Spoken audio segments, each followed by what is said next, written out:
As Jordan with Status Coup, we are out here in Newark, New Jersey, outside the ICE prison. And you know what, I got to tell you, I had a real thought today.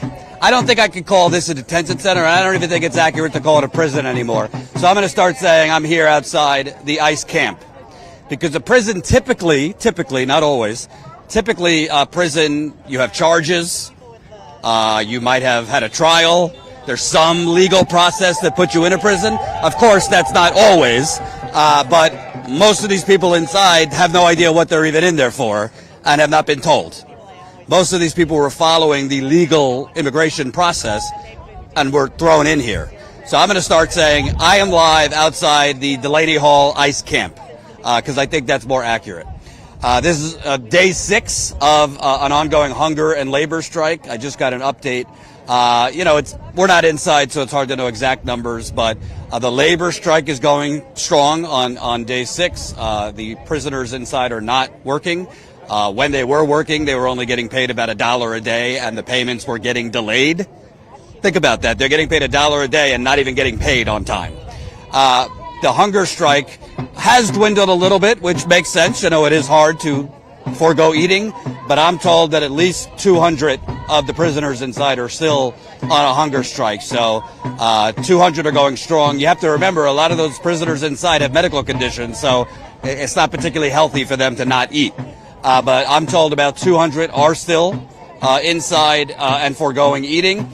I'm also told that the retaliation by Geo Group, the for-profit prison operator inside, is getting worse. So obviously we saw what they did last night. We were live for 4 hours. And let me just point out, if you are not a Status Quo member yet, I don't know what the hell you're doing. If that sounds a little brass, so be it. We were the only national outlet out here last night for over 4 hours. Our cameraman, John Farina, deserves multiple medals, this man. He slept in his car 2 nights in a row. You should see his car. It looks like the Unabomber inside. We were live for over 4 hours. We got exclusive footage of a protester getting tased across the street on train tracks. They're chasing unarmed, peaceful protesters onto train tracks. Thank God the train wasn't coming, because that's an active train track. An ICE agent, we got footage that they shoved a female protester into a moving ICE van. They were pepper spraying protesters all night. They were chasing protesters. You see they're in the street now, not because they're violent, because ICE is blocking the public sidewalk. And I was told today that these ICE guards have declared the public sidewalk private. Based on what law? Their own. They're making it up as they go along. So that's why the protesters are in the middle of the street, not because they want to hang out on the street, because they're blocking the sidewalk where they were protesting peacefully for the last several days. So it's very dangerous. If you missed it last night, there are trucks that hum up and down this street. This is an industrial area, and there are trucks, including 18-wheelers, going both ways, and these ICE agents were pushing protesters into the middle of ongoing truck traffic. It is a modern marvel nobody got hit by a car yesterday. Actually, somebody did, because an ICE agent threw someone into a car. And you want to know something? I took a scan today of CNN, MS Now, Fox News, even though why bother, a lot of the independent podcasts. I didn't see most of what we captured on them.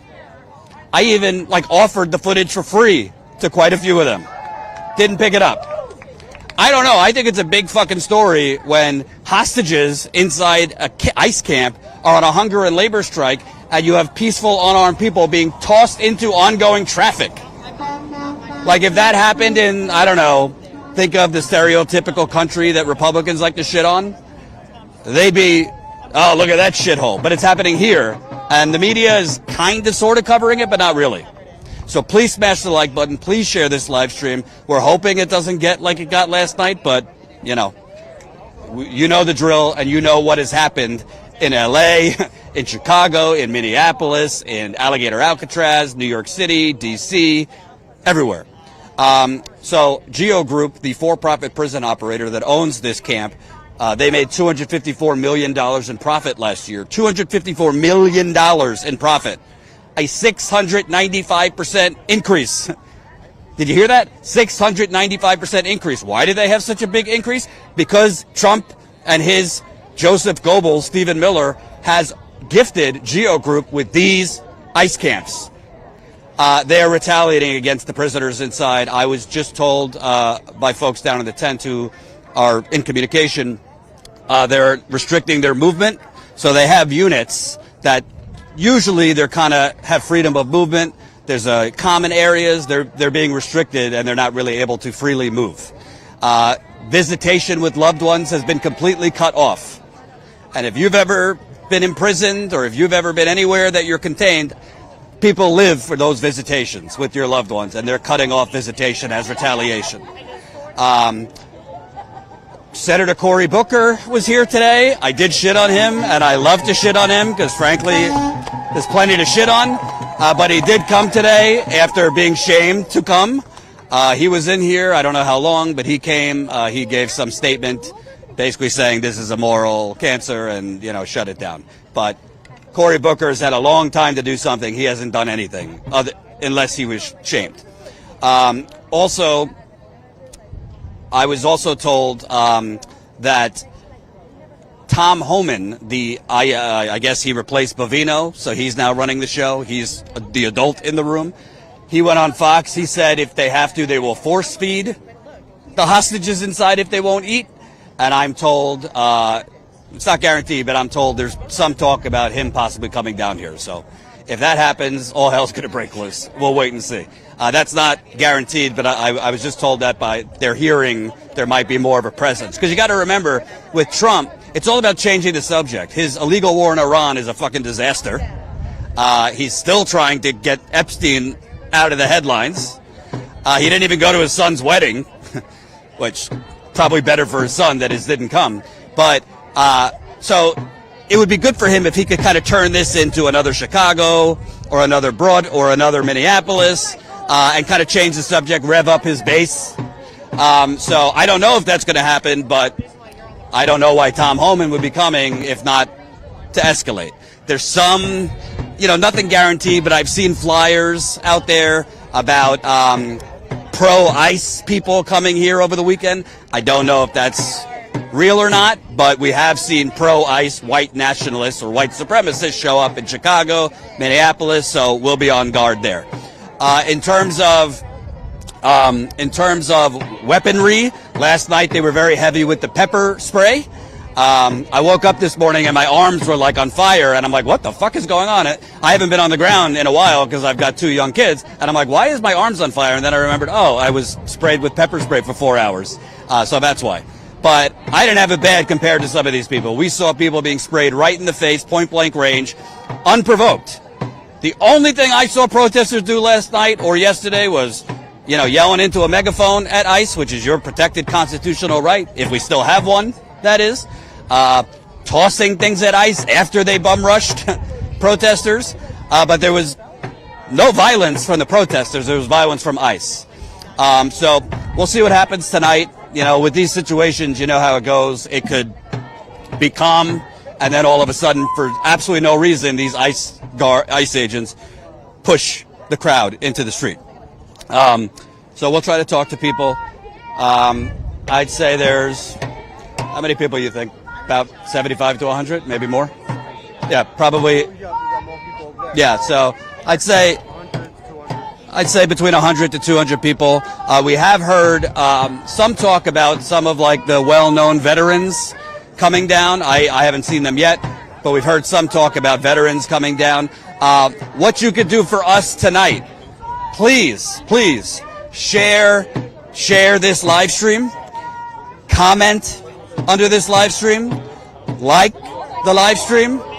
Also, please, if you can, it's expensive to do this repeatedly. We've been on the ground here. This is our 6th day in a row.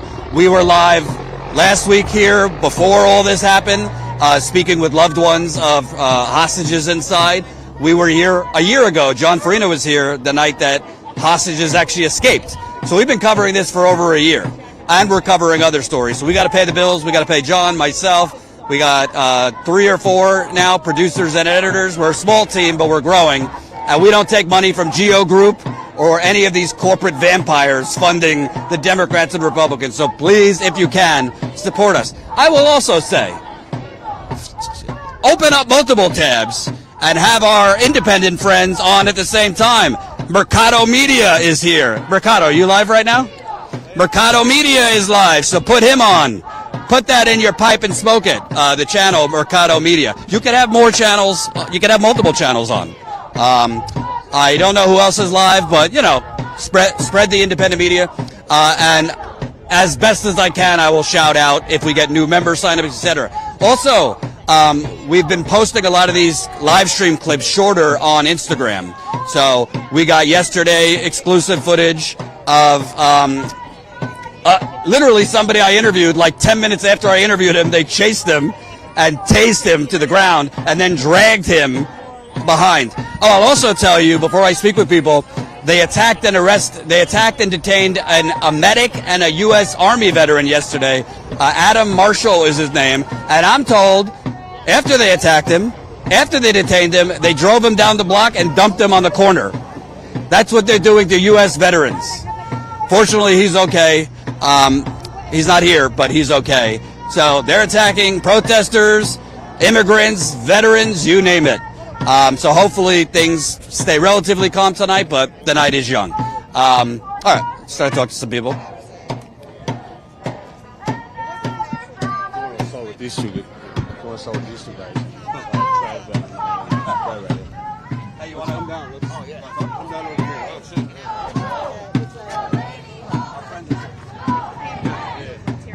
What's your name again? Bradley. Bradley. What's your name again? Daymore. True. So, not to toot my own horn, but I saw you nodding your head when I was talking to a few things I said. You've been out here every day. Yeah. Tell me about kind of how today has gone. You know, it's similar every day, but there's also things that change every day also. Tell people who haven't been tuned in what's been the situation during the day. Yeah, today it's been a lot calmer, honestly, compared to what it was like last night. Last night, my two roommates got sprayed several times. They were just blindly spraying people into the crowd and pushing people back into oncoming traffic, like you mentioned. And my friend got in an altercation with actually the private group that runs the actual facility as well. So I feel like, you know, 86% of all ICE facilities are run by private organizations, and 25% of all the profits from these organizations, from this one in particular, is a high estimate number, a higher one, but 25% of that comes from the labor. And they call this volunteer labor programs. That is not the case here, obviously. And I was a guard in Guantanamo Bay, Cuba, actually, in the Navy. And if they do these forced feedings, like they say, they'll do it through their nose, and they'll use Ensure or some bullshit, and it causes all sorts of other medical issues. I saw it firsthand. I did it from 2008 to 2010, and I can tell you that these conditions, what they're describing, is horrific. And that's why we're here. That's a big reason why we're here. And the hunger strikers are only doing it because of how the food is. They found worms in the actual food. So these things are real. This is real dehumanization, and we're watching it right now. And I want to point something out, which I think is important. Obviously, everybody could focus on Trump. There's plenty to focus on, but this is the state of New Jersey. It is a private prison, but they have to follow health and environmental regulations in the state of New Jersey. I reached out to Governor Mikey Sherrill's office today. I'm just a small fish in a big pond. I don't expect an answer, but I did reach out and to her press person and ask, hey, is the governor like looking into sending health inspectors inside? They're depriving people of medication, serving maggots in the food.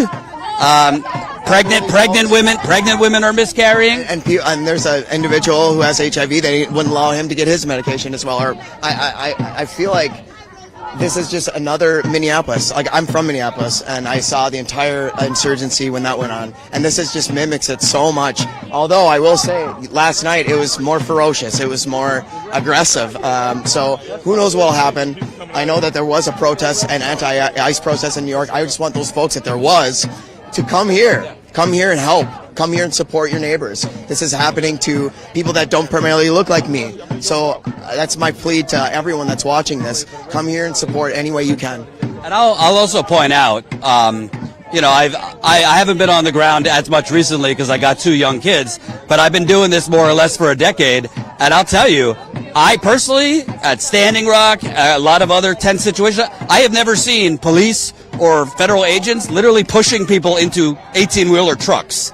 I've seen a lot of bad shit, but that's different. Like the fact that last night they were just chasing people into the middle of a busy street with trucks whizzing back, like it's very, very easy for someone to get hit or worse. So you were saying, as bad as Minneapolis was, that last night almost seemed, I wouldn't say worse, but really, really dangerous. Around when Alex Preddy's situation happened, that's when they started. I mean, right before that, that's when it was more like what we saw last night. They started off this way. So I feel like this is only going to escalate. The more people that are involved, hopefully it'll do something, right? I just feel like the sense of hopelessness is something I feel all the time regarding this, because they're still doing their operations. We're doing everything we can, trying to organize people, trying to do all these mutual aid efforts, trying to disrupt this, but it's still happening. So. And for you, because you've been out here every day, I think. We've been out 3 days, about three-ish days. We didn't know this was going on until Sunday. By the way, shout out to these folks because they do their own independent reporting. They cover stuff that the mainstream media is ignoring in New York, elsewhere. So before I get to it, shout out your channels. Tell people where they can find you. I'm Who Is King Triv, and this is my buddy Bradley the Buddhist too on Instagram. Who Is King Triv on all social medias. Dude, you got to spell. No, people don't know how to spell that. Who is WHOISKINGTRIVV. Bradley the Buddhist, Bradley, the Buddhist, BUDDHIST. So tell me about for you, because, yesterday we saw standoffs and this and that, but it went from like a 9 out of 10 to a 20 out of 10 real quick. It could be the same tonight. It could get worse, but do you feel like the violence last night was them, in a way, trying to squash this before it becomes a Minneapolis, before more people come? Honestly, what I think it is it was a lot of unprofessional, untrained, rookie ICE agents. A lot of these dudes, so when I was in Minneapolis, these ICE agents usually won't speak to you. They usually just stand there. And I made a video about this morning where I would say they're not, the ICE agents in Minneapolis aren't good, but they didn't interact with you. They didn't argue. They didn't talk shit. Here, and I brought you up in the video, they'll run their mouth back at you. So all you got to do is find the right one. And yesterday they were letting me know a lot of these dudes are fresh. Like they're just straight out of training, recruit, whatever. They've been one guy told me he's only been doing his job for 3 months. Then there was a guy out here with Air Force One skinny jeans. So a lot of them, I'll point out, and this isn't to be like a dick, it just is my observation. Some of them look like they're like 17 or 18 years old. Yeah. They look very young. And are very old. Very young and very old. I don't see, I mean, obviously there are some that are not bad, but it seems like they downgraded. But you were saying that they basically are just barely trained. Yeah, they're barely trained, and I think that's what caused a lot of the issues that's been going on for the past couple of days. Like the one guy tatted up, he's like, yeah, do something about it. He's instigating. It's like if you have a job to do, right? This is what your job is. You have to have some type of professional setting. When I was in the military, when he was in the military, there's a professional setting or professional standpoint you have to have. You can't just argue. And I get, yeah, everybody's talking shit to you. You're a person, cool, but this is what you signed up for. Like a cop can't get mad because somebody's yelling at you for doing your job. And this is a paramilitary group that is using enforced deportation, which is fascism. Let's be honest here. That's what we're fighting here. That's why people are that's why we're here. So if you don't want what happened in the past, and we can look throughout history and I can talk about it, to happen again, then you should support what we're doing. And, I also want to talk about the fact that, Senator Cory Booker came today. Great. It took a little pressure, let's say, to get him here. We saw what happened with Senator Andy Kim the other day. Governor Sherrill came. But freely can I say something on here? This is status quo. You can say whatever the fuck you want. Hey, fuck Cory Booker. He's pro-Israel. He's AIPAC bought out. That's why he didn't do a fuck talk Cory afterward. Booker. That's do why not vote for Cory Booker. I didn't even hear about that until you said something, and I was like, I knew he was here, but I didn't know it was 10 minutes or whatever. He came in and did his spiel. And did you see him or? No, I didn't. But what I was getting at is like, I don't know. I mean, there are levers of power. This is a private prison, but they have to follow health and environmental regulations. And I don't hear anything from the governor's. I mean, I reached out today. I don't hear anything from the governor's. Like, if hundreds of people are saying they're serving us maggots, maybe you need to send health inspectors in there. Another thing I noticed too, right up the street, If you look up and down, there's no other fire hydrant besides the one that's there, and that fire hydrant is hollowed out and rusted. So the fire hydrant doesn't even work. So if there was a fire in this building, there is no way to get water to put anything out besides what's already on the truck. So there's a lot of issues here, just on the outside of the building alone. The fact that there's still a for lease sign out front. I hate to interrupt, but I want to show this. John, I'm just going to go up to him. I'll be right back. Yeah. Just a non-stop party. Let's have some fucking let's do a special one. We're in Jersey and shit. Hell yeah. Let's do a little Springsteen. Hell yeah. In the days we sweated out on the streets, making fun of mall cops till we're blue. At night we put on our tear gas mask and run around from you. Strong from cages on Highway 9. Drove through Village Jacket. Don't step over the fucking line.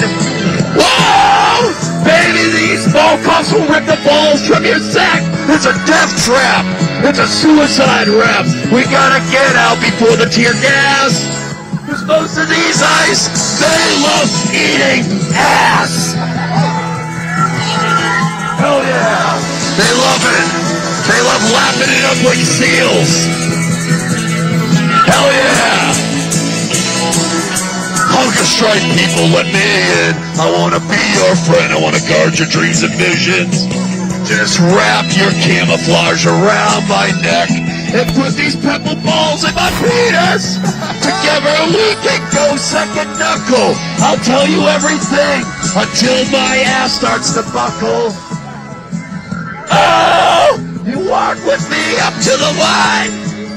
Cause baby, I'm just as scared and nervous, but I gotta know how it feels. I wanna feel the pepper ball. I wanna know that love is real. Hell yeah, we love Springsteen. This is the new Grateful Dead parking lot. I'm on mushrooms.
One, two, three, four. Highways filled with mall cops on a last-ditch power trip.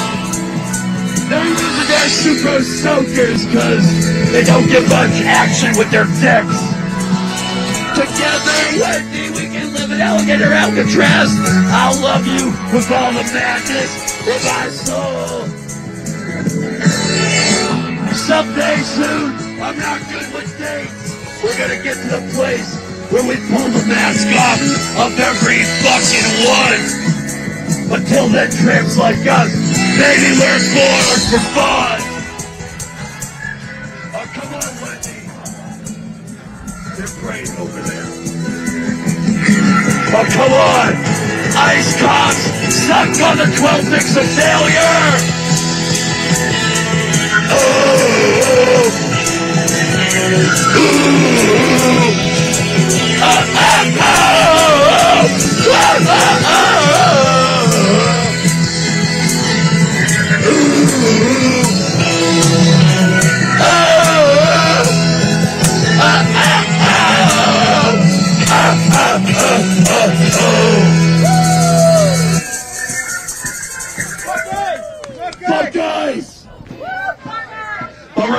love each other.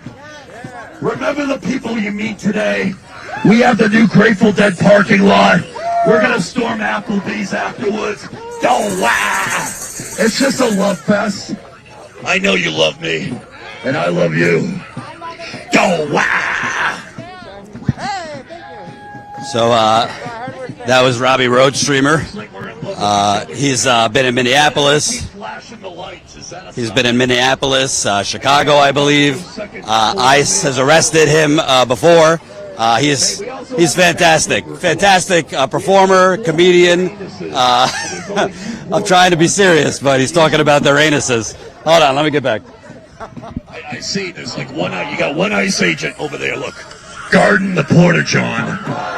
I need to take a shit, please. She needs to pee. Don't you have kidney disease? I do. Can't she use your porta john over there? Please. Hell yeah, we're buddies. You know, in spite of the darkness and the madness, if anybody needs a selfie, I'm there for you. We're in this together. It's just gonna be a party tonight. Smash the like button, share this live stream. It might seem calm and fun now, but it could get violent any minute. And reminder, please. This is day 6 we've been live. We are the leading independent outlet in America covering what the corporate media covers up. We have been in LA covering ICE terrorism. We have been in New York City at the federal courthouse as they have abducted immigrants and attacked politicians. We have been in Alligator Alcatraz in Florida. We have been in Charlotte. We have been in D.C. as Trump dispatched the National Guard and ICE. We have been in Chicago for 2 months. We were there. We were on the ground in Minneapolis before Renee Good was assassinated by an ICE agent who is now back on the job elsewhere. We were there after that, and unfortunately there the day Alex Brede was assassinated. And this costs a lot of money. We do not have corporate sponsors. Our funding comes from you, the people. And frankly, this is risky work. John and I last night were both pepper sprayed. We were both pushed multiple times into traffic and 18-wheelers. Not to make it about us, but you know, there's a lot of outlets out there sitting comfortably talking about bullshit and doing hot takes and clickbait. We're out here with the people, showing you what the corporate media is covering up. So please support us. Statuscoup.com/join. Let me finish this. So I want to just finish with these guys. Sorry you got a little upstage there, but I did want to ask you, because I think it's important. You guys are veterans. They attacked a medic yesterday, and he's a veteran. And I spoke with some folks. I asked, typically they kind of target specific people. I was told basically they did it. They just picked random people so that they could move these trucks out. Yeah, I was over there helping with some people who got sprayed, or I think it was right over here. And from what I saw, because I was so far away, they just started chasing him. He didn't do anything. I did see somebody who got chased for throwing something. I saw that, but he was kind of just standing there, and I was kind of confused as well. But I was helping somebody, so I was like, I don't really know what was. This isn't new. They've attacked veterans in Chicago and Minneapolis. But what does it say to you? You guys are fed all this, patriotism, love the flag, and they're bum rushing veterans, and they literally abducted him and then dropped him down the road and just dropped him off at the corner. They're basically shitting all over the Constitution and every amendment, and they did this in Minneapolis when they're just entering people's homes without warrants. It's atrocious, and it's happening to everyone. So I got something. Not just my uncle served in Vietnam, right? And he served, he fought, and he died of stomach cancer. Later found out it was due to exposure to Agent Orange. And what I got to say about this, you have these guys who have no military training, no military anything, no military backgrounds. You have people like Charlie Kirk getting awarded medals for stuff, and you got something going on. That's just I didn't know if you wanted to get it. She's I know how it is. she travels all over the place and causes issues. But the issue is I have a lot of. I served with a lot of people, and I know what it takes. And, this nation is not something to always be proud of. But my uncle did it, and I did it because for decades, my ancestry goes back. I've been here for a very long time. I'm a black American, right? It is what it is. I've been here for so long that stuff like this is sad to see, because I fight for the freedoms and rights for people to be out here. I fought for the freedoms and rights for people to be out here to do this openly, right? And then you got guys like this who are in tag gear, leaning on cars and shit, half-assed with Apple Watches on, you know, who have the only job they're doing is like, let's go catch some people. You know, this is not... Well, it looks to me, because I was observing kind of, a lot of them were like taunting protesters, giggling through their masks that they're using, and it looks like they're kind of enjoying, like, almost like playing out like their Call of Duty fantasy to like rough people up. And I could just see from the giggling, and some of them were, one of them I kept hearing say, "What are you going to do about it? What are you going to do?" Like, it just seems like these are kind of the worst of those high school jocks. One guy I talked to yesterday, because he was mouthy. He said, I said, "Why are you doing this?" And he answered me, and he was like, "Oh, well, I mean, it pays pretty well." I said, "That's the only reason why you're here. You're a catcher for hire." I said, "You're no better than Harry Potter. You're no better than what happened to Harry Potter with the Snatchers when they're going to catch people who were half. You know, what's the difference? What are we doing here? These people aren't being tried in court. They're not being seen. This isn't how you do this. This isn't how the system that America, air quote, was built on, that they try to press so much, was built on." They're claiming that they're capturing criminals and whatnot. Most of the people in here are not that at all. And I feel like when you start to say that you're capturing criminals, but you're doing a criminal activity right in front of your face, this hypocrisy manifests, in my opinion. A lot of these people claim to be Christian as well, and they say that they're loving thy neighbor, which is not what is happening, obviously. So I'm just tired, honestly. We've been out here all day today, all day yesterday. The sense of hopelessness is something I keep coming back to, because they're going to continue operations, and again, we just need more support. The way I believe that this should work: you commit a crime, you get arrested, you get tried, you stand before a judge. That's the crime you've committed, and then whatever happens there, because there's a county jail right there. All those people, there's nobody outside that county jail right now protesting for anything going on, and I'm sure there's people who shouldn't be in there, and there's people who should. But at the end of the day, there's a judicial system that is either going to prove them guilty or not, that America says that we're built on. These people aren't being seen. Their crime is trying to make a better life for themselves. Excuse me, but that's what America was built on. I should also point out, in this case, you have like one immigration judge oftentimes for like 75 to 100 prisoners. So they're literally going through 75 to 100 cases in a day, and each case is getting about 5 minutes. So for all the money that ICE has gotten, this administration is not putting money into actual immigration judges and actually having a thorough legal process. They fired most of them. They fired most of the immigrants. Every time a judge does something that they don't like, you're fired. Get out of here. Well, what are we doing here? This is a fucked system. Thank you guys for being out here. I should point out, thank you. As you know, obviously we're going to point out, we've been out here, but a lot of these protesters have been out here every single day. Some of them I've seen every day. Some of them I've seen during the day and at night. They got to work, so they're either coming when they're off work or, foregoing work, whatever the case may be. But, these people are putting their bodies on the line, their mind, energy on the line. So, credit to the protesters who are out here being peaceful. Because, I will tell you, I was honest at Standing Rock when, sometimes there was a little violence.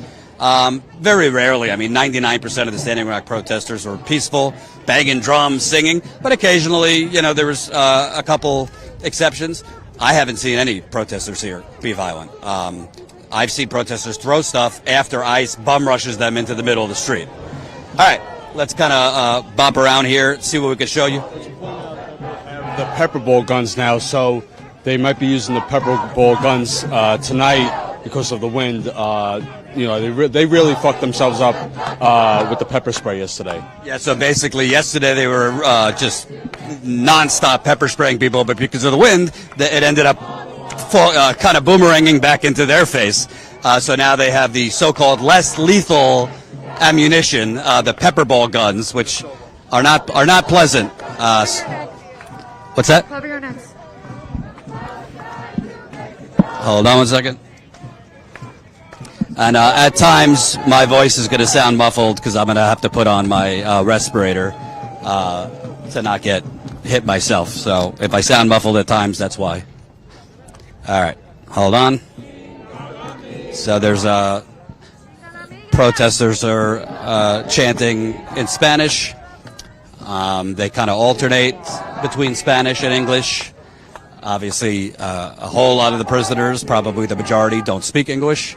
That's another thing. When GO Group is trying to re-abduct the hostages inside and move them to another prison after they've been abducted into this one, they often present them with papers to sign that they can't read because they don't understand English, and there's no translators. So that's another problem. Smash the like button, share this live stream. Again, I hate to sound like a broken record, but we could only do this through people power and small dollar memberships. Also, donations are very much appreciated. I saw a bunch of people donated last night. You could donate any amount. That's statuscoup.com/donate. We get more money if we get more of your donations. Oh, if you're looking at us on Instagram, somebody just showed me. We get more of your support if you donate directly to our website rather than super chats, which, of course, YouTube takes 30% because it's YouTube, so why not? And most of all, membership. If you can't support us, totally understand. Times are tough. But if you can support us for as low as 16 cents a day.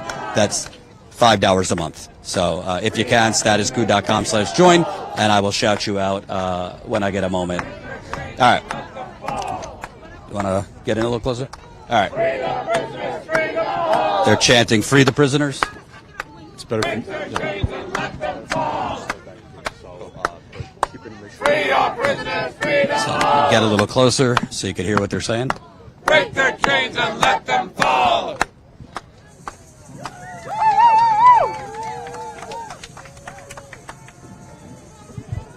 So right now, the ICE agents are pretty much, standing in a line. There does look like there's less agents out here than last night, but there's a whole lot more in the back.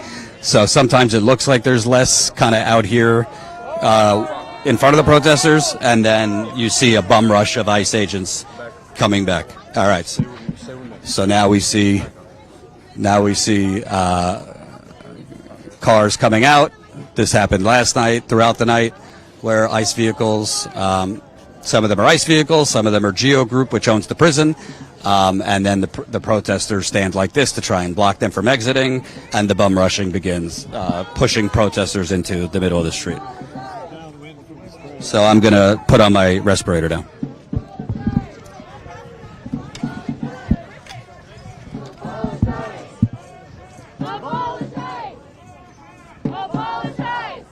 So they're chanting, "Abolish ICE, abolish ICE." What is this? Why is this here? As you can see, there's trucks, buses in the middle of the street.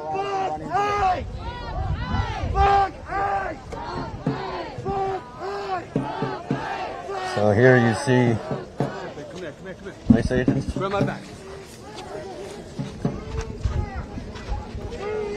So ICE agents are telling protesters, "Move back, move back." There's trucks behind us, and now they're pushing protesters again. Yep.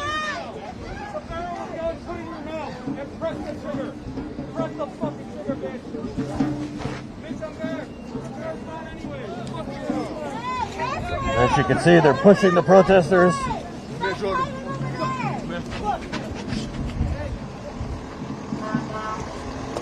This is in the middle of the road.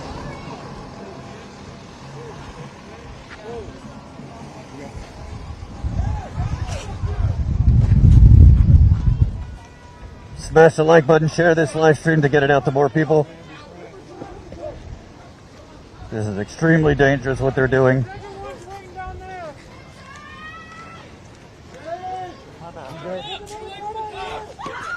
Batons out. They got their batons out. One of them just is hitting somebody with an umbrella with the baton.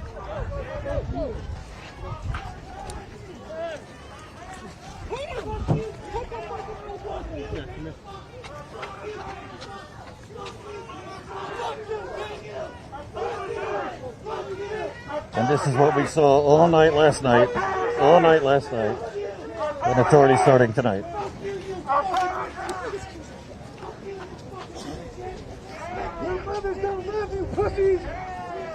And you see protesters screaming at them, abolish ICE, abolish ICE. And you can't see because John's showing you the action in front, but there are trucks passing by, regular sized cars.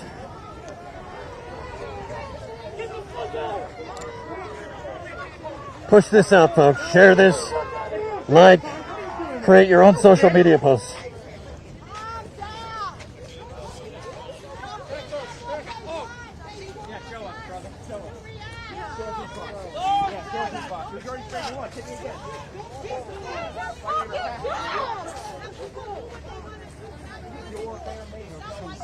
And by the way, where we're standing right now is the public sidewalk, but ICE has declared it a private sidewalk. Totally against the law. We're standing on the public sidewalk, and ICE has declared it a private sidewalk, which is completely upside down, but they're creating their own laws and trampling on laws as they...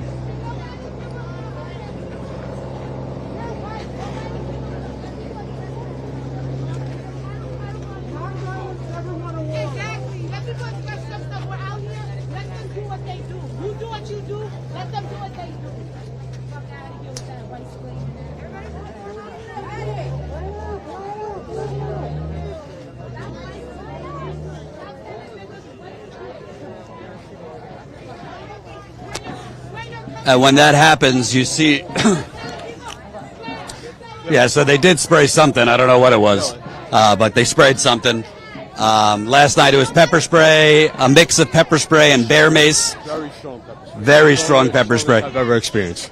Well, John, you've experienced a ton of pepper spray. Tell people why it was more significant last night. I don't know why it was so much stronger. I don't know.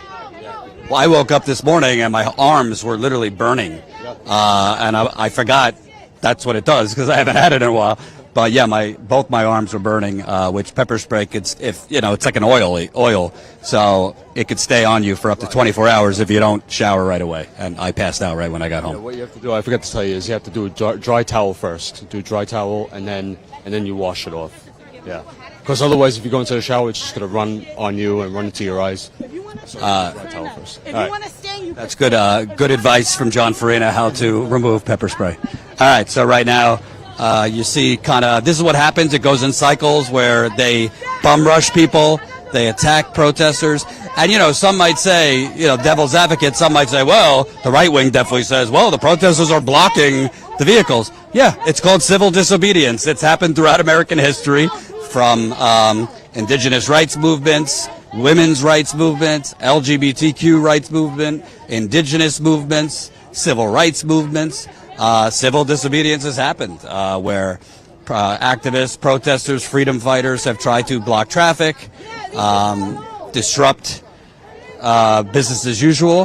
That doesn't mean that, federal officials, or in this case, paramilitary troopers, can bum rush unarmed people into the middle of a busy intersection with 18-wheel trucks coming. All right, so you still see people in the middle of the road. And this is because they are not allowing them to stand on the public sidewalk. I don't know if are those drones up there, John? Might be. Yeah, that's a drone. So another one right there. Yeah, you got drones up there. So who the hell knows these days? Is it ICE? Is it Palantir? Is it Flock? Is it all three? Who knows? So now they're chanting, no ICE, no KKK, no Fascist USA.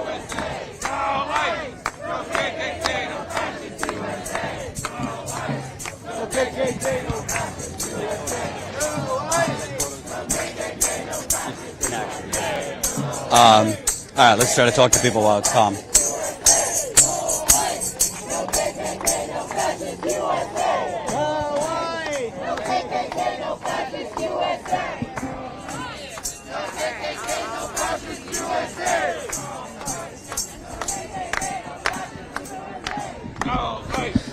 Can I talk to you, sir? So you've been around the block. I've seen you protesting in New York City all the time, from Palestine, for Gaza, for so many things.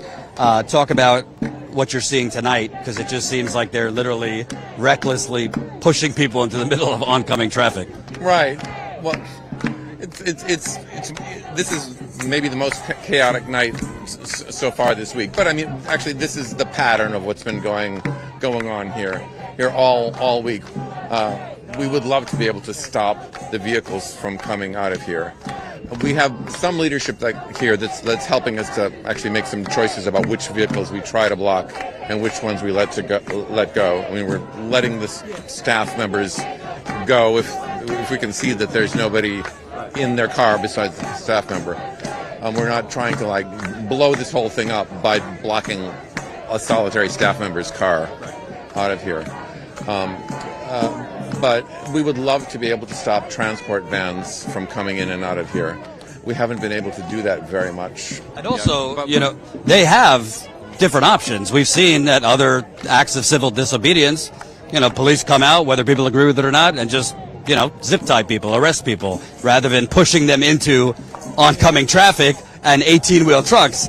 So they're choosing, if people are choosing to block, they take the risk of arrest, but they're choosing to totally escalate it. Yesterday, we got footage of them pushing a woman into an ICE van in the middle of the street. A year ago, this fence and this gate were not here, and the gated entrance to that compound was 40 feet back. So all of this was happening there, out of the road. So when they built that fence, they essentially pushed this whole scene out into the road. You kind of talk about over the last year or two, we've seen you out at, the Gaza protests, anti-Trump protests, environmental protests, and now this. It all seems connected to me. All of these things seem completely connected. It is all so connected. And the paradigm that really connects them all in my mind is sacrifice zones. You know what a sacrifice zone is. You report on sacrifice zones all the time. And what I see in the world is the oligarchs, the rich, the powerful, whoever is running this show, the money that's running the show, is dividing the planet into sacrifice zones and privileged zones. And the people of the planet into privileged people and sacrificed people. And what we're seeing here is that power. They want to decide who has to live in a sacrifice zone and who gets to live in a privileged zone. And that's what we saw at 26 Federal Plaza. We saw them choosing the people that have to be physically restrained and dragged behind the wall to be driven into the sacrifice zone, to be sacrificed people. And that's what we see in Gaza.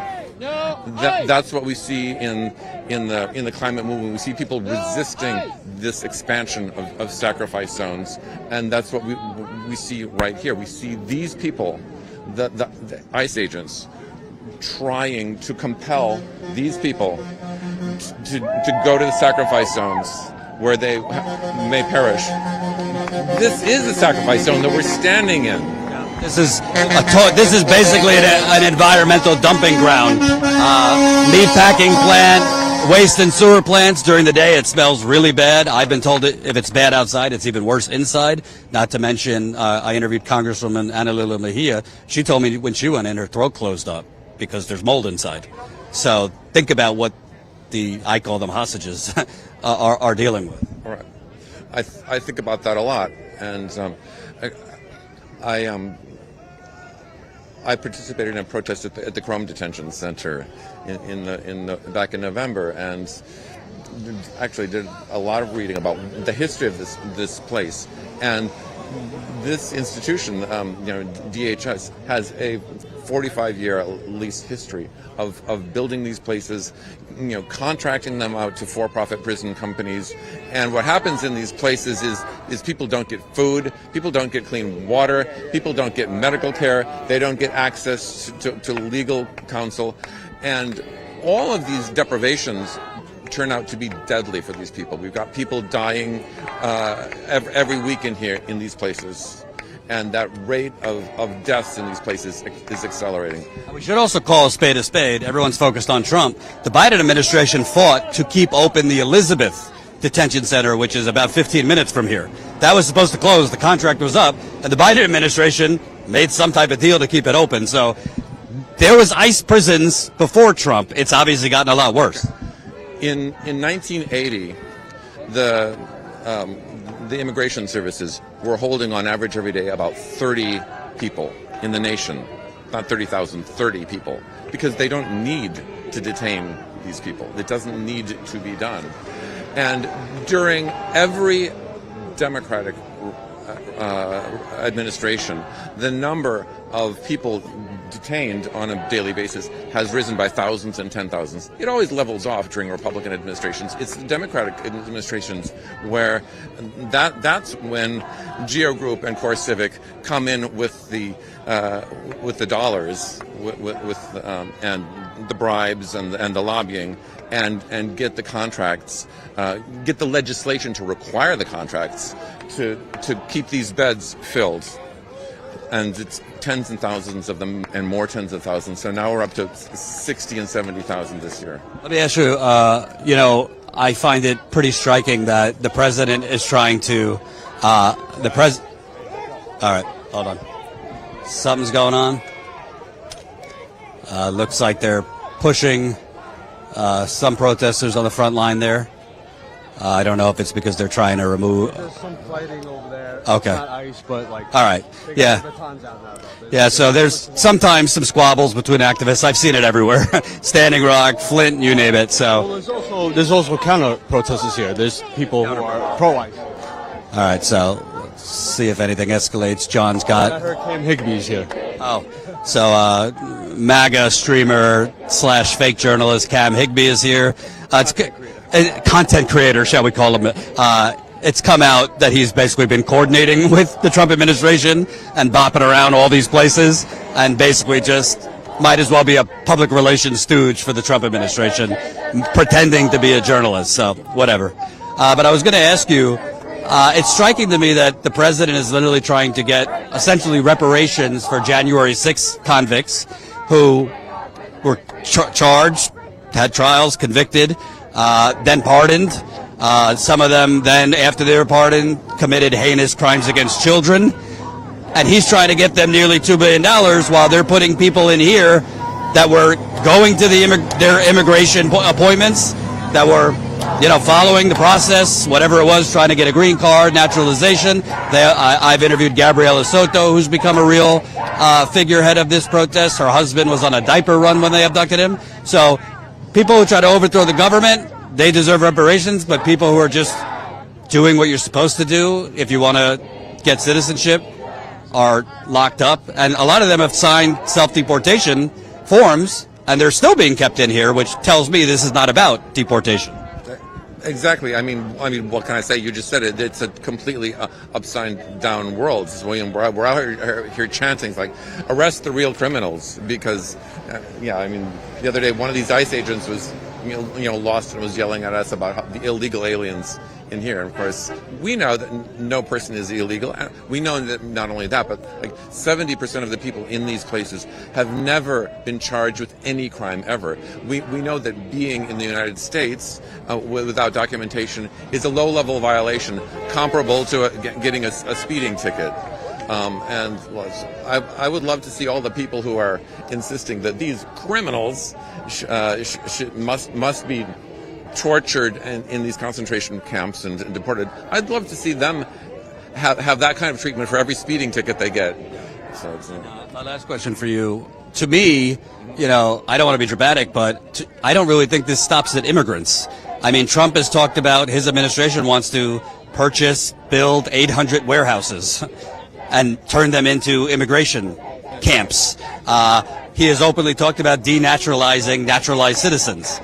He has openly, air quotes, joked about, U.S. citizens, we could deport them too, or arrest them if they're quote-unquote Antifa or eco-terrorists. So it seems to me this is a bit of a test run, and it could then turn into, Palantir, Flock, all of these surveillance state companies that are being showered with government money.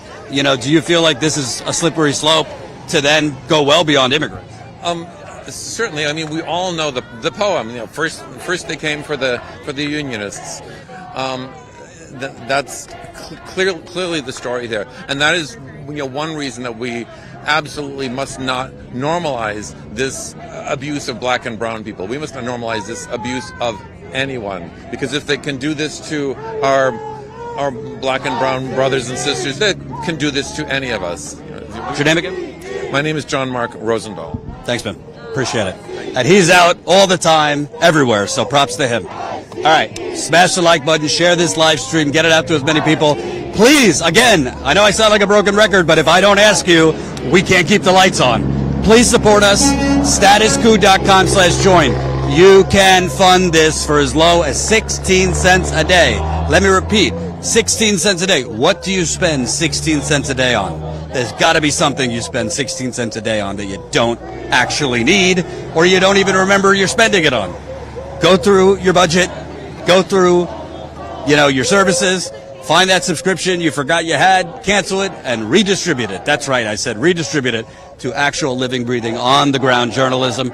Folks, I'm sorry to say, there's streamers here, there's other independent streamers here, but there is, as far as I can tell, there are not other national independent outlets on the ground with the people.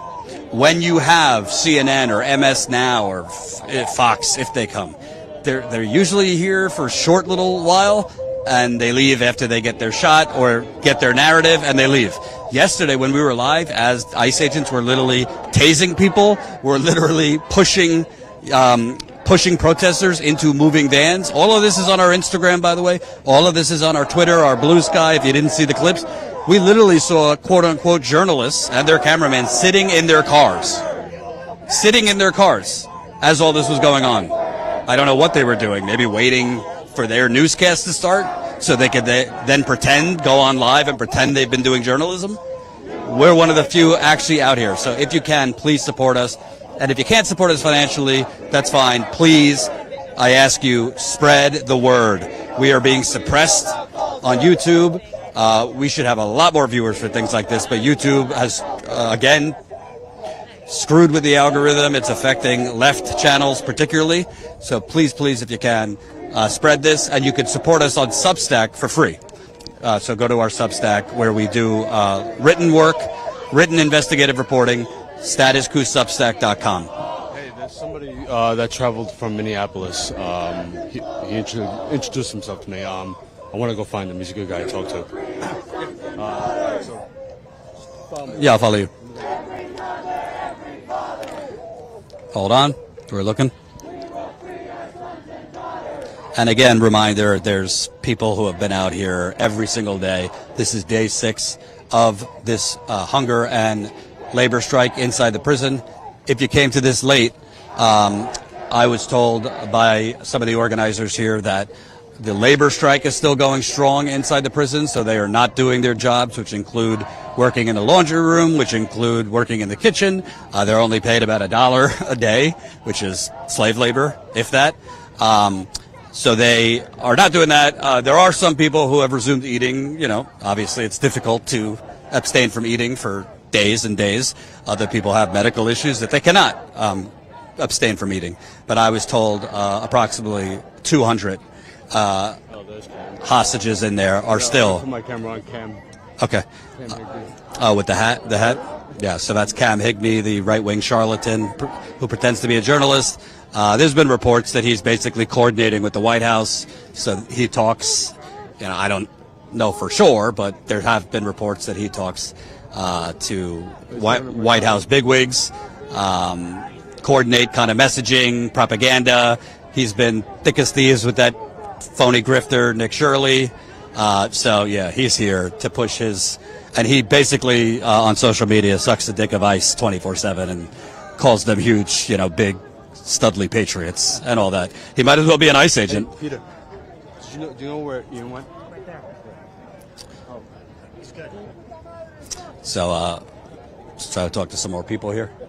Share this. Love your work. How do you stand here? I go to fucking church on Sundays, most of you probably. I don't understand. I'm not that good of a person. But like I don't know how you guys live with yourselves. Oh. And this gentleman talking to ICE now came from Minneapolis, where obviously they were under total siege. Yeah, sure. Hey, Jordan, can you tell me kind of what you were trying to talk to them about, get across? Yeah. You came from Minneapolis. Yeah, well, I'm from just outside of Philadelphia. I went to Minneapolis when Renega was murdered, and then was driving back last night and heard about this. I'm like, all right. So I didn't even sleep. I should point out, ICE has been escalating in Philadelphia, too. So these areas that they're escalating haven't gotten a lot of media attention because the media is focused on Iran and other things, but they have been doing things in Philadelphia, too. So I was talking to them. I've been at a lot of protests recently, and I feel like I can read people pretty well. And I look in their eyes, and to me, it's so interesting because I feel like I can tell pretty quickly, and if not, after a few minutes, the people that are standing up here that kind of know what they're doing is wrong in some way in their gut. You can sort of see it in their eyes and in their reactions. And then you can see the guys that are upset, that are mad, that want a place to take their aggression out. And I saw that in Minneapolis. You know, I mean, the time that I got assaulted and then arrested for the crime that they committed, you know, it's like I picked the guy out before it happened, that he was the one that was going to attack me just because I could see it in his eyes. You know, and just earlier tonight we were over there, and the guy's on the other end, and it's like, oh, I can see it in these two right here. These are the angry ones. This is where it's going to get violent first, is over here. And sure enough, that's what goes down. So I'm just talking to them about, like, how can you be doing this job? Like, I did 6 combat deployments. Like, I was a right-wing conservative. You know, I used to beat some of them in a lot of ways. And I changed. And, you know, so many of the conservatives that I knew from growing up, from Ranger Battalion and things, they all like, oh, you got corrupted, his family got to him, or something happened. And it's like, no, honestly, it was like plant medicine. Like, I evolved as a human being. I gained empathy, you know? And it's like, that's what's hard for me. Like, I want to connect on a humane level. And it's just interesting to me because I feel like I can always see in their eyes the ones that know, oh, I shouldn't really be doing this, and the ones that are kind of excited about it. And it's freaky to think about, you know, like the terror that's been inflicted in Minneapolis and all over the country on brown families, and even people that haven't been directly impacted that are living in terror. And for an increasingly fascist government by the day, right? Like openly fascist. And we have these people out here, and they represent law and order. And they're out there in the streets assaulting us and then charging us with the crimes that they committed. You know, it's like, and this is justice? This is the justice system? The justice, it's the injustice, you know? And fuck, that's what I'm talking to them about, you know? I'm curious because you said you served in 6 combat tours. Yeah. Thank you. You know, I've talked to veterans before, and it's like so many people get kind of roped into service through poverty and, you know, their own vulnerabilities, and they have recruiters kind of preying on them, but a lot of them go in kind of with this maybe naivete about like American patriotism and exceptionalism, and they actually think they're fighting for democracy. Yep. I assume when you were abroad or wherever you served, you never thought something like this was coming here. Oh, no. Absolutely. You know, when I got to Minneapolis, I got arrested within like 12 hours of being there because I had no idea how they were treating protesters relative to every protest I've ever been at. And it said something along the lines of, ICE is the manifestation of the very thing I was sent to war to fight against. You know, religious extremism, which is what we're seeing in this country, you know. Well, it used to be low-key, now it's just high-key, like Christian nationalism leading. They literally have defend the homeland on the trucks, which is, I can't think of anything more white nationalist than that. Right. And, shit, what was I? You were talking about you were fighting religious extremism. Oh, yeah. And then that same exact thing, right? I mean, it's like, it's almost directly translatable, right? They, at least as I understood it. And by the way, just so you know, they like to do this a lot. So they like to flash the light in like journalists' eyes, protesters' eyes. It's all right. You can do that. Fine. Keep going. Fuck, I get off my train easily. You were talking about basically you were fighting religious extremists. Yeah, and you know, that's what I believed I was fighting, right? Like, really, I mean, I fought in Afghanistan, but really the reason I was there was the propaganda around weapons of mass destruction. You know, actually my Instagram is weapon of mass production, sort of like trying to flip that on its head, like the reason that I was there. And a select few of males controlling the rest of the population based on an extremist view of a religious text. And that's exactly what's happening in the United States. You know, there are a few women involved, a few people of color involved, but mostly a few white men involved with Christianity shaping the laws to go in that direction, including, you know, oppression of women, I mean, of children, of people by race. And we're just acting like it's business as usual, you know. The people that are on the far right, that's easy for me to understand. Like, if you've been in it the whole time, but it's the people that can see what's happening and aren't taking action. You know, I've been sort of demoralized for the past 2 months, and it's been hard to get out of bed some days because it's like, well, I mean, we've been out here running and gunning in the streets, and then it's like sort of coming to this realization of like, I don't think people are ready to act. I think people are just hoping the election saves us. And I mean, myself facing federal charges, and then, you know, if they retain power like I think any reasonable person would expect them to try to do, you know, then I'll be at the top of their list for going in the concentration camp, you know. So like, there's a lot on the fucking line for me, you know. And they've slapped federal charges on you for Minneapolis. One of the Righteous 39, so I was arrested at City's Church.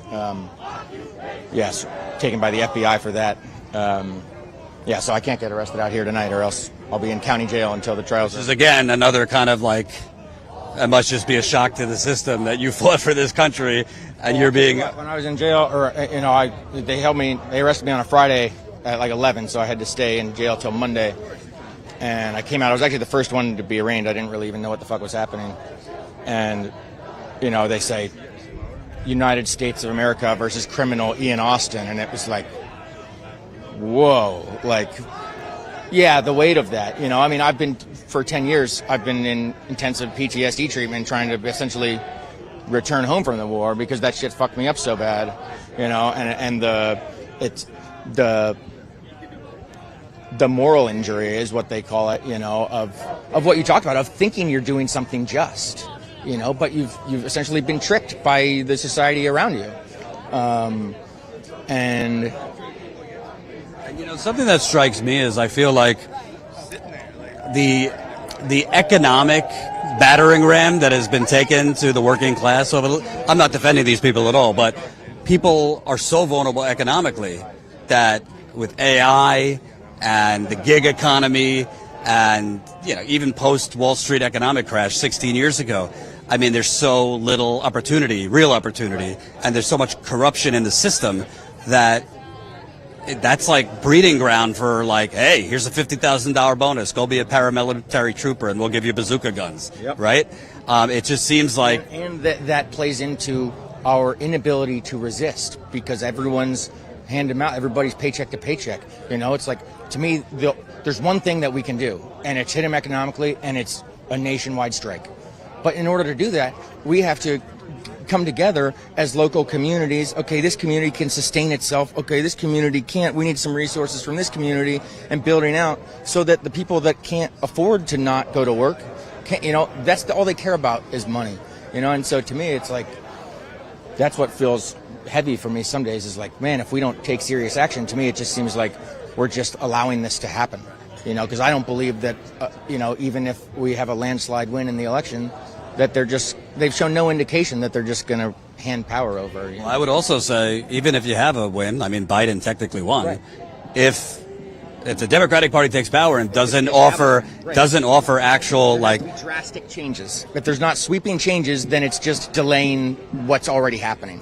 You know, it's right because it's top versus bottom, right versus left is an illusion, and the top is winning, and they've been winning, and as long as it just goes back and forth, right to left, the top always wins. Last question for you. Obviously, we don't have a crystal ball, but, you know, frankly, Chicago, Operation Midway Blitz started with protests like this outside Broadview. And then once ICE or Border Patrol there. Both of them started bum rushing protesters. Then it escalated in the streets. At Minneapolis, we were actually there before they assassinated Renee Good. It started with small protests like this outside the Whipple building. We hope it doesn't turn into that, but do you feel like, I feel like Trump is, if he's an expert at one thing, it's changing the narrative, changing the topic. He wants the topic off Iran. He wants the topic off Epstein. Do you think potentially this could perhaps not become Minneapolis, but become the next hot zone? I mean, it's hot right now. You know, I don't believe, or I believe the reason that they stopped the aggression is because they wanted this spectacle, right? Like, the reason they arrested me right away and took me in and stole my cell phone, they were trying to paint me as like a group of terrorists that didn't exist, right? And so they got my phone and they're all bummed about that. And on the news, every night, you're seeing protesters getting beaten. And it's on film and everybody can see it. And it was changing hearts and minds. And people were not down with it. And very quickly, you know, there was data out there that it was shifting opinions. And so we saw quickly, they brought the police out to get between us and ICE to prevent them from attacking us. And then they put up barricades and then fences. And I think that in Chicago and then particularly Minneapolis, it went too far. And when you put an army in the streets, the people that are asleep can't sleep anymore because there's too many, particularly white men, that can see that, and it's the cognitive dissonance. It breaks the cognitive dissonance. It's like, wait, there's military people attacking citizens in our streets, and that sort of like breaks their system a little bit, you know. My last question. I don't think people realize this. I mean, it's twisted. You're a U.S. veteran, and they're charging you with crimes. But I mean, folks are going bankrupt getting charged with these crimes. Right. You got to find a lawyer, represent yourself. We've seen in the Broadview Six that were charged for protesting. Kat Abaguzala has talked about like hundreds of thousands of debt. Can you talk about your experience trying to defend yourself, whether it be the mental toll, the financial toll? Well, the mental toll, I mean, I know enough about trauma to know that, like, I'm going to pay this price down the road. You know, I can't, it's like it hasn't settled into my body yet necessarily, but I'm aware that I know that it's there. I was about to say something else. Can you? What? The mental toll, the financial toll. The financial toll. Yeah. So, I was the ninth of 9 people arrested. I was protesting at Whipple, and I saw a van roll by with FBI agents, and I'm like, that's a little bit weird for this parking lot. So I start pointing, whistling as we do, and I see another one, and I'm like pointing at them, chasing at them, and then they stop, open the doors, and I'm like, oh, they're here for me. And so I stop, put my hands up, and well, actually I threw my phone because they stole my phone the week before that. Actually, a guy out here from New Jersey picked it up. He was in the parking lot. The first thing he did, he got to Minnesota, was pick up my cell phone from the FBI. But there happened to be a lawyer standing right there, and she was like, "Hey, I'll represent you." And she came in and represented me. And then 2 days later, I got arrested at City's Church, and so she jumped onto that as well. There's a lot of. So when it was just 9, there was. All 9 were part of a joint defense, and the lawyers were all really working together. It's a lot harder now with 39 people arrested. We're trying to come together with a common defense. But there's been a financial. Financially, I had a GoFundMe, which raised some money, which was very helpful, and I'm hopeful that it's going to get dropped, and then I can just donate the money to people that actually need it a hell of a lot more. Unfortunately, I have to sort of be holding it at the moment because if we do go to trial, they say it'll be $150,000 a year, and it could be over, and they'll appeal and appeal and appeal. So that's been sort of hard for me, because it's like I have this money sitting there, and I want to give it away to people in more immediate need, and my family and the lawyers are like, you can't. We have to be careful. My last question, quick. The lawyers there's so many lawyers volunteering and helping, and my lawyer's working pro bono, and there's a lot of lawyers have been stepping up. My last question, quick, because I feel like they're about to do something. What does it say to you that veterans are having to defend themselves? Immigrants who were following the process. They were going to their immigration judges. They were trying to get, paperwork. They were, in most cases, doing what you're supposed to do to get citizenship, and they were rounded up. Yet, people who literally stormed the Capitol to try and overthrow the government violently, they were not only pardoned, but now the president is trying to give them essentially reparations. Yeah. I mean, to me, that is just kind of like the upside down world. Right. I mean, you're just shining a gleaming light on the hypocrisy, right? You know, it's just like, it's so ridiculous almost. You know, it's like it's like people have to be deep in their cognitive dissonance. I don't see any other way you can be even remotely paying attention to the world around you and not realize, oh yeah, like we're barreling towards fascism and democracy. I mean, I don't think this is a democracy already, you know? No, I don't think it was before Trump. Yeah, touche. Good point. Yeah. John, just take the mic. I want to exchange info with him, so.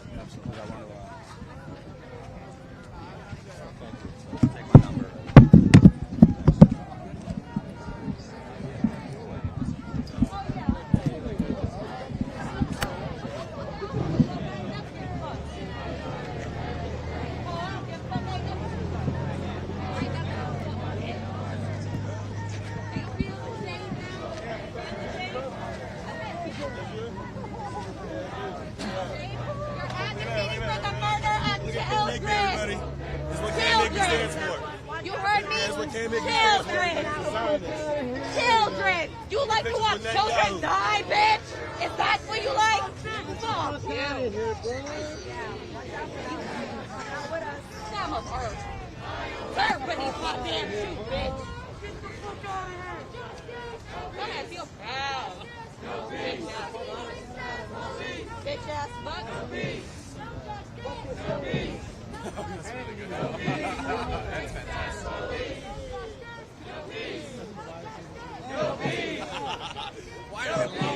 Oh, he ain't gonna leave. Oh no, he gonna leave. He has a humiliation king too, don't you, Ben? You like being humiliated, don't you? That's what it is.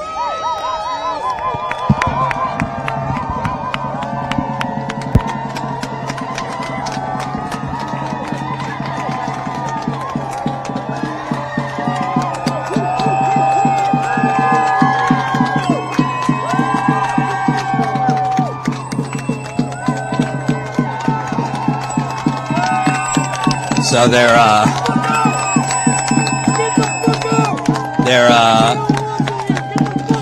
flickering the lights like they've been doing the last few days. Those are hostages inside. I'm refraining from calling them prisoners. I'm calling them hostages. Get the fuck out! Get the fuck out of my city! So their solidarity when the hostages flicker the lights, the crowd cheers. And welcome new Status Coup members. I see 4 have signed up to the website. Thank you. If we can get a ton more, it would make us feel great here at Status Coup to keep the lights on. If you don't know, just to broadcast live per month, it costs us $1,000 a month per unit. We go live with a unit called LiveView, and between the data plan, the server, and other costs associated with it, it's $1,000 per unit, and we have 3. So that's $3,000 right there, and that's before our travel costs, paying staff. We have a small team compared to other bigger independent outlets, but we have a growing team, 5 or 6 people. And, you know, it's been really gratifying and fulfilling over the last year as we've been around the country covering this ICE terror in Los Angeles, New York City, New Jersey, Florida, Alligator, Alcatraz, D.C., Chicago, Minneapolis, as we have been on the ground covering terrorism, U.S. citizens being killed, immigrants being abducted, people being terrorized, people coming together through these protest movements. Fortunately, people have responded by, subscribing to the YouTube channel here, subscribing to our Substack, signing up as paid members. So as we've grown our paid membership, we've been able to hire additional producers and editors. So please support us, statuscoup.com/join. And right now there's a bit of a interaction between Cam Higbee, the right-wing charlatan streamer, who literally ICE stands guard and protects, and protesters.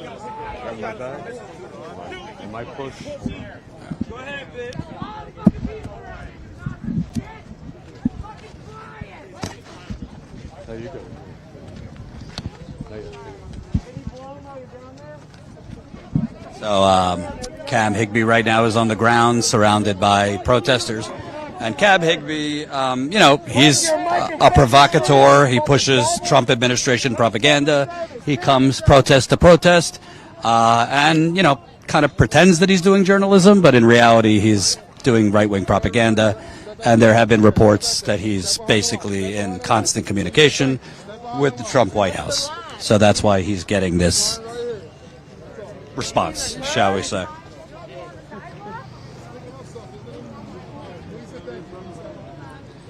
And to remind you, if you're coming to this late, just to show you the logistics, essentially, this is a public sidewalk that the ICE agents are occupying.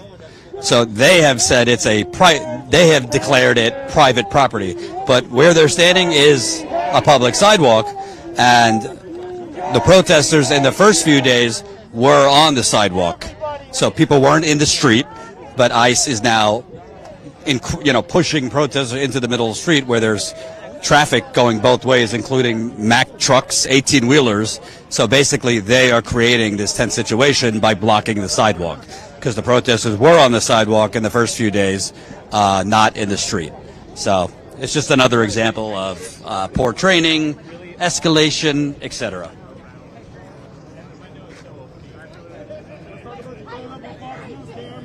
So Cam Higbie there, I guess he's on his stream, and he does this a lot where he kind of wants to portray himself to his followers, his MAGA followers, that he's the victim and he's being terrorized by Antifa and et cetera, et cetera. He's basically, he might as well honestly be on the payroll of the Trump administration, because he comes out, he is in coordination, communication. There's been reports that he basically gets communications and narrative orders from Stephen Miller, the Joseph Goebbels of our time. And it's not just him. There's others, too. Nick Sorter is one of them. Nick Shirley, who did the phony baloney bullshit. Oh, there's fraud in Minneapolis because I went to a daycare during hours that it was closed and pretend there was no operating daycare here. It's all just... And sadly, there's... unfortunately, hundreds of thousands, if not millions of people who buy their bullshit because they're just kind of like, their brains are mush. It's pea-brain city. And they kind of just, they've been seduced and they're been hoodwinked into thinking there's an enemy. And instead of realizing the enemy is Cam Higbie and Stephen Miller and the bankers and Big Pharma and big real estate and the fossil fuckers and the military-industrial complex, and Palantir, who am I forgetting? Oh, Big Agro, Big Media. Right, and ICE, Cam Higbie, all these other right-wing content creators, propagandists, they are useful idiots. MAGA, they are useful idiots. Up, pushing. Might escalate here. And they're chanting, "How's the boot taste? How's the boot taste?" Basically saying he's bootlicking the Trump administration. Cam is a threat to himself and others. Get him banned. Cam is a threat to himself and others. Get him banned. And obviously, regardless of whether he's a deadbeat or not, we're not saying, hey, attack him, and nobody's attacking him. He actually, I believe, from what I've seen of him, I think his goal is actually to be attacked. I think his goal is to be attacked. I think fellow white supremacist scumbag Jake Lang, their goal is to be physically attacked. And they know that because of their deplorable propaganda, they are, there might be people who attack them. And then they could push the narrative of Antifa terrorists, and it's this cycle. So smash the like button, share this live stream, folks. We got 1,100 watching right now. Let's try to get that higher. Spread this to your friends, family, loved ones, animals. Tell them to watch. Tell them to like. Tell them to share. Super chats are appreciated, and even more appreciated. And I have no shame. I will beg you, the proletariat. I will not beg corporate America. I will not beg the remaining Koch brother who's alive. I will not beg United Healthcare. I will not beg Goldman Sachs. I will not beg Palantir. I will not beg Pfizer. I will not beg any of the military-industrial complex. I will not beg the rich billionaire Republicans buying off the politicians or the rich Democrats buying off the politicians, because they're all buying off the politicians on both sides. It's not just Republicans that are corrupt in this country. But I will beg you, because the money you give us, it doesn't go to us having lavish dinners. It goes to what you're seeing right now, on the ground reporting. And if I do say so myself, this is not to toot our horn, but it is accurate. Everywhere we go, we have people coming up to us, thanking us. Protesters, even independent journalists. You know how many independent journalists ask us, are you guys hiring? Because we're one of the only places where you can actually go on the ground and tell the goddamn truth. You think CNN's going to call these people hostages? I mean, I was on Don Lemon's show earlier, which I never thought would happen in my life. That's another story. Thank him. You know, I do thank him for having me on. And he called it a detention center, and I had to kind of correct him respectfully. I tell him, like, I don't think this is a detention center. I wouldn't even call it a prison, because at least with most prisons, you know, you have charges, or you go through a legal process or a trial. I mean, not all, because there are people that are held in prisons indefinitely with no charges. But overall, you know, technically you're supposed to have charges. I would call this a camp. This is a camp. And they have these camps all over the country. And, you know, you might not know this because the media hasn't covered it, but this is not the only hunger strike going on in ICE camps. You have one in California. I covered one a few weeks ago in North Lake Detention Center in Michigan, where that's the biggest ICE camp in the Midwest. It's in a rural area, and there was hundreds of people doing a hunger strike. I don't think it's still going on, but there was going on with very little media attention. There's also the Dilley ICE camp in South Texas, where they literally have hundreds of children. Let me repeat, children who write letters begging to be released, begging to see their friends again in school, begging for their teachers. This is what this administration is doing. That got attention because Miss Rachel, the child internet star, started speaking up about the Dilley Detention Center. I covered a 2-month-old at the Dilley ICE camp, a 2-month-old that got RSV and was found in the middle of the night with puke all over him. And they misdiagnosed him. They did not diagnose him with RSV. For those of you who have had children, a newborn, if they get RSV, that you could die because your lungs are very narrow. Fortunately, he did not die, that boy, but he was deported with his family, and as soon as he went to Mexico, he got actual medical care and got diagnosed with RSV and treatment. So that's what's going on. And Cam Higbee is just eating this up right now, totally eating this up. And by the way, I mean, we've seen it in Minneapolis too. The ICE stormtroopers here, they protect the right-wing streamers. They don't protect anyone else, but they stand guard for the right-wing streamers. They literally protected, who was the guy in Minneapolis? No, not Jake Lang, the other idiot, the guy who doesn't pay child support. He came... Yeah, Jake's friend. I forget his name. And they literally pulled him back to protect him. And I think whispered into his ear, like, watch the flag. Because the guy, the white nationalist, the white Nazi there, streamer, hit his head, hit an ICE agent. So you're talking about Nick Shirley? No, a different guy. Yeah, he was waving his... Jaden Scott. He waved his flag and hit ICE agent. If I waved a flag and hit an ICE agent, it's possible I'd be killed. This guy hit an ICE agent, and the guy just kind of patted him on the back. Hey, buddy, keep going with the white supremacy, but watch the flag. So we captured that, too. All right, so seems like a little standoff here. People are saying, how many licks does it take to get to the center of Netanyahu's Tootsie Pop? And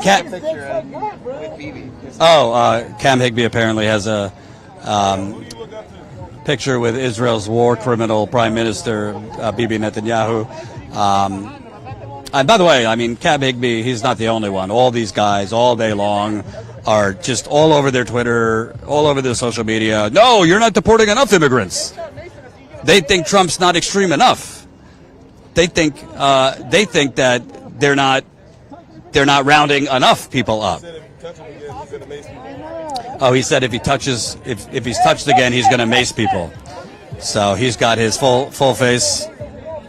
And by the way, Cam Higbee, I mean, if he wants to come cover this from a right-wing perspective, have at it. I mean, it's a free country. He could stand in the back and do it. That's what he says. Oh, yeah, he's writing ICE rioters in Newark have set up new sandbag barriers in front of Delaney Hall ICE facility driveway. That's funny. I'm here. I don't see any rioters. I see people with keffiyehs. I see people with respirator masks to protect themselves. I see trucks honking. But this is the propaganda, and it's a heavy drug, folks. It is a powerful drug that they are selling. It's, in some ways, it's the information age's cocaine. It's the information Oxycontin. They are selling nonsense. And it becomes this hamster wheel of propaganda. So Cam Higbee pushes out, the rioters are putting up sandbag barriers, and Antifa is storming the gates here. And then Fox News picks it up. And then Alex Jones picks it up. And then Steve Bannon picks it up. I don't even know if we could say pick it up, because I think a lot of them are in the same group chats, honestly. So, yeah, that's what's going on. All right, so to reset a little bit, it's day 6 of this ICE prison and hunger strike. From what I was told before I went live, there's still about 200 of the prisoners inside that are continuing the hunger strike, and all of the prisoners, and at one point there was nearly 1,000 in there, are still continuing the labor strike, and it's day 6. Senator Cory Booker finally decided today to grace the hostages with his presence. I was told that the organizers, who, by the way, there's been organizers trying to free the hostages inside for well over a year, who have been here in some cases every day. So there's people who have been organizing and protesting for over a year before this escalation. But I'm told from them that they were begging him to come long before this hunger strike, and he did not. And the one time he came for a very short while and left. We will give credit here. I love to shit on politicians, but we also give credit where it's due. So Congressman Rob Menendez has been here repeatedly this week and before. I believe he stayed here overnight a few nights ago to get answers about one of the prisoners, one of the hostages that they were trying to abduct, Martin Soto, a father of 2. His wife, Gabriela Soto, is pregnant with their 3rd child. He was abducted on a diaper run.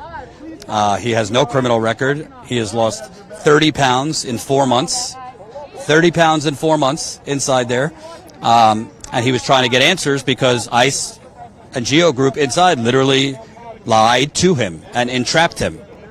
They lied to him and entrapped him. They gave him paperwork and pretended he was being released, and then they handcuffed him and threw him in a white van.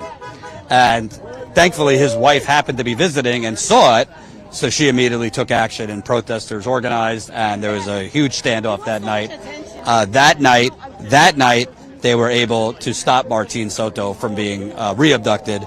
Unfortunately, the next morning, overnight, ICE basically smuggled him out of here, not in an ICE transport van, but in a regular vehicle, a regular car.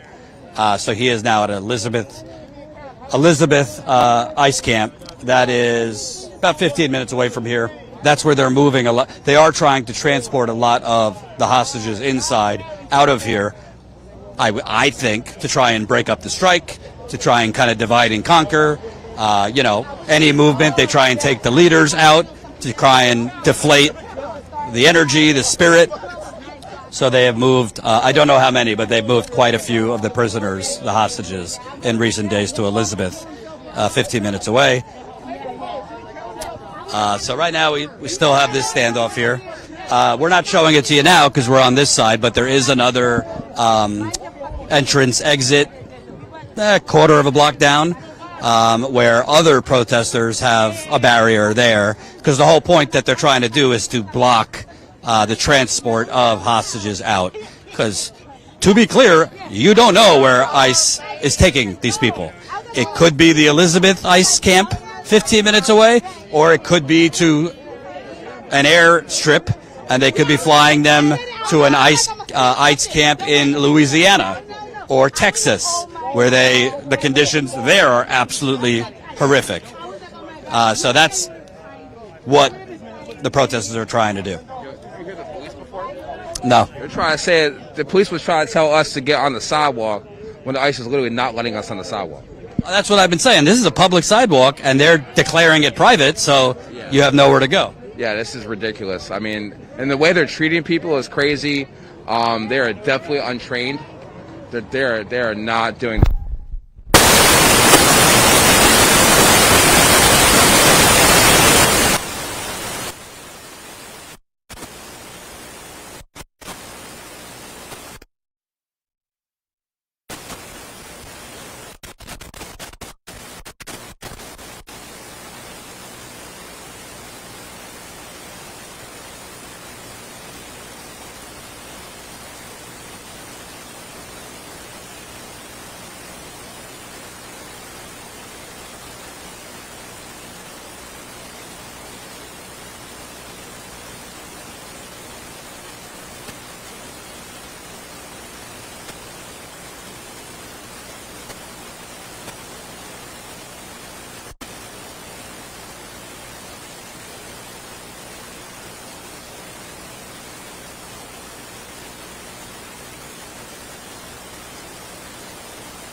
How we doing? How we doing? 1, 2, 3. 1, 2, 3.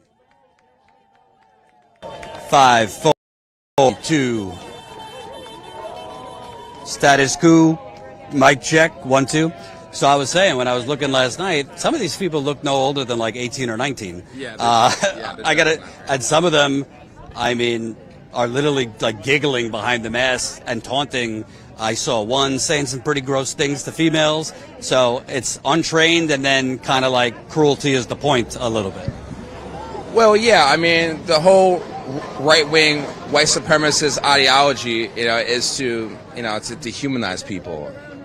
And plus, when we were in the military, they dehumanize us and train us to dehumanize other people. So that's unfortunately that's parts of the course. If you don't have the right leadership in place. So you got these young guys that are impressionable, seeing the way, you got Pete Hegseth, throwing all this rhetoric around. They're gonna think that shit's okay, and the ICE will sink your battleship guy, Pete Hegseth. Yeah, it's terrible. And you got us veterans that have lived this, and we're looking at them like, guys, you're gonna have to live with this. You're gonna have to, eventually, you're gonna have to, reap what you sow.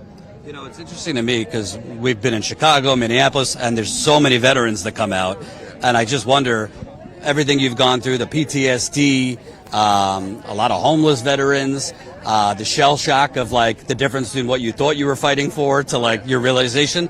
I mean, being out here, did you think, obviously with Trump, like we knew it was going to be bad, but did you think when you were serving that anything like this would happen? Absolutely not.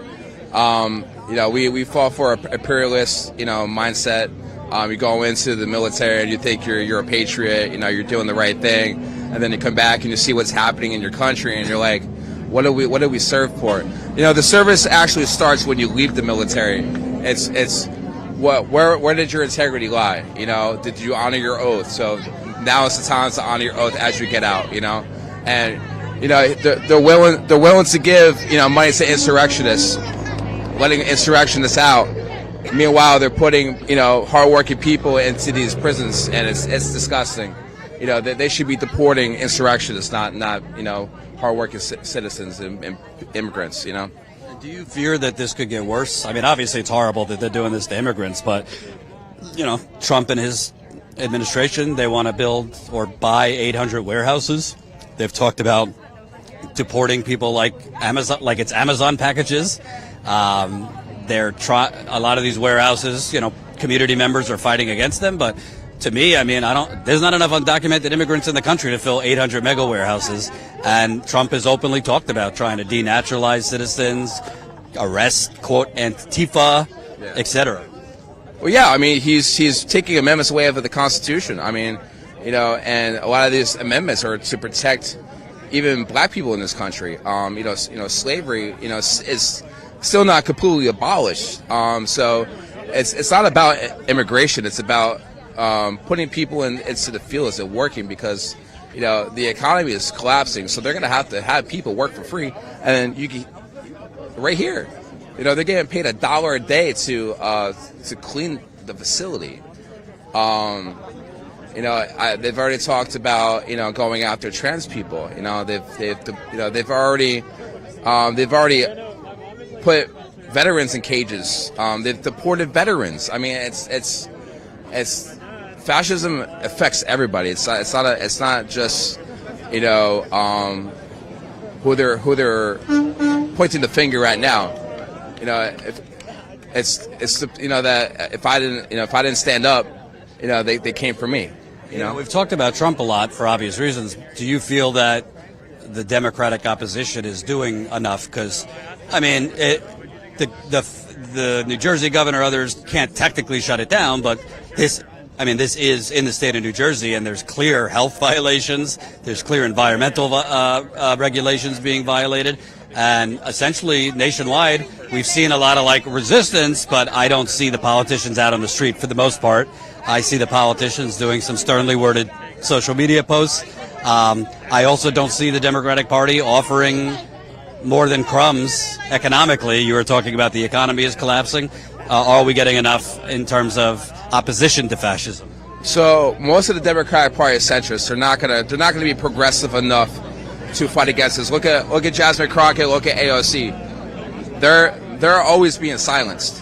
Black women that are in progressive candidates are being silenced in this country. The people who actually are fighting against this, you know what I mean? So they're not gonna give airtime to the people who are actually willing to do the thing.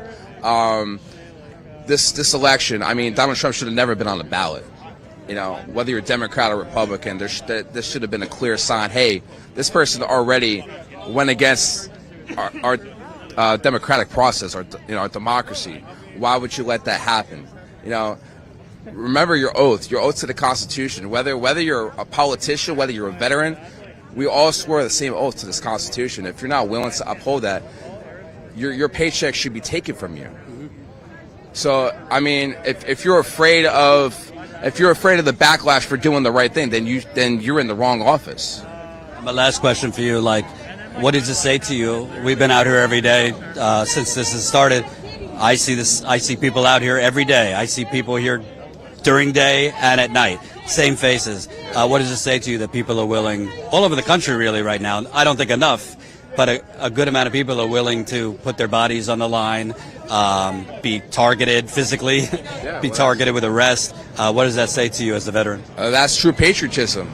If you're willing to sacrifice for your fellow countrymen, no matter what you look like or where you come from, that's what makes you American.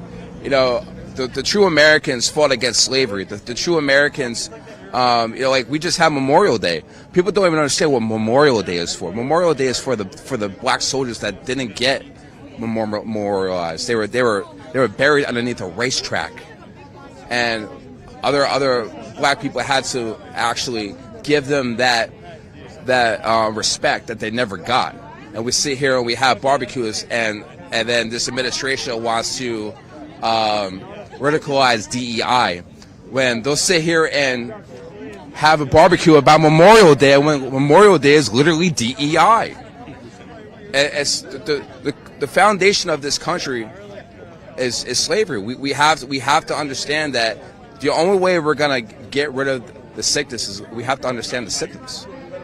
And if you're not willing to see the problem within white supremacy, there's no way we're gonna ever move forward. We're gonna keep regressing backwards. Germany got their playbook from us. We are the beginning of fascism. We must be the end. What's your name? Thomas. Thank you, man. A co-founder of Fight Against Fascism.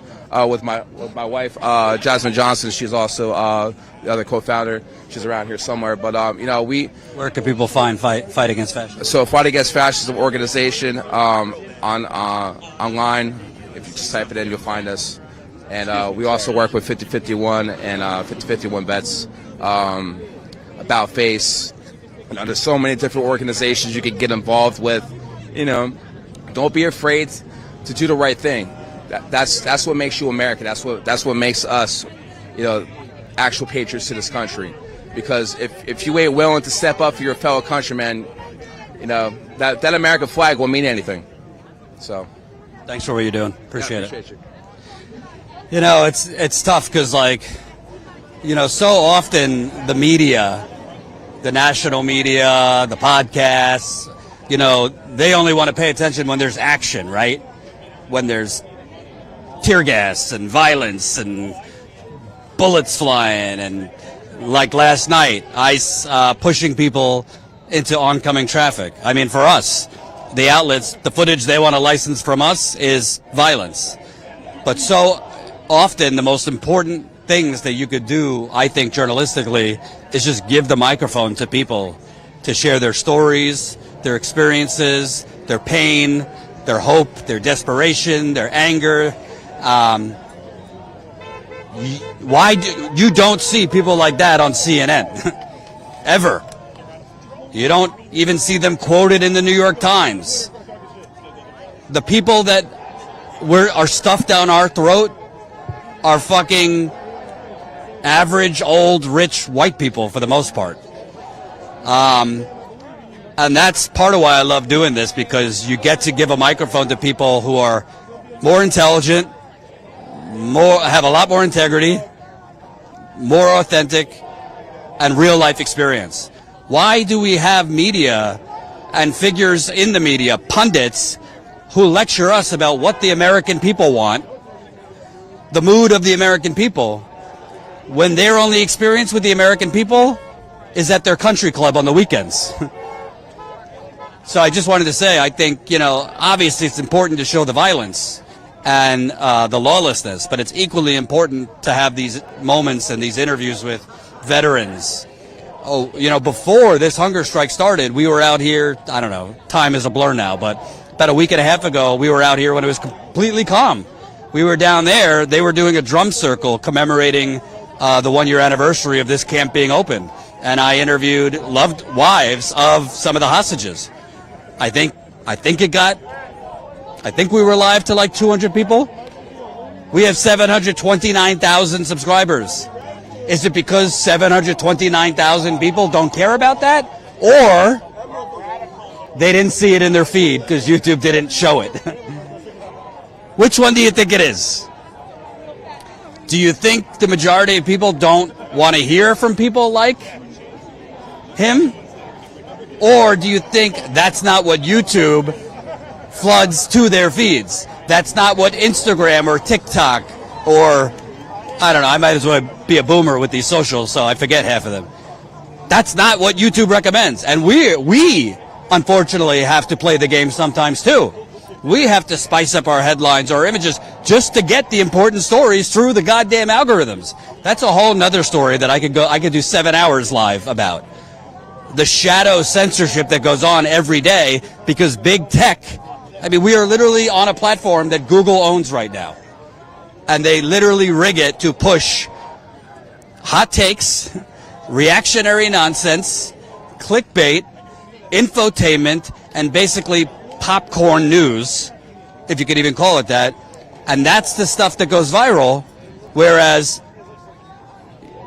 like camps and abductions and peaceful protesters being pushed into oncoming traffic.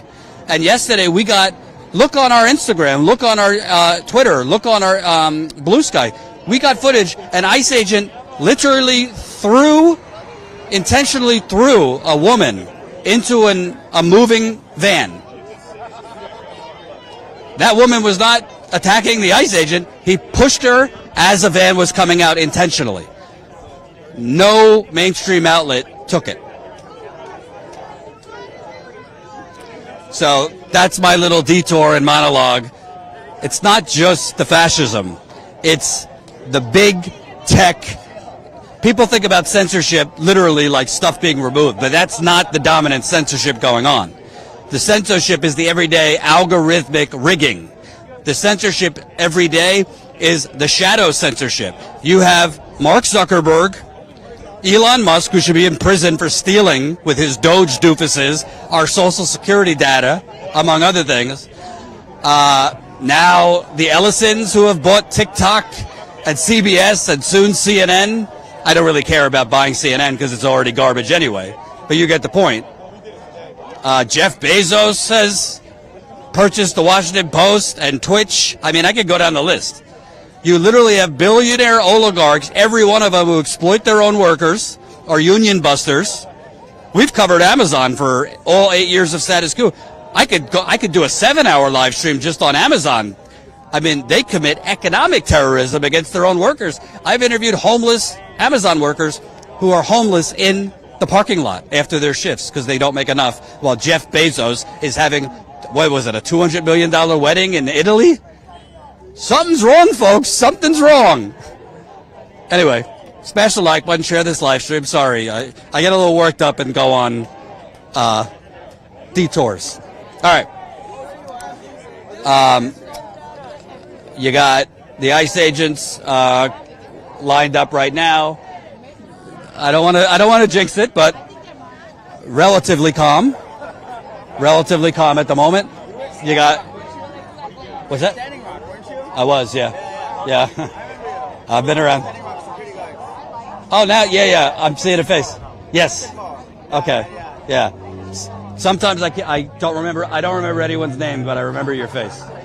Yeah. It all comes full circle now, right? It does. We're live. Do you want to talk? Sure. Don't be shy. You were just telling me you were at Standing Rock. We're not going to talk about Standing Rock too much. Okay. Well, I will point out it's a 10-year anniversary, but I'll leave it at that. Yeah. 10-year anniversary of Standing Rock. So tell me, I mean, it's just illuminate. Away from him, just in case it pops up. That's okay. Talking, I don't have any PPE on right now. That's okay. Tell me about, just your feelings seeing what's going on right now, essentially peaceful protesters. Let me take you back to, Fort Snelling days. Let me talk to you about, the Whipple building. Let me talk to you about what I saw in Minneapolis when I was out in Minneapolis for a little while. It's very much like the concentration camps that they did to Native Americans way back when. That's what reservations are. Reservations are current concentration camps that is on land reserved that's unsuitable for living. They're like, oh, we can use a little reserve. You know what I mean? It's so similar. And then you're disappearing people, and you have to have people watch all sides of the building to figure out if they're going to remove people or not remove people. This is a history repeats itself. I don't want to cut you off, but it's important people know Fort Snelling, basically the ICE prison in Minneapolis, is on top of a former indigenous concentration camp. They did that intentionally, and that literally is a thing right now in Minneapolis. It's on top of a indigenous concentration camp from the 19th century. Go on. So, I mean, history repeats itself, and it's looking a lot like a lot of this is switching to where they're going to lose. If you really think about it, the non-indigenous world that was created is failing. That's why they're doing this. They're failing. They don't know they're running out of the resources that they used to be able to make billions and billions of dollars a day on. They're running out of the ability to live expensively like they have, because now you've got people that are shutting down all these places that are indigenous places, because we now have prepared. Something's going on. Hold on.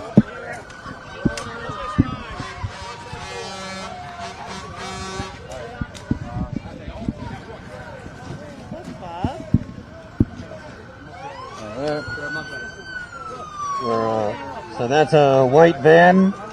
That's usually the transport vans where they transport the hostages in and out. So now you see the sounds of sirens. It's hard to tell whether that's police or ICE cars or Geo Group. So the protesters have gone into the middle of the street now. Close it on them. What'd you say? No, they can't go because the gate's closing. So the gate is closing. So the protesters are saying, move back, move back, move back. That's the protesters saying that. Yeah. You can't hear me because I said the protesters. Yeah. And apologies again if my voice is muffled. I'm wearing a respirator because... There we go. The ICE agents are saying, move the fuck back, move the fuck back. There we go. Sorry. Hold me. I got you. Hold me. So they're pushing protesters onto the street. The batons are out. Get up here, over here.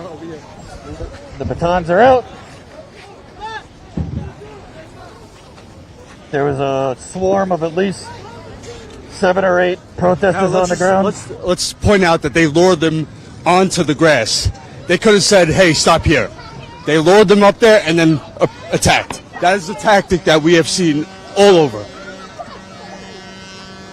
And again, the ICE agents are on a public sidewalk. So they are not allowing the protesters to protest on a public sidewalk. So they are pushing the protesters onto the street. And behind us are trucks. So what was the point of that? What was the point of all this shit? Let's go X-Cam. What was the point of that? That's John, our intrepid cameraman. So the protesters now are on the sidewalk. So they're trying to reassert their right to protest on a public sidewalk. Again, it is a public sidewalk, even though ICE has declared it private property because they're just inventing and making up the law as they go. So if you couldn't hear that, the protesters are on the public sidewalk now, even though ICE has lied and said it's a private sidewalk. It's not. It's a public sidewalk. And like most things, they're just making up the law or breaking the law. So that's why this has been going on the last 2 nights, where protesters are being pushed into the middle of the street with trucks. You can hear the trucks. It's very, very dangerous. They keep pushing protesters into the middle of a busy street with long trucks. Right now, the trucks are honking in support of the protesters.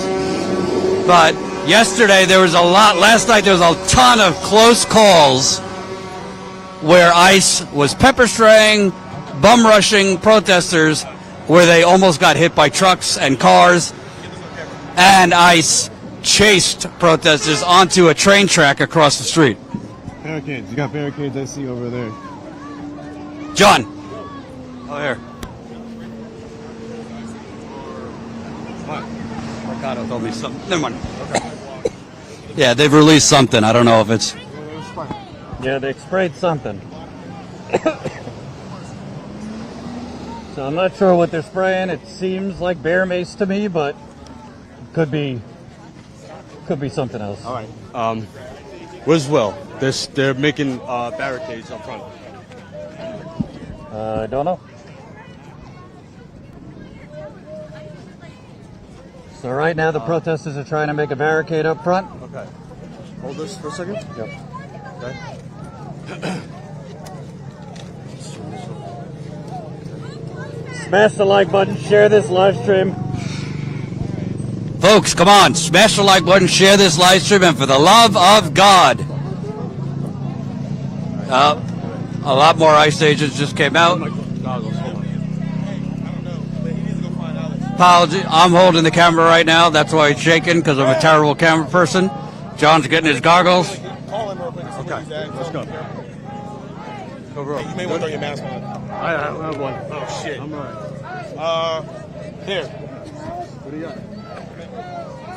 Didn't use it. It goes over the back of your head. Yeah. Thank you. You're in Minnesota. Got it? Yeah, I found there's pretty good job. John's just putting his mask on because we think they're about to unleash chemical spray. No. I live within driving distance. Not super close. No. Yeah.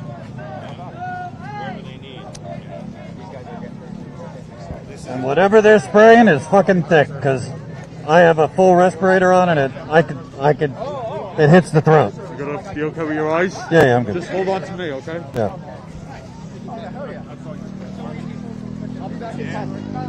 So right now the protesters are setting up barricades on the public sidewalk. Again, smash the like button.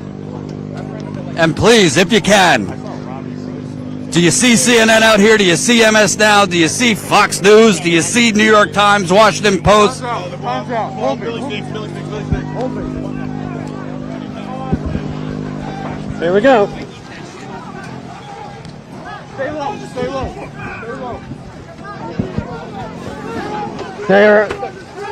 They are attacking the protesters with cones, barriers. It is complete chaos here in Newark, New Jersey. Come on, this way.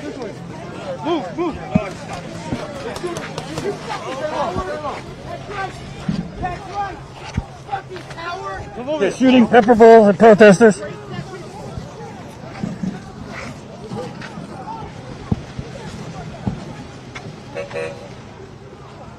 Protesters are everywhere in the middle of the street, on the ground. They shot the pepper ball guns.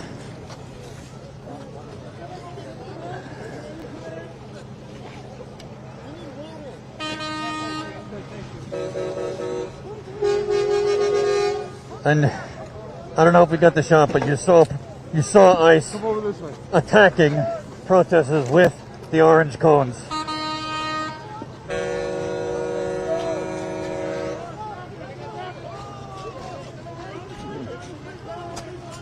And right now they're swinging their batons. What do you do to go get tased? They're holding the tasers out. They're holding the tasers out and threatening to tase protesters, which they did last night.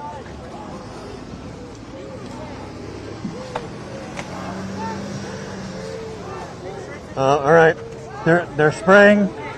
I don't know if that's pepper spray or bear mace, but they're spraying protesters. Tasers, you know.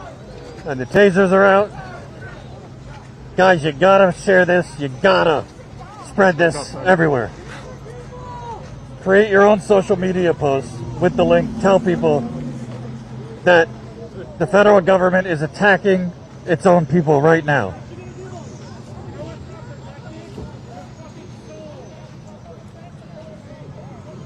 You are watching the start of the Civil War in America. John's been saying that for a while, but he might be right. He might be right.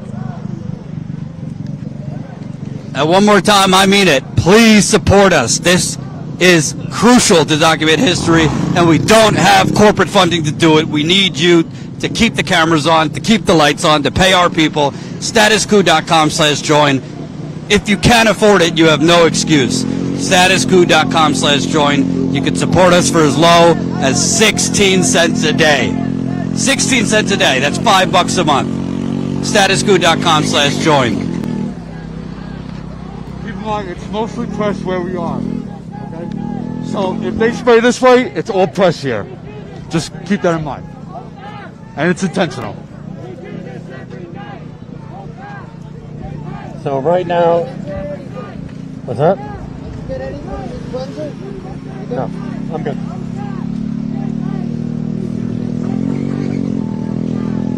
And as this is happening, literally you have trucks going back and forth. So they're literally attacking protesters with orange street cones, batons, spray, and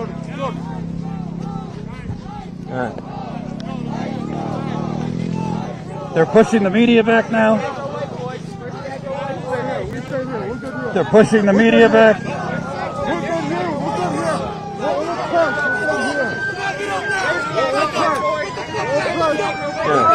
Where's the aggro white boy? Hey! ICE is attacking now. They're attacking press because they don't care about the Constitution. They're shooting pepper balls.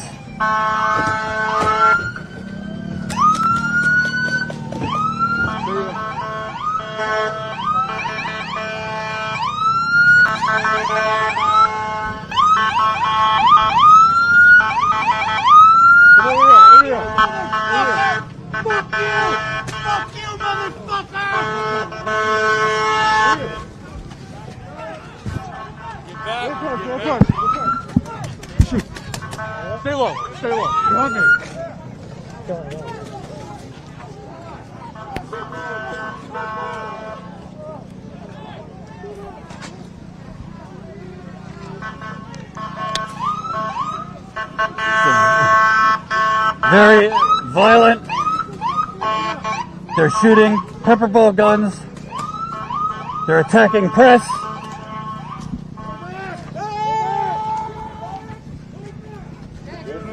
And now the stormtroopers are moving back.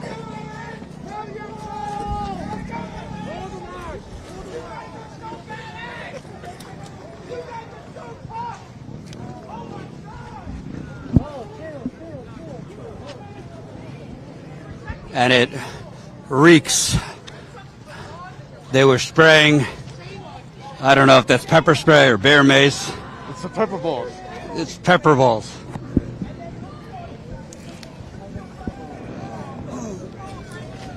They sprayed my feet. Like they went by in the car and just sprayed all of us. And they were Probably. Yeah, so as they were driving in, the passenger ICE agent sprayed my feet and the person next to me, like on the ground. And they were pushing press. Yes, they right. were pushing press out of the way. They actually said, we don't want to mess with you guys, but we're going to push out. Right. Which, that doesn't mean anything. Basically pushing us into trucks. Exactly. Yeah. So that's what's going on. That's Andrew Marcano, by the way. Try to watch his stream along with ours, Mercado Media. What you just saw is completely unnecessary. The MAGA people will say, whoa, you guys shouldn't be blocking this, that, or the other thing. Yeah, if ICE wants to come out and try and arrest protesters, they could try and arrest protesters. They're not trying to do that. They're trying to attack them. They're trying to violently suppress them, put them down. It's hard to get a shot when you're being pushed into oncoming traffic, but you probably could see they were throwing the cones at the protesters, the street cones. They were hitting protesters with batons, shooting with their pepper ball guns. It's a bad situation. And I'll just be honest with you guys, I got a pretty bad back, and I'm having a duck, like kneel down, and my back's tensing up. I mean, can you imagine? Some of these people are older. They're attacking people, not all who are agile enough to avoid oncoming cars, oncoming trucks. And these pepper ball guns, I mean, you get hit with a pepper ball, it fucking hurts. It hurts. John's been hit with them. JT's been hit with them. It's not like a little, graze. You were saying earlier you thought it was going to get this violent. Yeah, physical. I mean, yeah, just it is what it is. John Farina, behind the camera. Adrenaline's pumping, so I'm losing train of thought. All right, I'm going to go back reset. All right. Let me just set the camera down for a minute. You okay? Yeah, my back's fucked up, but it's all right. Yeah, I'm not as young as I was when I first got to Standing Rock, and I'm 2 back surgeries after that. So, being pushed into oncoming yesterday, John and I both sprinted about a block. And I don't know about you, but I was sprinting backwards, and it fucked up my back. You all right? Yeah. Try to stay with us as best you can. I got one. So you getting flashbacks to Minneapolis now? Oh, definitely flashbacks to Minneapolis. What's new here are tasers. We have not really. I never saw tasers in Minneapolis, but I was seeing fully charged tasers pointed directly at protesters from very close. And what I was seeing here is there were a couple officers in there that looked like they had a look of glee on their face. They love this. They get it. They'd been waiting for it all night, and finally the gloves were off, and they could do what they've been wanting to do all day. And that's a really scary and disheartening thing to see on the face of someone who is, on paper, supposed to be, a representative of law and order, of authority. They would like us to, see someone with a badge and a uniform and have respect. And when you see the look of glee on someone's face wearing a badge and a uniform, as they are attacking American citizens who are protesting something that they believe in. This is all protected action. This is one of the most American things you could do, and they're excited to beat them up, pepper spray them, and tase them. It's not a good feeling. For those that don't know, I'm talking to Will Allen Dupraw. He's a photojournalist, a video journalist. He's done work for Status Coup in Minneapolis, D.C., and now he's here helping us out. Something that I always look for as a journalist, and I'm sure you do as a photographer, I kind of look at their eyes. And I was looking last night, and some of these people, it's a mix. First of all, some of these ICE agents out here look no older than like 18 to me. They look young, but some of them almost look like it's a mixture of fear.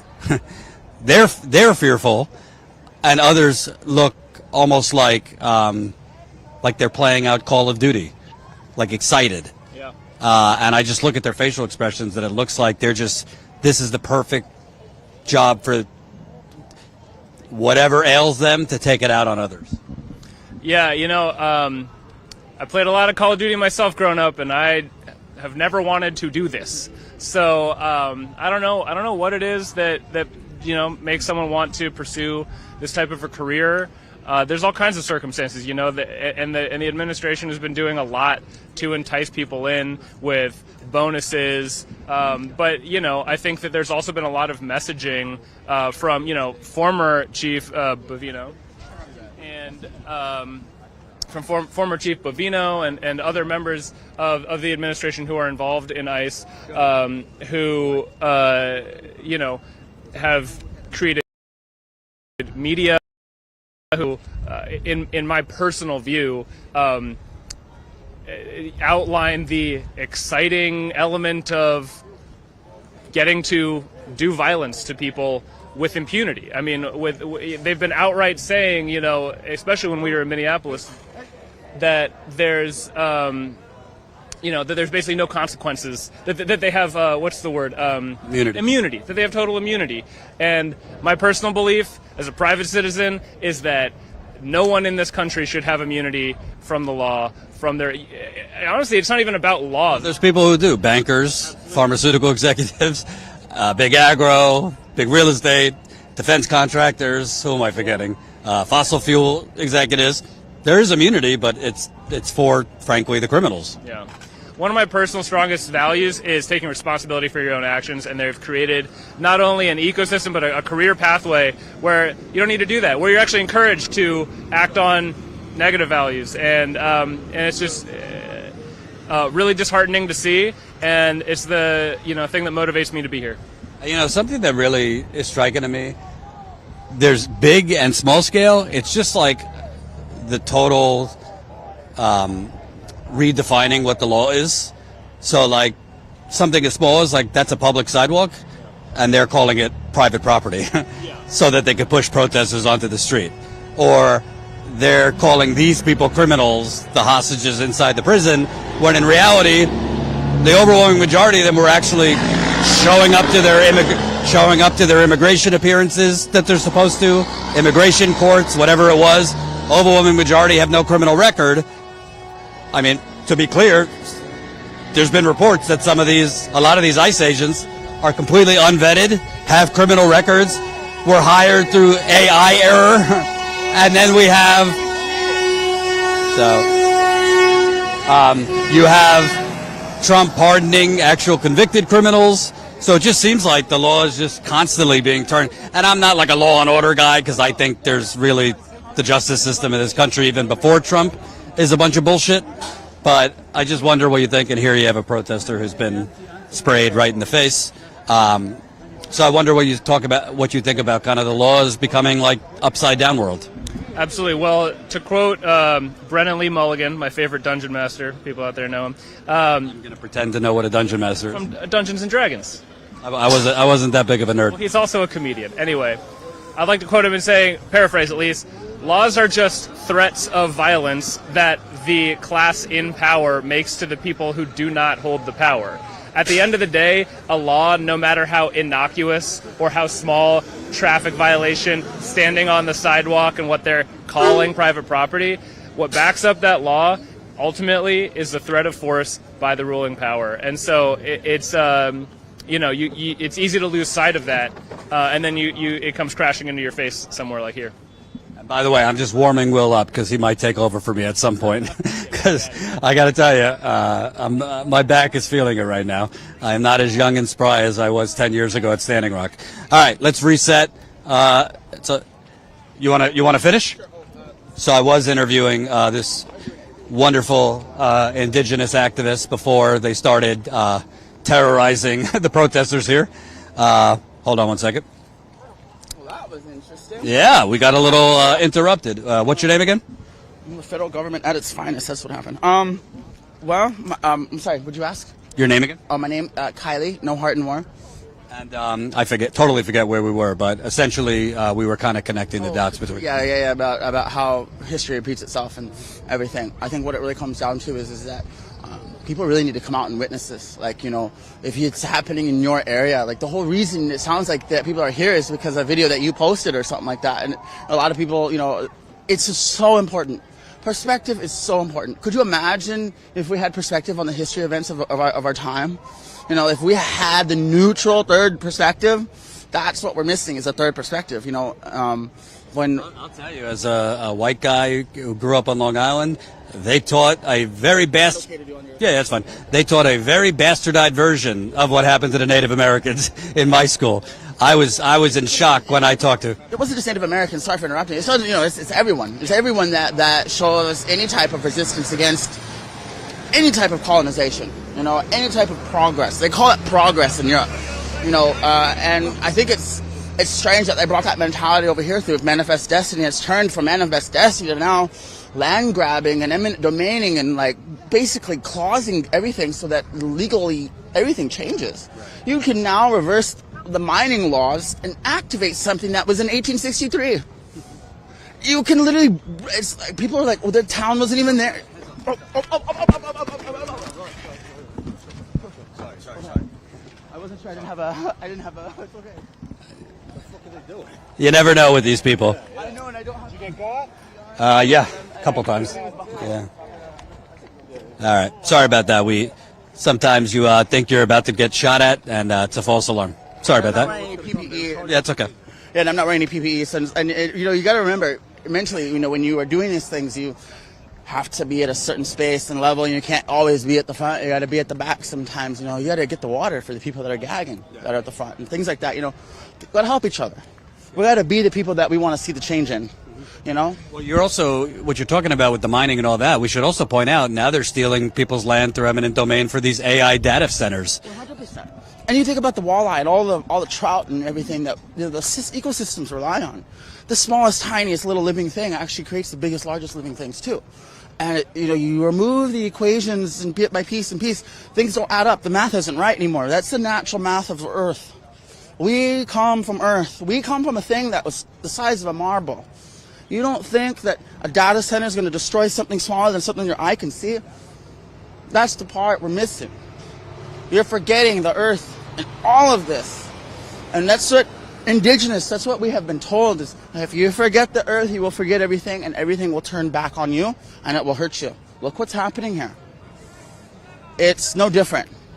Do you feel like, for lack of better phrasing, what's been going on over the last year and a half is starting to wake up maybe some white people that were asleep to what was going on? Oh, 100. You're 100. You see the change in support for minorities. I mean, look at this. And you've got so many minority groups down there helping with and I don't want to say minority because the minority is really the majority now.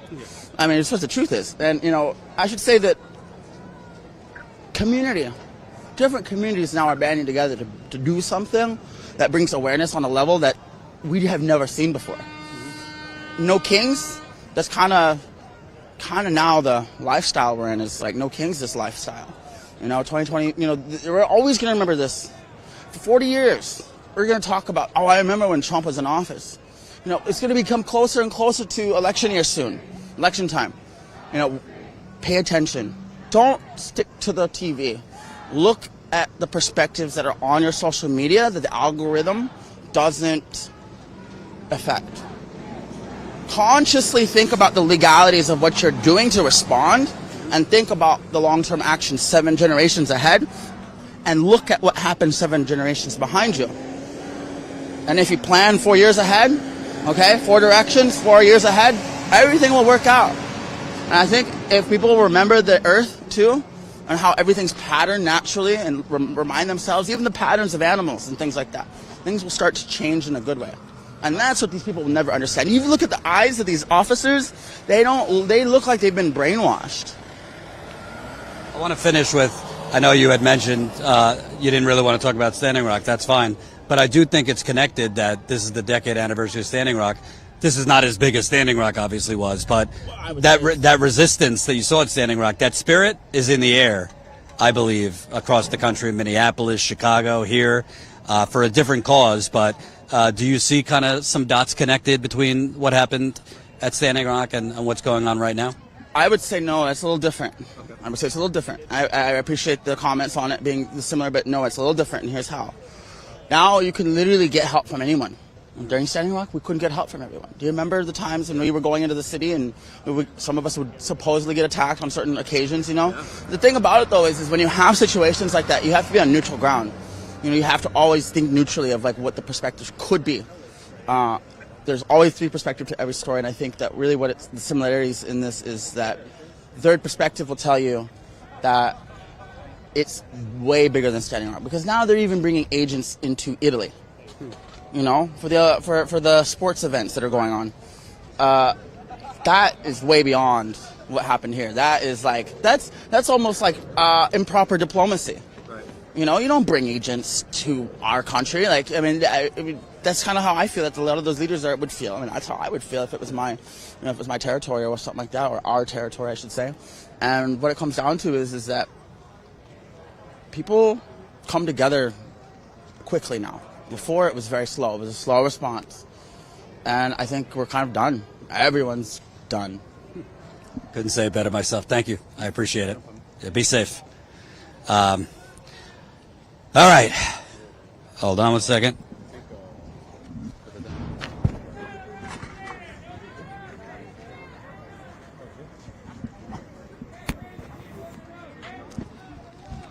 Go tell him if he wants to, we'd like to talk to him. So, just to reset here, if you came to this late, it's day 6 of this prison hunger strike, labor strike. Based on people I spoke with, you have still hundreds of hostages inside are partaking in the hunger part of it. A lot of them are not anymore because it's difficult to abstain from food, even expired, rotting food. These hostages inside have been fed maggots, worms in their food. They have been fed expired food. They're being deprived of medication, severe overcrowding. How you doing, man? Hey, man. How are you? So, I don't know if you've been seeing what's going on, but again, pushing people into the street, ramming protesters with orange cones, occupying the public sidewalk. What are your thoughts seeing what's transpiring here? That's why I'm here. That's why I came back. We spent 24 hours here yesterday, and, I think it's important to come back to make sure that these things don't continue to happen. We see, like you said, all the things that you're saying. We see it on social media. The world sees it. And, if everybody's not upset at this point, I don't know what else they need to see. So.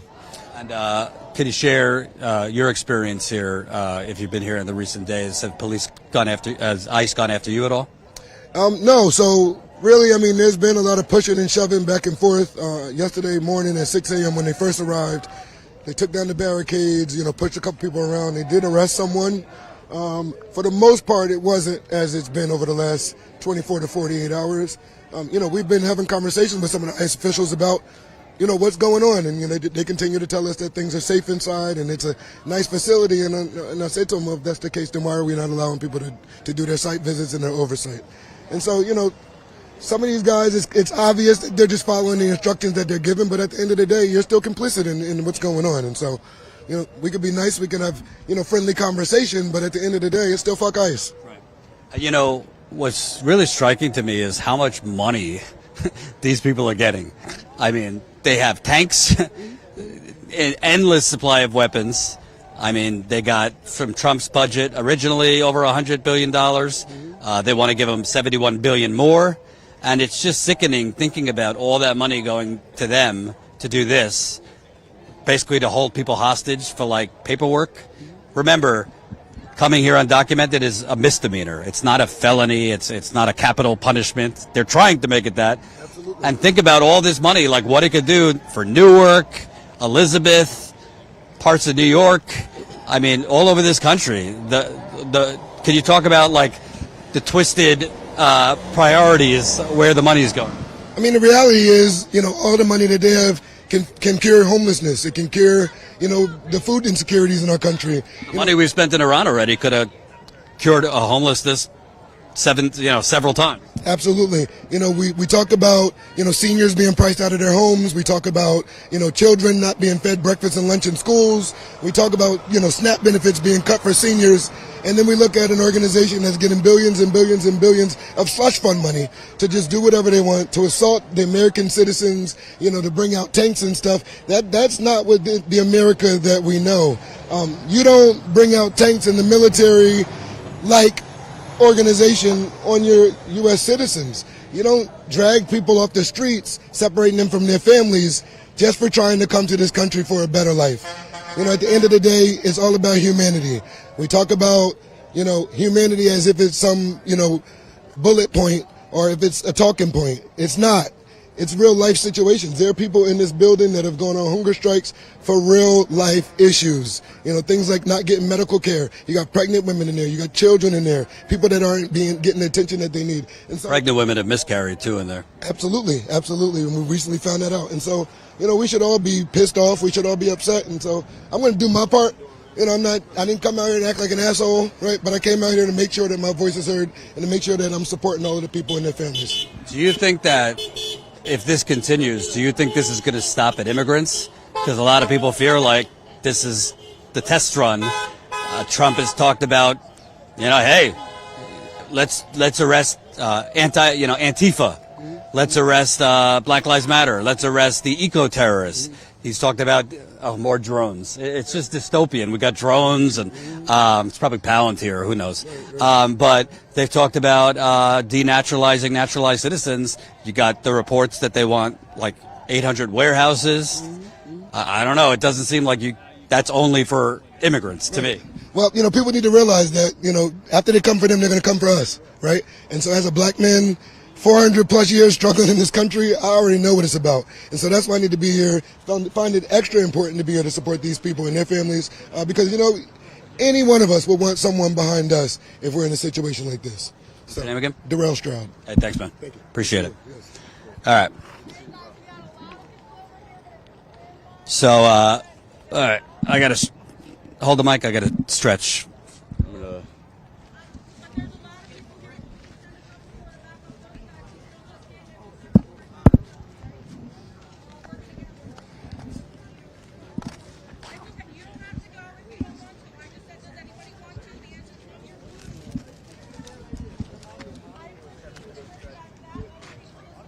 This shit gets hot.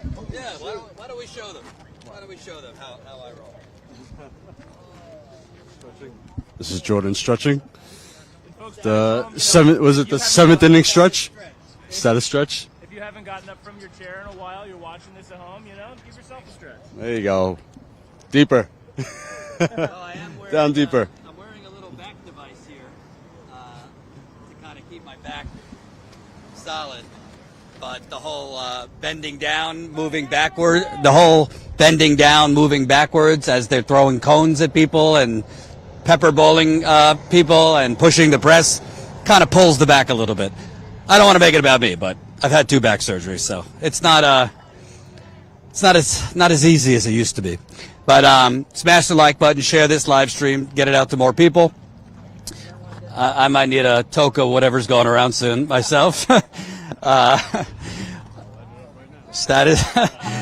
John Farina behind the camera. He'll be here all night. So, obviously we've seen this cycle with it's calm for 15, 20 minutes, and then all of a sudden it fucking looks like chaos and an urban war zone. The one thing that doesn't change, I repeat, there are mega trucks continuing to zoom up and down this street. What's that? Oh, so they're opening the gate now. So when they open the gate, it usually means more cars are coming or more of the stormtroopers are coming. And that usually precedes more violence. So let's get up here, see what's going on. Remember, smash the like button, share this live stream, and for the love of God, folks, I'm not beyond begging the people. Statuscoup.com/join. And to those of you who say, Jordan, you're a broken record, stop asking for money. I say to you, unless you could provide me a federal money tree in my backyard, unless you could provide me and Status Coup the printing press that they print the money at the Federal Reserve, and give me an endless money supply. Learn modern monetary theory, by the way. We don't have a magic money tree, so if I don't ask you, the people, to support this on-the-ground guerrilla justice journalism, then the lights have to go off, and we can't afford it. So please, please support us. Statuscoup.com/join. How long have we been live? I'm losing track of time. Yeah, I have no idea. Wow, 11 o'clock. And by the way, hey, how are you, man? Good, long time no see. Yeah. Lights coming. All right, here we go. So you got, we don't know if that's an ambulance. Don't know if it's cops. No, that looks like another ICE or GEO vehicle. The batons are out, so here we go again.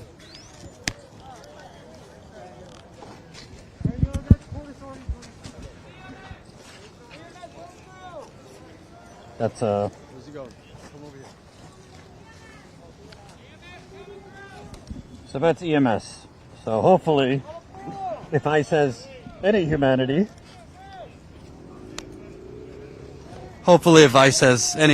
they're not going to bum rush people as EMS is coming.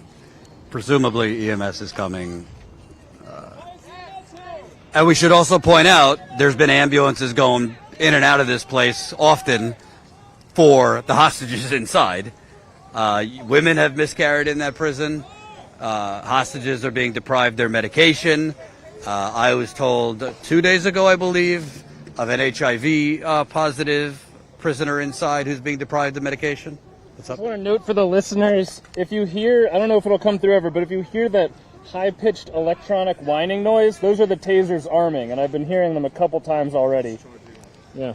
So they're charging the tasers. That's Will giving us that knowledge. Thank you. And I just want to be clear, because we've all kind of become numb to this insanity. Yesterday, they fucking chased a guy onto an active train track and tased him. They don't know the train schedule. Fortunately, there was no train coming. But they tased a protester. We spoke with that protester today who got tased. We're going to publish the interview tomorrow. He's doing okay, thankfully. And I asked him, I spoke with him today, like, did something happen before? And he basically told me, yeah, I was popping off verbally at them. Well, last time I checked, you're allowed to pop off verbally at the federal government. It's kind of enshrined in the Constitution. What happened to all these don't tread on me people? Don't tread on me unless it's ICE and paramilitary troopers. So we're showing the tasers right now. He's the guy in charge, too. So right now you see the guy in charge. What is he pointing the taser? Yep. Yeah. He's going to say, you're going to get tased. I'm going to tell you right now. And this guy's been running the operation out here the last few nights. I mean, you're looking. There's no reason to tase people right now, or at all. The protesters are on the street. They're not doing anything. Their crime is hurling insults at ICE, which doesn't seem to be a criminal offense to me. And ICE is taking out tasers. They've already fired the pepper ball guns, etc. And it feels like something's about to happen. So And I'm seeing people take out their batons. And real quick before I forget, they're spraying something. Real quick before I forget, it's John behind the camera, I'm in front of the camera, but we got a great team the last few days working at least 16, 17-hour days. Jenny behind the camera. All right, they're moving. Oh, here we go.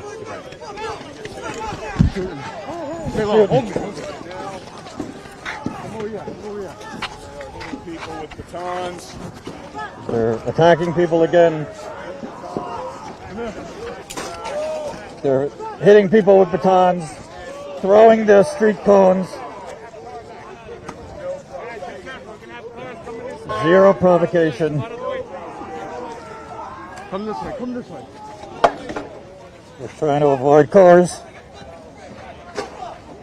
They're screaming, back the fuck up. You're gonna get sprayed, you're gonna get sprayed. Oh, sorry.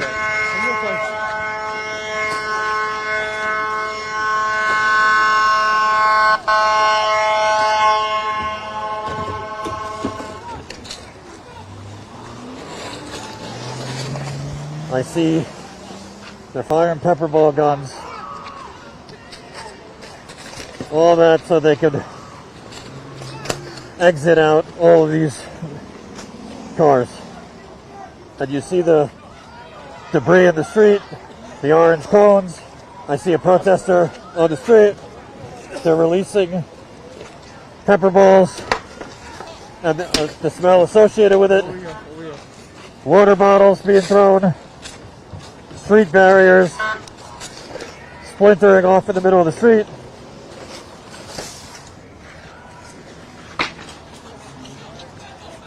Now you see, back the fuck up, back the fuck up, back the fuck up. And they love this. They're getting off on this.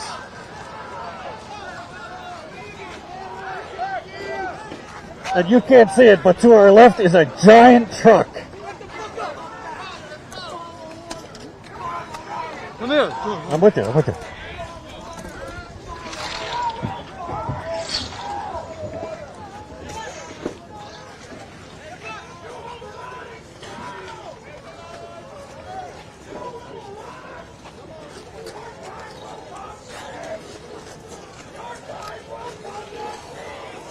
People are screaming, your time will come, Nazis, your time will come, Nazis. Fucking pig! You fucking pig.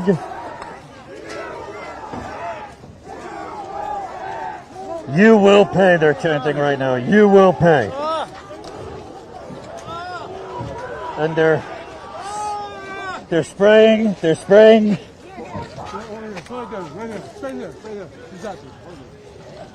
Oh, they're spraying something. You alright? Yeah, I'm good. You good? Yeah, I'm good. They're spraying, it's hard to tell what the fuck they're spraying It's like anymore. fuck. It hurts though. I got it a little bit in my eye, but I'm alright. You want to shoot at home? No, I'm okay. Thanks.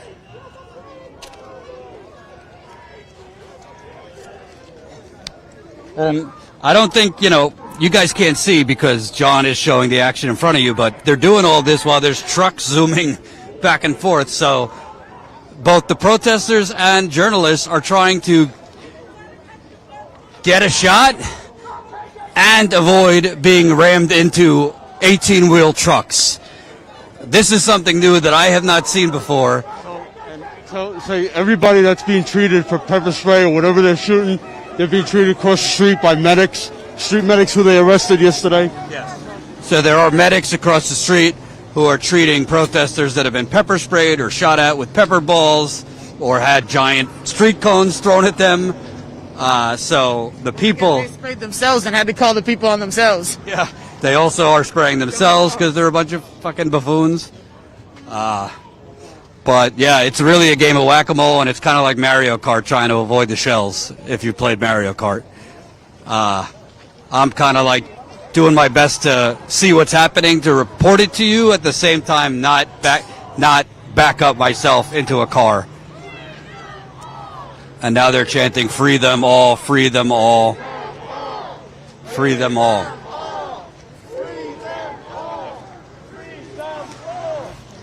And before I was rudely interrupted, I was giving a shout out to our team behind the scenes. Thank you to Jenny, who's been working since 6 a.m. Pacific time.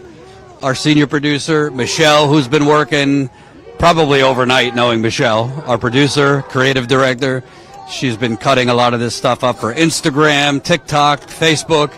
Colin, who's been with Status Coup from day one, jack of all trades, works way too much. He's been producing and editing for us all day. Ty, who's been editing for social media, for YouTube, working long hours. It's a small team, but a mighty team, and they choose to work here, even though they could probably make more elsewhere, because they know what we're doing matters. So I appreciate everything you guys are doing, and we will give time off once this calms down, if it does. If it doesn't, and a civil war starts, tough shit. What can I tell you? Oh, we just need a bigger team. We just need a bigger team, which is a good segue. Statuscoup.com/join. And by the way, we also, you can donate too. So if there are people watching, we obviously appreciate any amount, but if there are people watching with bigger means who could contribute a larger amount to help fund this, this reporting costs a lot. Paying John, Will is also here, so we're paying 2 cameramen tonight, two video journalists, plus me, plus everyone behind the scenes. So money don't grow on trees, unfortunately. Only the federal government it does. Only the federal government does. So thanks to everybody who's supporting. I would shout out new members, but it's a little chaotic, and I don't want to look down on my phone right now. And also credit to, there's a ton of independent journalists out here in front of us. You got Ford Fisher with News to Share. Andrew Mercado is out here. A bunch of other people. I don't know everybody, but the media here is independent media, while the fat-ass corporate scumbags sit in their studio. And these people are doing it for themselves with limited means, many of them paying on their own dime to travel up here from other parts of the country. And they do not get paid what anchors on CNN get paid, or MS Now, or Fox News propaganda, or what Cam Higbee gets paid, probably by the Trump administration. So they're also guerrilla journalists, so they deserve credit too. It's good to see that the ranks are growing among independent journalists, and we need to help support each other as best as we can. Andrew Mercado has streamed on our channel before from Minneapolis. John and Ford of News to Share have been out on the ground together in many parts of the country, most recently Minneapolis. Same to Jordan. Why they're here to help, and if they've seen what happened. Yeah, I'll try, but typically medics don't want to talk, in my experience, but I could try. Let me see. Go ahead.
Yeah, as I suspected, I was went up to a medic or two to see if they could talk, but they looked at me like I had 7 faces. They're a little busy, so they can't talk.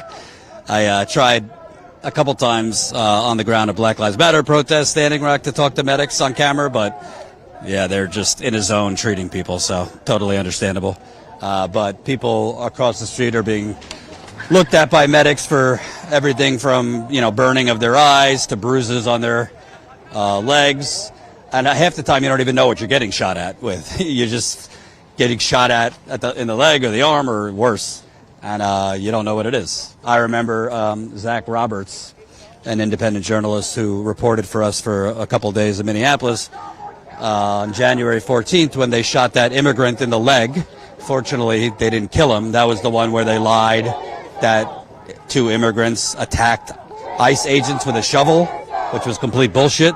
Anyway, they started literally it looked like they were bombing North Minneapolis with bombs.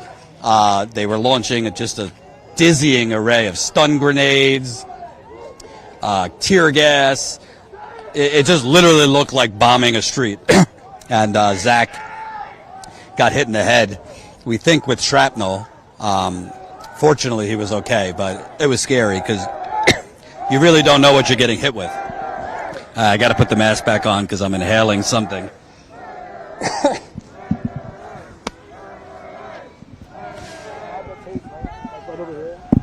Tonight? Did you see the guy get tased right over here? I didn't. Somebody got tased over here? Yeah, he was literally at this point walking away from the ICE officer, but it was an ICE officer that was kind of wiggling his gun around, so he was itching, and yeah, when the guy was running away, he tased him right on the side and the back. So this is a repeated thing. We saw yesterday they tased a guy that they chased on the train tracks, and they tased someone here. Yeah. Basically, the guy was running away, you said. Yeah, he was in the way, and then they said get out, and he started running to the side, and literally it's when his back was turned, they shot him with the taser. And basically, it basically seems to me every time they bum rush people, it's not because the protesters are provoking them.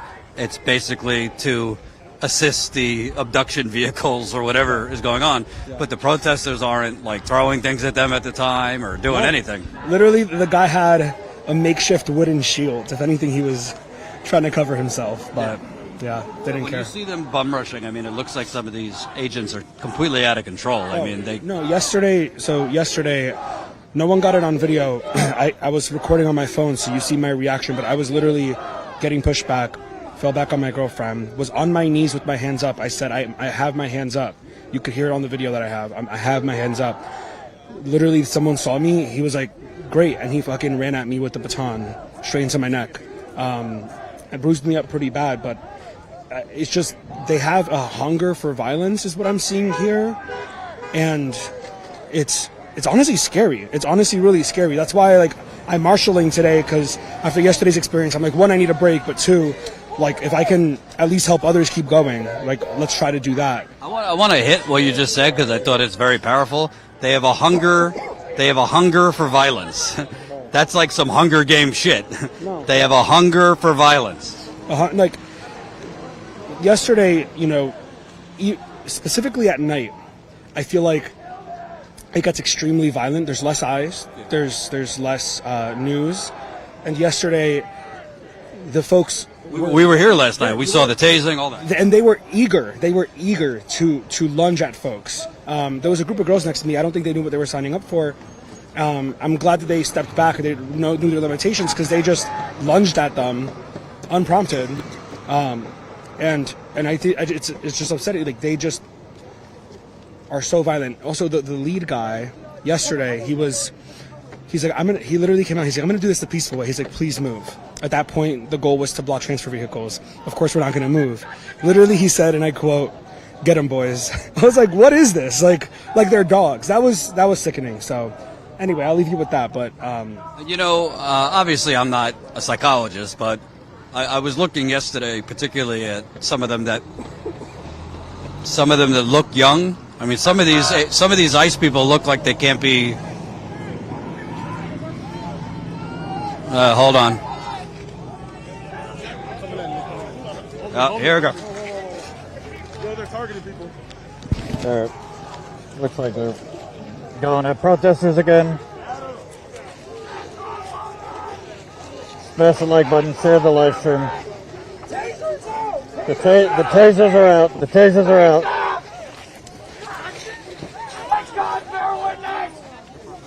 Protesters are chanting, bear witness, fight back, bear witness.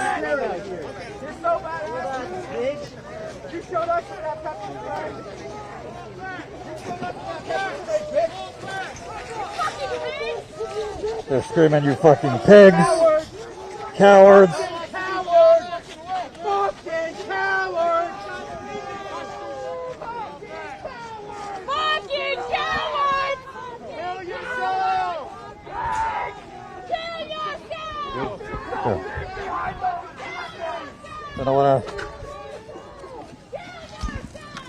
I just want to show you. Give you an example of what these are shields being used. Sorry, these are shields being used to protect from the stormtroopers. This is America, folks. I know it's always been a corrupt imperial cesspool, but come on. This is what's going on in the streets. It's fucking scary, dude. Absolutely scary. You got to have shields here to protect from the federal paramilitary. What's that? Ain't that the truth? She said, ain't that the truth? It's sad. It really is. All right. Let me see something here.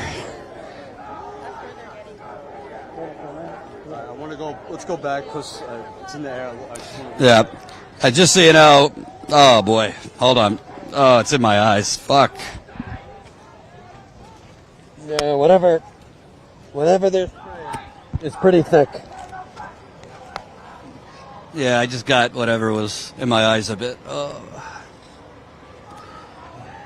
Yeah, it's hard to know if it's pepper spray or bear mace, but it's worse than anything I smelled a couple years ago. So I got a picture of it because they dropped.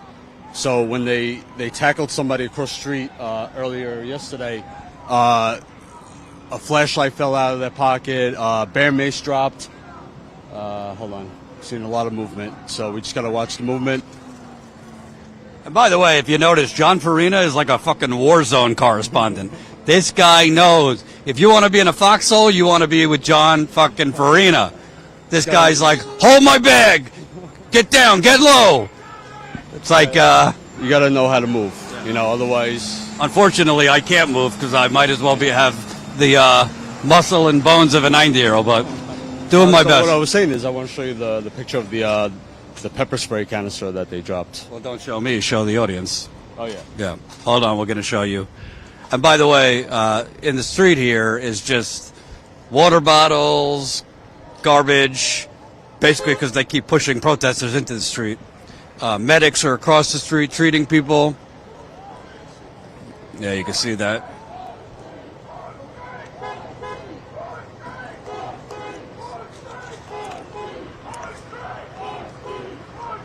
Can you read what it says? It says Phantom OC. Hold on. Shake well before. Law enforcement. What was that? Law enforcement. Jordan, you still living up this way now? Yeah. Nice. Severe eye, skin, and respiratory irritant. Contents under pressure. See other warnings. Non-flammable, electronic immobilization. Device compatible. Oh my god. This looks like the Avengers fucking thing. Phantom OC. That is scary. Law enforcement unit. Yeah. Might as well be called these Proud Boy Avengers. Hey, Jim. I just want to say hello. This is Jim Keaty. You ran for Congress. You've been on the front lines of a lot of these things. This is not your first rodeo, but what's going through your mind? I will say this is as intense as it gets. I think it's important for people, one, to always remember why people are here. There are 300 detainees inside who are on a hunger strike and a labor strike because of inhumane conditions. Even whether they are citizens or they are not citizens, they deserve due process under the law here in the United States of America. And I find every one of these people that are out here are patriots upholding the rule of law. From a moral standpoint, as someone who's a Catholic, who's a liberation theologian, who was a former high school religion teacher, I believe that we, all people who are claiming Christianity in particular, because that's the faith position that I come from, we have a moral responsibility to be here. Right? When Jesus asked in the Gospels, did you visit me when I was in prison? This is it. So I'm putting out a call to all people of faith in the coming days and nights to be here, to stand in solidarity with the activists that are here, to nonviolently demonstrate, protest, put our bodies on the line. This is the moment we find ourselves in. And the unfortunate reality is we have fascism in the United States. We have a fascist regime in the White House with Donald Trump. Everyone that is underneath him, that is loyal to Trump, are fascists. And I don't say that lightly. As you mentioned at the start of our conversation, this is not my first rodeo. I've been involved in grassroots activism and electoral politics for more than 3 decades. People throw the word fascism around a lot. I do not. This regime in particular is the first one, in my feeling, that is meeting that historic definition of right-wing fascism. And given that fascism is not going to concede power through an election, right? It's going to take people putting their bodies on the lines, putting their lives on the line. We saw our brothers and sisters in Solidarity do it out in Minneapolis, and now it's come here to New Jersey. I'm not religious, but it's not lost on me that a huge part of Donald Trump's rise came from evangelicals, the religious right, kind of looking the other way, so to speak, to the fact that he was a violation of a lot of those religious tenets. And now a lot of people supporting this claim to be Christians, follow Jesus. They are white supremacist evangelical Christians, and it's an abomination to the faith. I don't understand how one reads Jesus' good news to the poor, to the marginalized, to the oppressed, and finds themselves on the side of the people doing the marginalizing and the oppressing. It pains me deeply as, again, I went to Catholic school for 18 years. I hold a graduate degree with distinction in theology from St. John's University. I have taught at Catholic high schools in New York City and here in the state of New Jersey. I have lectured all over the United States on matters of faith, social justice, economic, political, and social justice. And when we look at a situation like this, Catholic social teaching talks about what's called the preferential option for the poor, the marginalized, the oppressed. In a situation of injustice, as people of faith who claim to follow Jesus, we got one place to stand. That's with the poor, the marginalized, the oppressed, the immigrant seeking refuge, right? The immigrant seeking a better life, right? If there was a civil infraction and they crossed a border to try to feed their family, we have a really clear Christian response to that. Now, if while someone is here, they commit a crime, right? They murder somebody, they rape somebody, they, do something that is underneath our criminal code, then prosecute them to the fullest extent of the law with due process.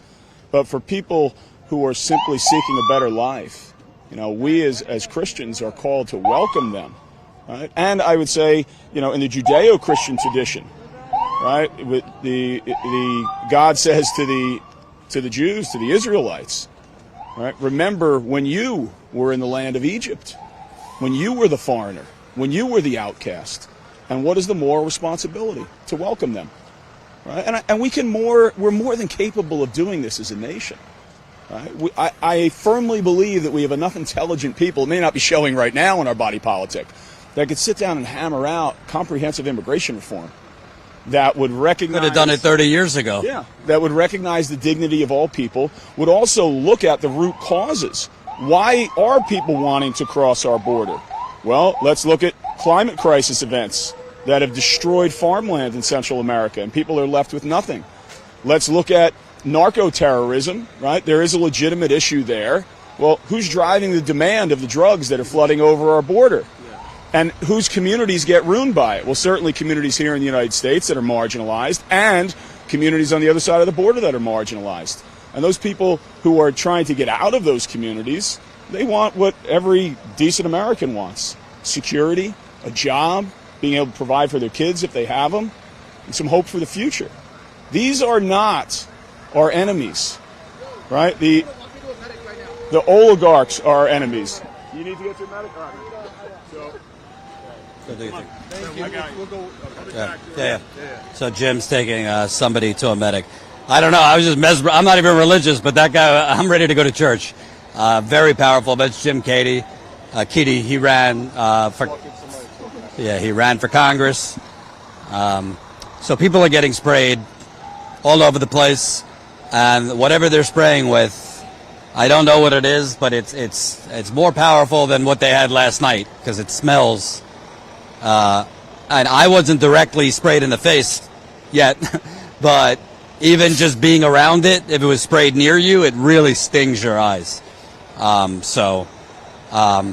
to tell what it was, if it's bear mace. But right now, things have relatively calmed down. Let me see if I missed any messages here. Smash the like button, share this live stream. We've been live now, I think, for probably 3.5, 4 hours. I'm kind of losing track here. It's almost 11:30 on the East Coast. And whoever is behind the camera, Jenny, Colin, Michelle, if you got to clock out, I understand it. Yeah. They are helping to, mitigate any. Yeah. So the activists now are basically serving as traffic cops to try and avoid anyone getting hit by a car. This is what the police should be doing, or ICE if they actually cared about the law, but it's activists doing it.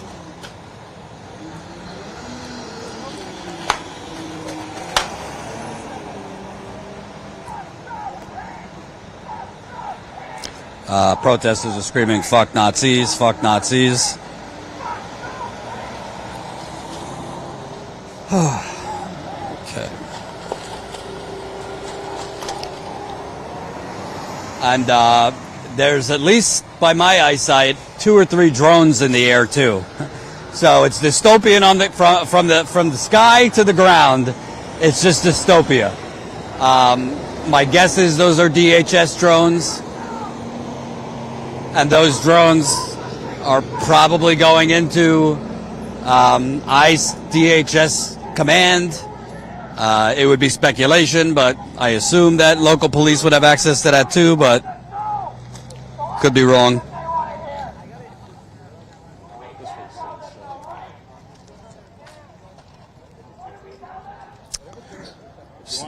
Yeah, so that was just exactly what happens at these things. Somebody was sprayed in the eye, and there's pepper spray just wafting through the air right now. I didn't get hit by it at all directly, and I'm still choking on it a little bit. Excuse me. There's some aggressive rhetoric coming from the bullhorn, but generally speaking, this is the First Amendment. These are people peaceably assembled, seeking redress from their government, exercising their right to speak freely to representatives of the federal government. Anyone who is a patriot in the United States should be embracing this, right? This is what America is about, right? And I also think in terms of our values, I've had to get my bearings, but the Statue of Liberty is just off that way somewhere, right? It says, bring me your poor, your tired, right? Your huddled masses. So what? We'll lock them up for a civil infraction for crossing a border? And a lot of them don't actually have charges in there. They don't even. A lot of them don't know what they're in there for, and many of them have actually signed. They say this is about deporting people. Many of them have signed self-deportation forms, and they're still being left there because this is a business also.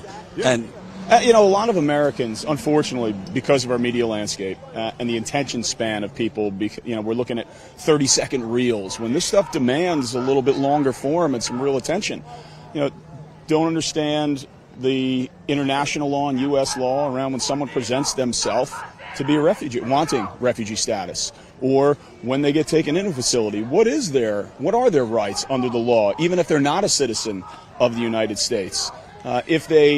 If they are taken into custody, what rights do they have? Right? And we're so caught up, and it's because, I think, of the charged rhetoric in particular coming from the White House and President Trump's minions right underneath him that has demonized people, that we're not having an actual conversation about, well, what are our values with regard to migrants, right? What do we claim to stand for? Because I was taught as a kid growing up here in the great state of New Jersey about the United States being this wonderful melting pot, and that we welcome people from all countries and cultures. Now, some people say, well, they got to come here legally. Well, if someone presents themselves at the border seeking refugee status and wanting to have their case heard, they came legally, right? If someone crossed the border illegally and they were taken into custody, it's not a criminal matter. It's civil, and it should go through a court, and then they can present themselves to a judge and say, here's my situation, right? And as you know, someone I volunteer with and advise Casa Freehold, which is the main immigrants' rights center in Monmouth County. So I know the stories. Some of the stories that people, if they heard them, I also speak Spanish, so I can hear them in the native language for Spanish-speaking immigrants. It's horrific. You would have run too, right? So it's really, do we see the people who are in detention centers like this as human beings? And if we do see them as human beings, and they have inherent dignity that you and I have that's equal to us, then what are the rights that flow from that? And then what are our responsibilities as citizens, as Americans? You know, I'd like to ask you, because you mentioned fascism, which I agree, it often has been thrown around too casually, but I think it applies here. You know, a lot of people are worried that this is not going to stop at immigrants, that this is kind of a test run. We've seen that Trump's openly talked about denaturalizing naturalized citizens. He's talked about arresting Antifa terrorists. Now they just are declaring opponents of data centers as technology terrorists, I read today. I mean, we could go down the list. Eco-terrorists, ICE, DHS. There's been plenty of reports that they want to purchase or are in the process of purchasing 800 warehouses for more. You know, I don't want to alarm people, but do you fear that could be next? We're not alarmed enough. Right? So when I was 22 years old, I was lucky enough to travel around the world, and one of the places that I visited was Dachau in Germany. Most people know Dachau as a concentration camp. But when Dachau was first established, it wasn't a concentration camp as we know it today through the lens of history. It was established 3 weeks after Hitler was named Chancellor of the Reich, and it was for political prisoners. Right? And think of the famous Pastor Niemöller poem. First they came for the communists, then the socialists, then the trade unionists. There's a bunch of other groups sprinkled in between. Then it was the Jews. Right? We only righteously hear about the horrors with regard to the Jews that were slaughtered in the Holocaust. But the build-up to that, and how at Dachau is where they tested out everything on political dissidents that then got deployed throughout the Reich. Right, so in terms of the timing, I was back in Dachau last April. I was there on a family vacation, my vacations, right? I visit places like Dachau. And lucky family. Yeah, you go through the education program there. And I was lucky.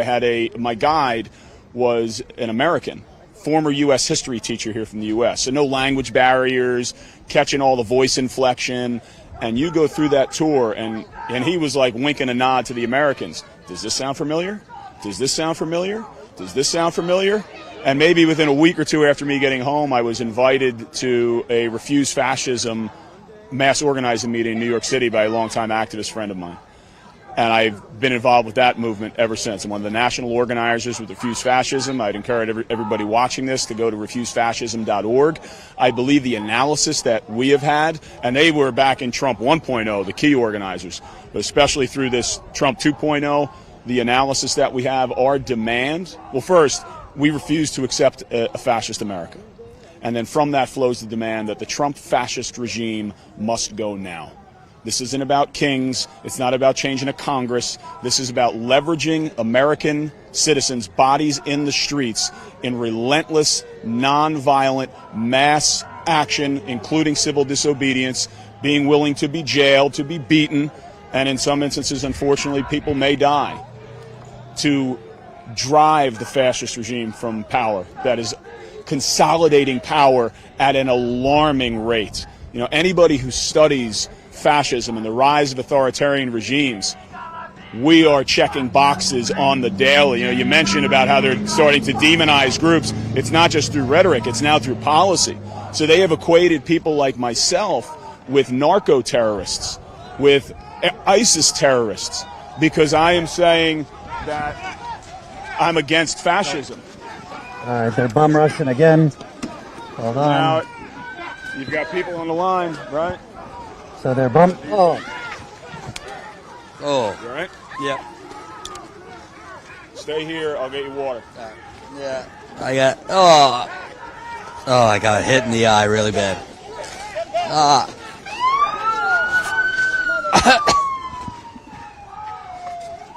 Do you need water? Yeah. Here. Blink. You need the other one too? Yeah. Of course. Good. Whew. Damn, that didn't even hit me straight. No power.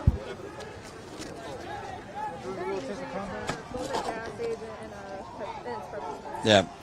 So it looks like they're using a mix of gas, pepper spray, who knows. Yeah, so John is chronicling right now. I got sprayed in the eye. Let me put my respirator back on.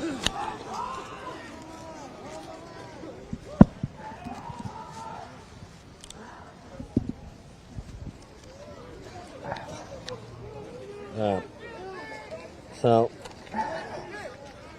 I missed what happened because I got pepper sprayed in the eye.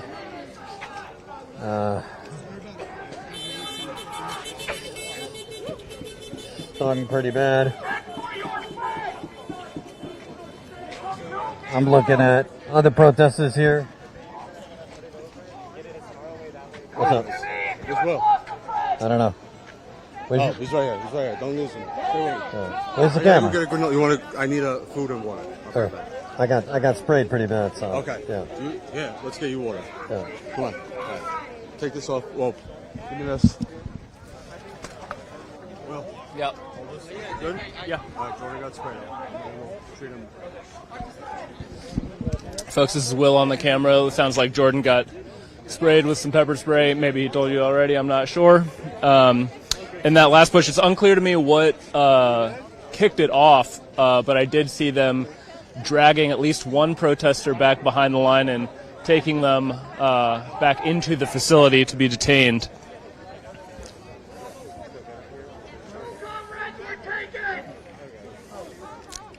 Someone in the crowd just said 2 people were taken.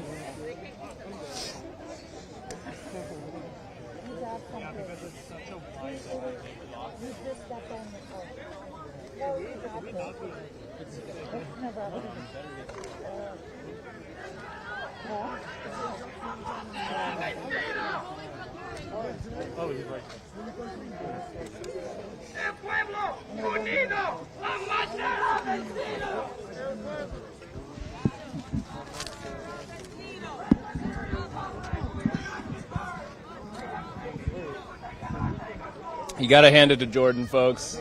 He's been out here for, not here literally, but, in general, he's been out at this sort of event covering these things for years. He was at Standing Rock famously, and he's still out here with, post-2 back surgeries, multiple kids, running a whole company, and he's out here, boots on the ground, taking the spray to the face. That's the kind of dedicated leadership we have here at Status Coup. Is the kind of dedication that you can find really with everybody here at Status Coup. If you're not already a member, I hope you consider that level of dedication, and whether you see it in other media that you may or may not be subscribed to, and consider subscribing to Status Coup. It costs as little as $5 a month to help us stay out here, help us stay in fresh masks, for the pepper spray, etc. Basically, anytime you're out at one of these things and you get gassed or sprayed, you basically have to put new filters on the mask for the next time. Otherwise, you're gonna, be regretting it.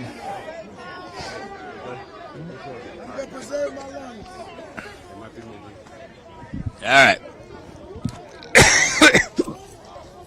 Just tell them how dedicated you are and how that should encourage them to. Well, I just finished my rant, but just to repeat myself, We're very dedicated here at Status Coup, and that dedication is what should encourage you to subscribe. Statuscoup.com/join. I just got pepper sprayed like a motherfucker. It burns, but thank you to the folks across the street who poured water in my eyes.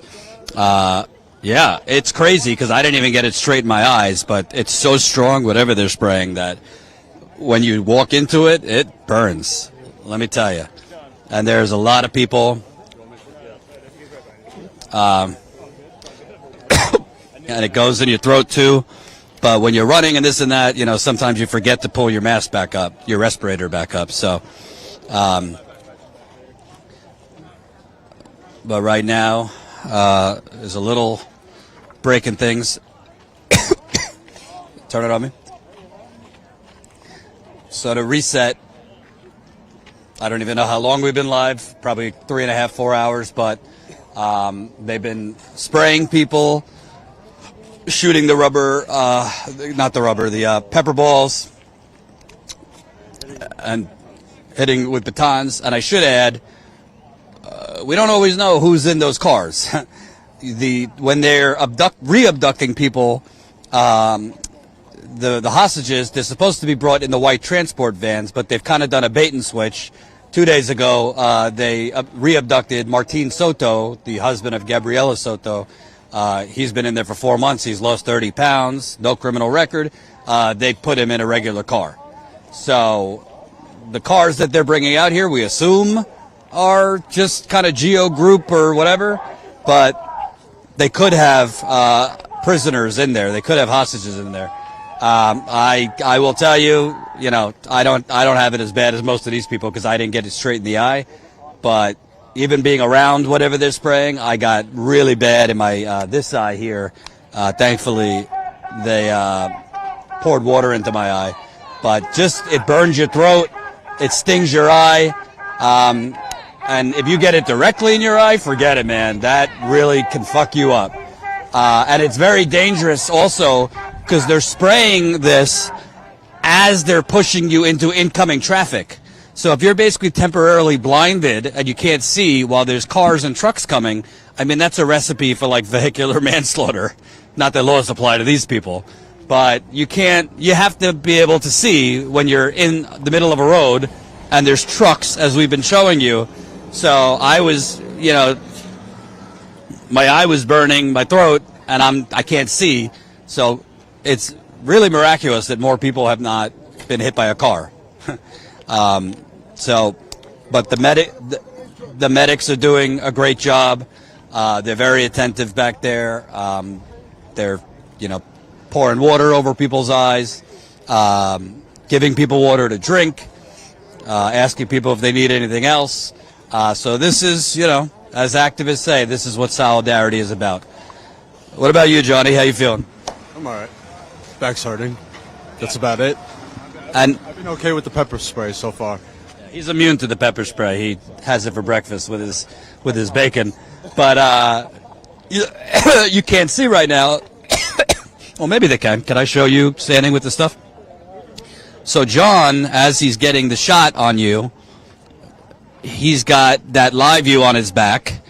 I'm going to say, what do you say, 20, 30 pounds? So that's 20, 30 pounds, so we could broadcast. He's got the wires. And he's carrying the country on his back, too. So this guy is carrying a lot as he's trying to get the shot. And straight up, let me be clear. Part of the reason that I push so hard for you to support us is to pay this man more. Pay him more. When we are able to license clips to other outlets, obviously he gets a big cut of that because he's shooting it. But I want to pay him more. I've been doing this for, 8 years? I'd like to stop working 7 days a week. I'm not young anymore. I'm turning 40 this year. So we'd like to hire more people so we could pay John more, so we could have more staff, so I don't have to work every day. You get hit? I think John just got a whiff of the spray. Yeah, you want water in your eye? So that's part of it. Even if you're not getting hit directly with pepper spray by these goons, the wind, yeah, I'm getting it again too. Hold on.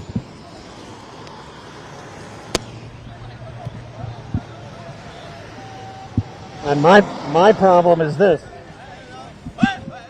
My problem is this. And here we have indigenous person chanting indigenous chants.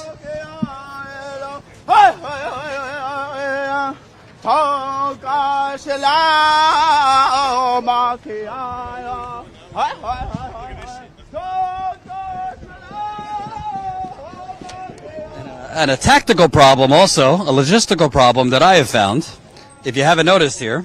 So I'm pretty much blind without my actual glasses, but when I have the goggles on and then I put this on, I fog up. So I can't see with the goggles on when I have this on at the same time. I spent, 45 minutes today trying to find, is there unfoggable glasses out there or unfoggable goggles? Did I miss something on Shark Tank? Couldn't find it.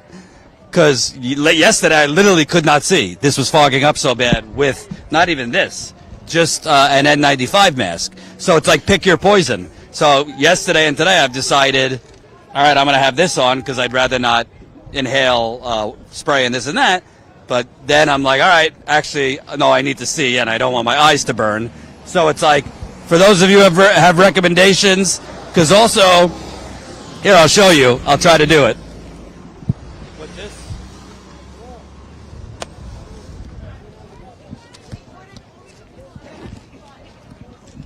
So this already is kind of tough with my glasses.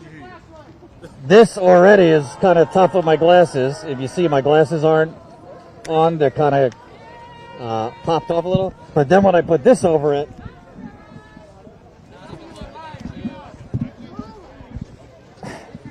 it's going to start fogging up soon. So it becomes a problem. Yesterday, it was completely fogging up. And I don't even think these glasses are adequate, really, to keep. You see, there's kind of it's not sealed properly, so you still get spray in. So now I'm talking like an actual alien.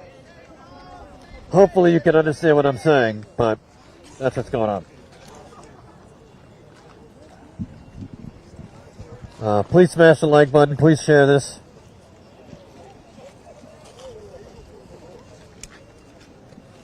There's a little bit of a break now. I think, let me check.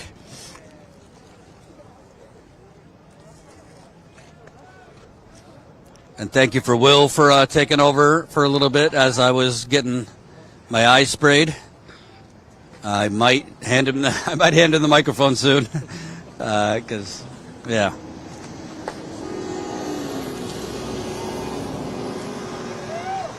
So we still got 1,000 people watching, I think 3.5 hours later. Somebody said that means your mask isn't on right, you don't have a seal there. Yeah, that's the problem. If I move the mask all the way up to get the seal, then my glasses don't go on. Could be your beard too. Doesn't seal properly. Yeah. So when I pull the mask all the way up here, I get the seal, my glasses kind of hang off because I can't get my glasses down. So it's a problem. I might have to go back to contacts, even though they burn my eyes. So, especially with pepper spray. Amanda got pepper spray. Yeah. All right.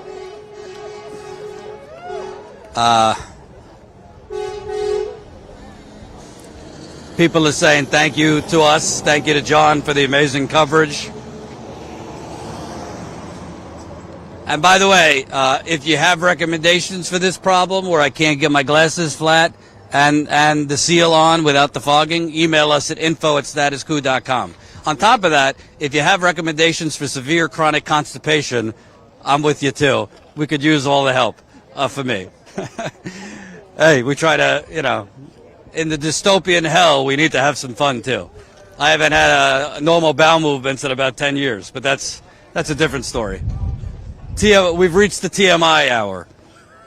All right, smash the like button, share this live stream. Still got 1,000 people strong. Let me see. I'm going to hand it to Will soon so I could go ice my back. We're very lucky. Will is based in D.C., but he came up on his own he was going to cover this on his own, so I said to him, you know, let's have you and John working tonight. So he's been taking photos for us, videos for us. John, by the way, has been here every day, too, for the last 5 or 6 days. He slept in his car several days. Hey, Colin, when you get a chance, could somebody text me? My phone's not loading, but how many new members we've gotten on our website, on YouTube, if you have it. I just want to shout people out. I don't need the names yet, just how many, so I could shout it out. I'm pretty sure we started this live stream about 8 o'clock, so we're going on almost 4 hours. Last night we were live a little over 4 hours. And to be clear, and I will say this with our fucking chest out, there are not other national outlets live from domestic war zones. I think it's pretty accurate to call it that. There are no other national outlets out here live for 4 hours, night after night after night. And by the way, we should be live to 30,000 people, not 1,000 people. Part of that is YouTube. So YouTube is suppressing this channel, so we can't get this important coverage out. So thankfully we have people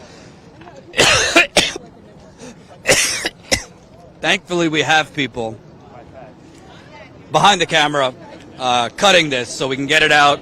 Instagram, TikTok. Thank you. Instagram, TikTok, Twitter, Blue Sky, Facebook. I hate to praise all these platforms because they're part of the problem, if you ask me. They're making our brains mush with this 30-second attention span insanity. But I'll take it for now. We need to get these clips out and spreading. The other day I was extremely happy to see, I'm not happy about the story, but I'm happy that the message got out, that an interview I did with a 10-year-old whose father is in there. I had her mother's permission to speak with her. She honestly was one of the most inspirational girls I've ever seen. Young girl. She was screaming at the ICE guards, hey, if you're so tough, why don't you take down your mask? This is a 10-year-old girl screaming at the ICE guards. And she also kind of owned Trump a bit, saying, Donald Trump, he couldn't last 2 minutes in here. So that clip is on Instagram. I think it's almost at like 5 million views already, which is amazing. So that's what we want. You know, it's not just to go viral, so, you know, for viral sake. It's to get this out. Because I could tell you, in my experience, both at Standing Rock, in Flint, I have had many times people come up to me in situations and say, I saw your report and I got in my car. I saw your report and I got a caravan together and we came down. That's part of why we do this. It's not just to have righteous indignation, but it's to activate people. You know, this is our form of activism. We're not activists, we're journalists, but part of my activism and my contribution is informing people and energizing people and enraging people enough to get them to do something. That's part of why we launched Status Coup. It was to create a coup d'etat of the status quo. Journalistically, that is. So, that's my long-winded rant. All right.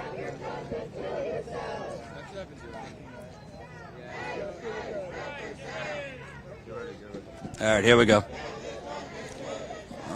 Looks like they're going to do a little bum rush again.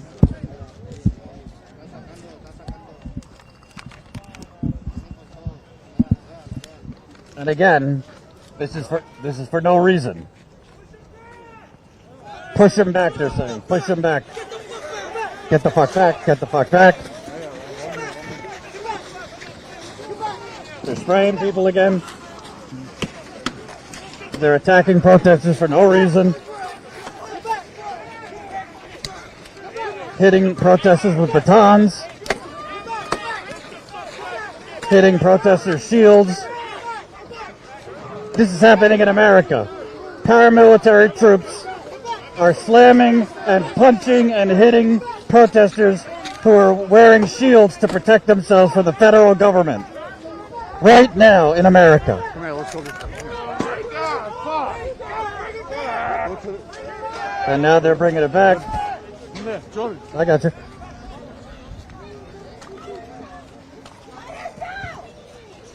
Looks like they just took someone. Did they take someone? I don't know, I can't. Okay. Yeah, they did. Yeah, they took a protester back there. They keep saying hold the line like they're in fucking Fallujah. And you see this. You see this repeatedly. Hold the line like they're in a war. Yeah. That's how they talk. That's the only training they've been given, to literally go to war with peaceful, unarmed protesters from coast to coast, from sea to shining sea. Their own citizens who they fought to protect. And to be clear, if I don't know, it's rare that everyone is watching the whole live stream for all 4 hours. But if you have been, by my count, loosely, what you just saw has happened already at least 10 times over 4 hours. And I can't think of one time that they had actual cause to do that. They literally, you have protesters just standing a decent distance away from them, and they're basically saying, forward! They can. The protesters that are out here are willingly risking arrest. If they wanted to, ICE has enough stormtroopers, they could come out with zip ties and arrest people. It happens often in America at protests where protesters choose civil disobedience. But they're not choosing to arrest people because they're not actual law enforcement officials. They're paramilitary troops. So you see across the street protesters getting medical care. If you didn't see yesterday, they attacked and detained a medic who's also a U.S. veteran. I'm gonna hand the mic to you soon.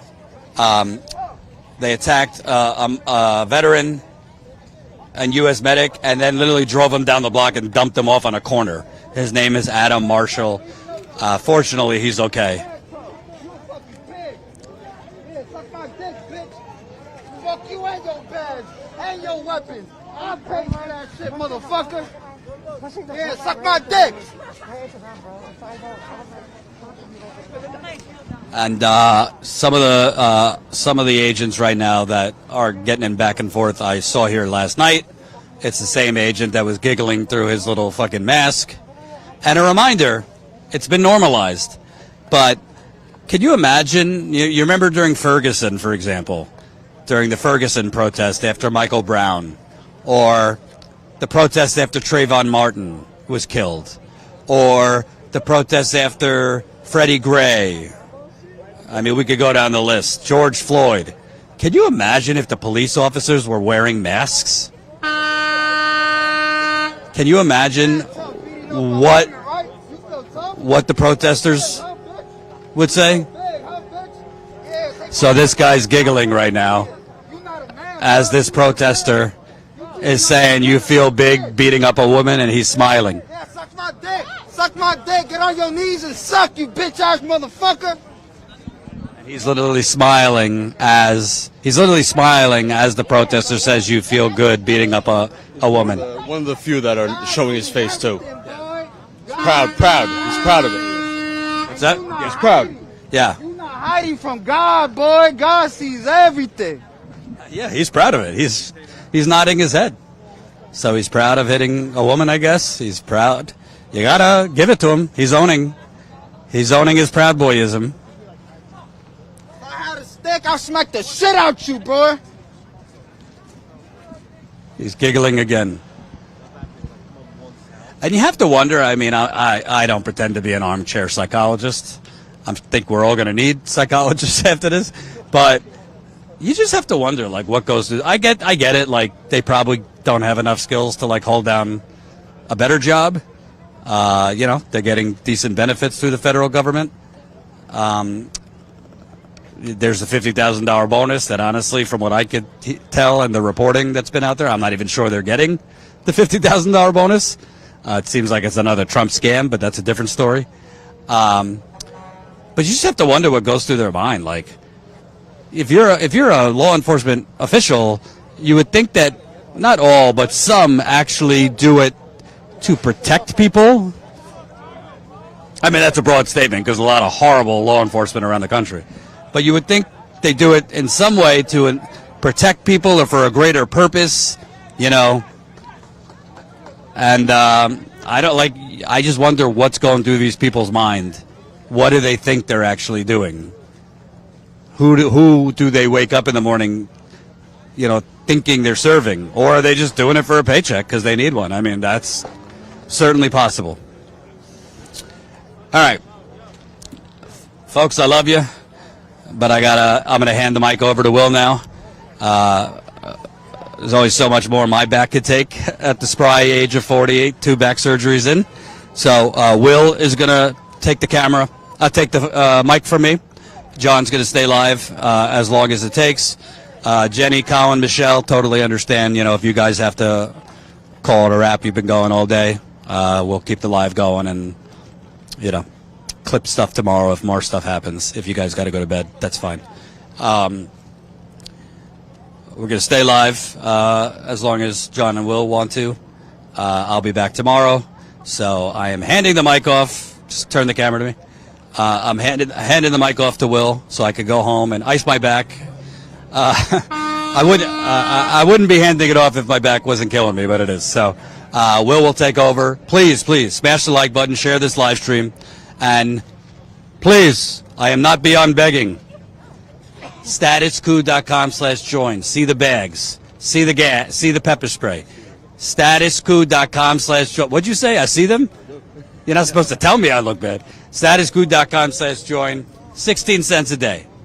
And while we're at it, folks, if you're watching other independent media streams, support other independent media as best as you can. I know money is thin, so whatever you can do, but share other independent media channels. Spread the word. We have got to make this the mainstream, because the 95% of the press site, actually 99% of the press I see out here, is actual independent media and streamers. Here you go. Will's going to take over. Thank you very much, Jordan. Go get some rest. Feel better. All right. Do anything on camera, or we could just chill for a bit. Folks, we're going to chill for a moment. We'll stay live. We're going to assess the situation. You're in good hands.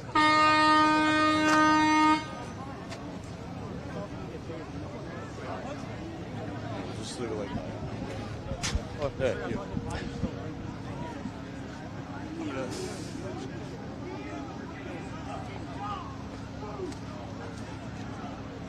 Looks like protesters are now starting to block traffic. As you've been seeing for basically the whole time today, this busy road has been, being used by very large 18-wheelers, very large industrial trash trucks, which you're seeing a lot of now. This is a very industrial area of Newark, and so all these other lots around the detention facility are, industrial fueling stations and other kinds of businesses like that. And it seems that a small number of protesters are now intentionally blocking traffic, whereas observers and protesters previously had been organizing together to actually make sure that traffic passed safely. Now protesters are intentionally blocking this traffic.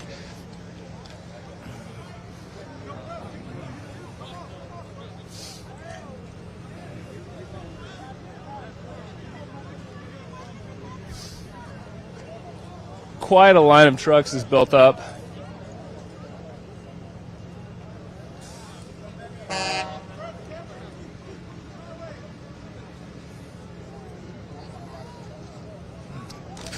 Gate opened.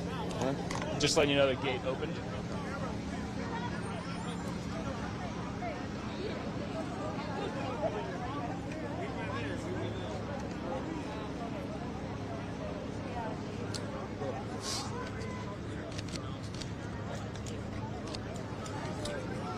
Are they getting ready?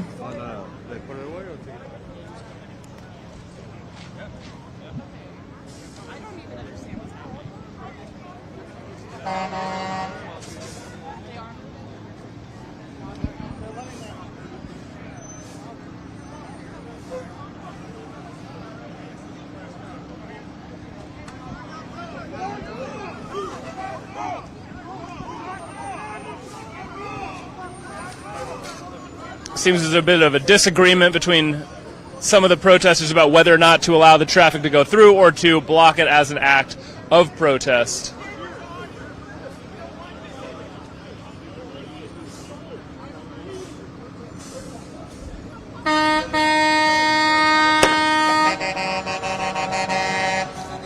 If you're hearing some of these very loud pops, it's water bottles on the ground that the cars are driving over. I'm not sure if that's coming through on the mic.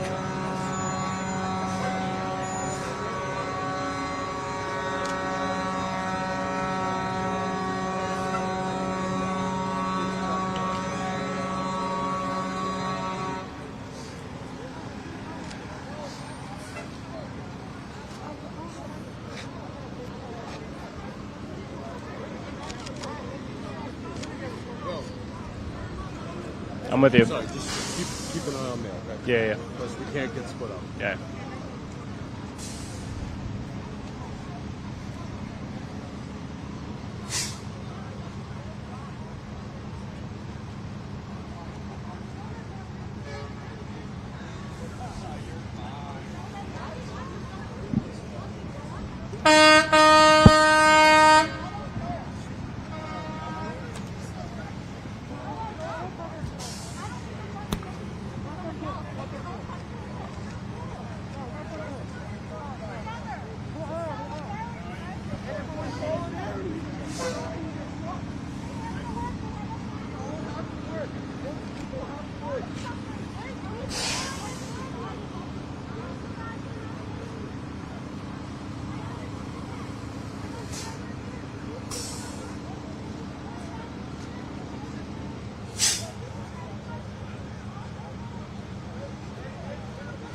I'm going to show Ice just watch. Yeah.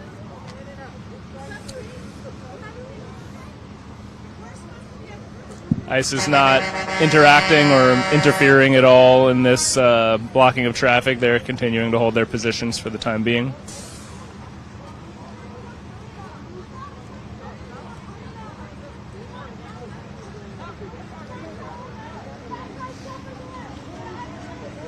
I think they would take the time to clean up the trash.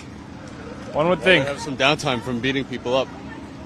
Absolutely. Much like the National Guard in Washington, D.C., who have not been doing a whole lot of much other than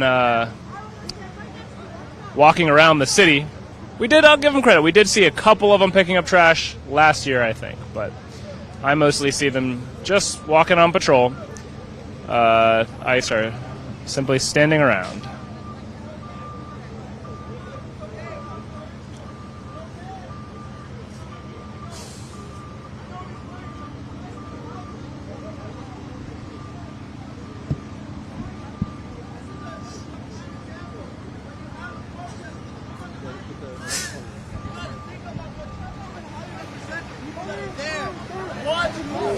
Because this is not the goal. Watch them. Now watch them. They're going to get broke the door. 1 second. Block this lane. If they're going to block it. Block this lane.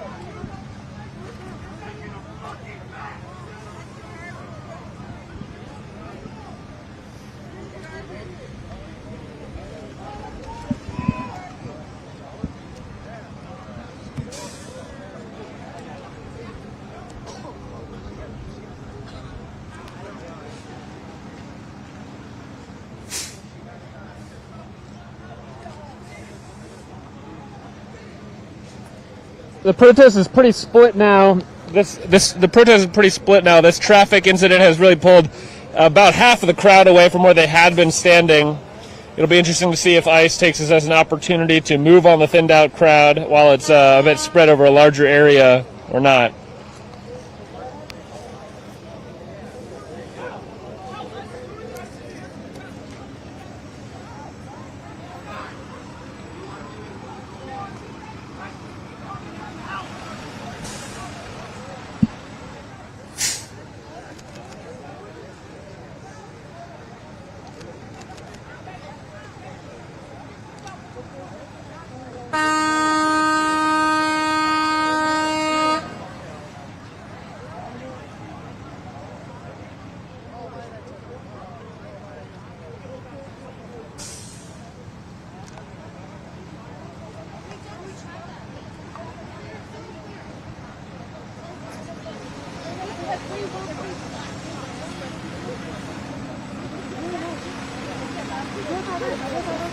Come on, back to it. Come on, back to it. Back to it. Come on. Come on, everybody go. Back to it. Let them go. Let them go. Everybody back to it. Let them go. Go. Come on. Come on. Come on.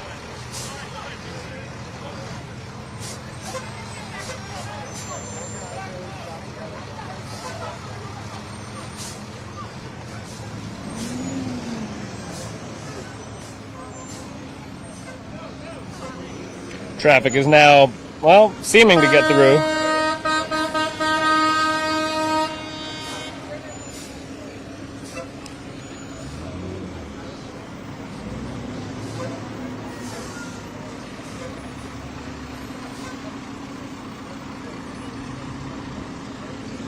This disagreement still looks like it's going on at the front of that yellow truck there.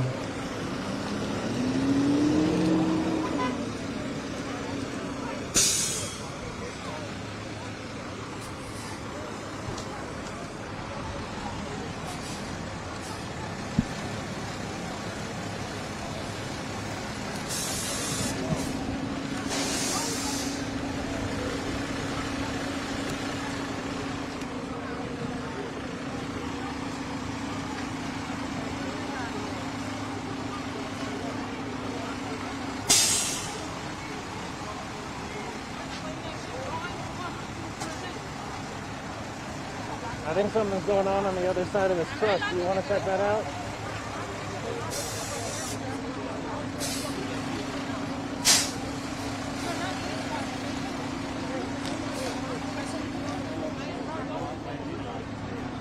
That's what I'm saying. Look what these niggas did, bro.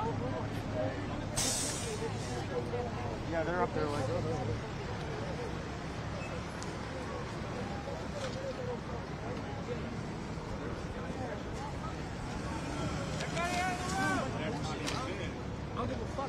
Right behind the taps.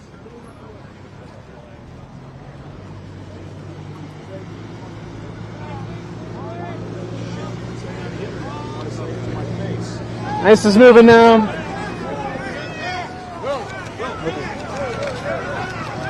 While the truckers go by. While the truckers go by. Straight, straight, straight. There's a truck.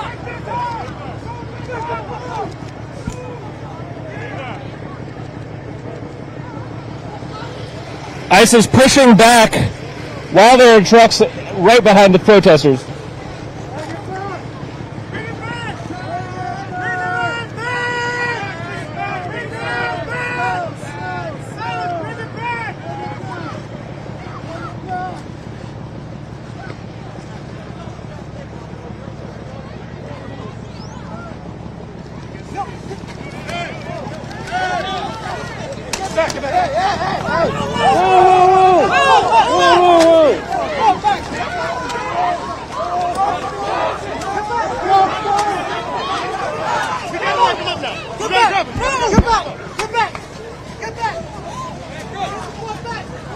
Whoa!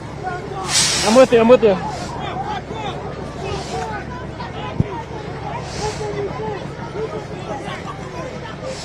A protester's leg got run over.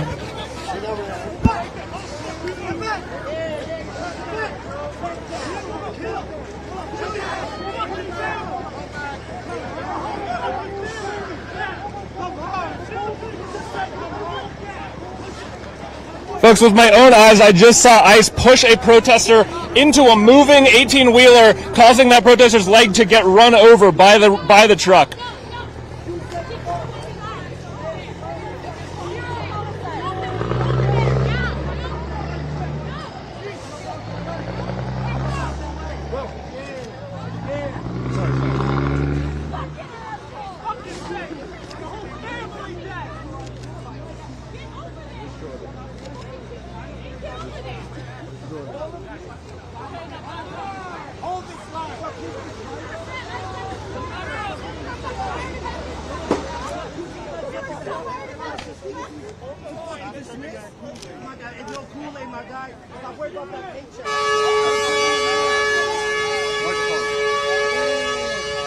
all you can do.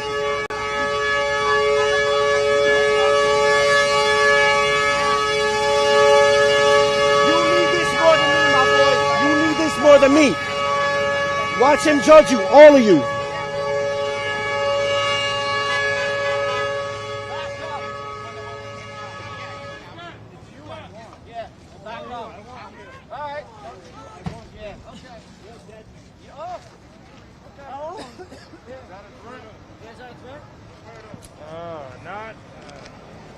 Y'all the only ones threatening out here with the sticks open. Don't say that. Well, Bay Boy, you're the one who got everybody here. You got everybody here. Tell them to back up, because I'm about that life. Oh, you don't know me, my boy. It's about respect. This is nothing respect. Pulling out sticks on women? Pulling out sticks on women. Y'all be women.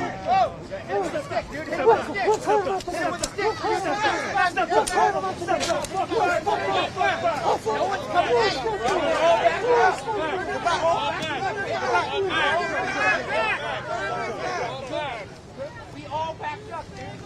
Stay over there. Don't fucking move. You fucking cowards! You fucking murderers! You fucking losers! Fuck you! Fuck you! Fall back. Get to the top. All the way back. Get up here. Get to the top. Get to the top. Get to the top.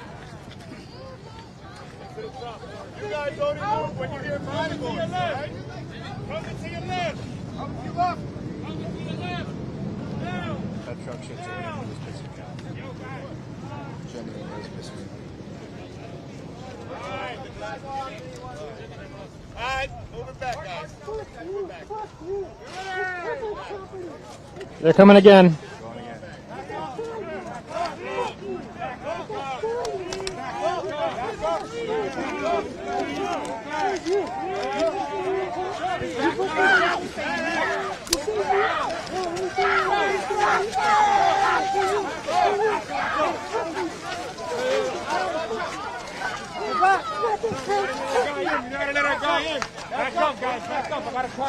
Watch out behind you. Watch out behind you. Watch out behind you.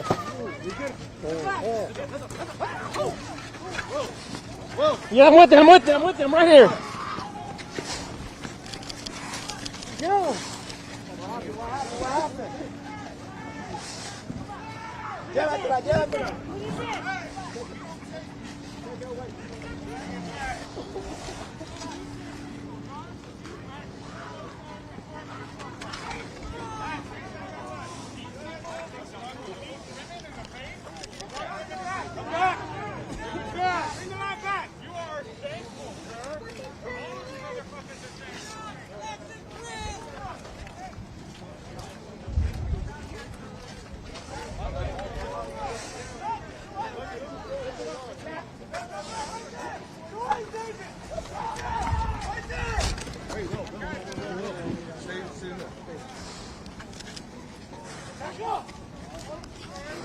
Fuck you! Fuck you! Fucking what? Fuck out of here!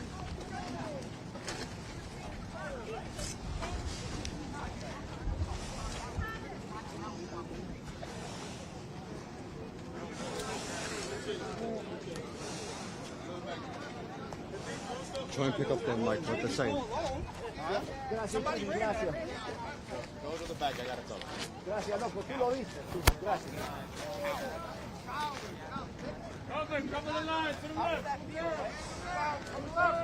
Now, I'm not 100% sure, but my read on that situation was that what happened was, as they pushed forward, two ICE officers ran off into the distance down the street, presumably after some protester they were chasing, and they came back empty-handed. And then it seemed that one of the officers, the boss officer out here, told them to get back into behind the fence area, basically in timeout, you might say. And when they tried to defend themselves, saying, "Well, he threw something," or something along those lines, I ran after him. He was essentially dismissed, and so those officers are now off the front line.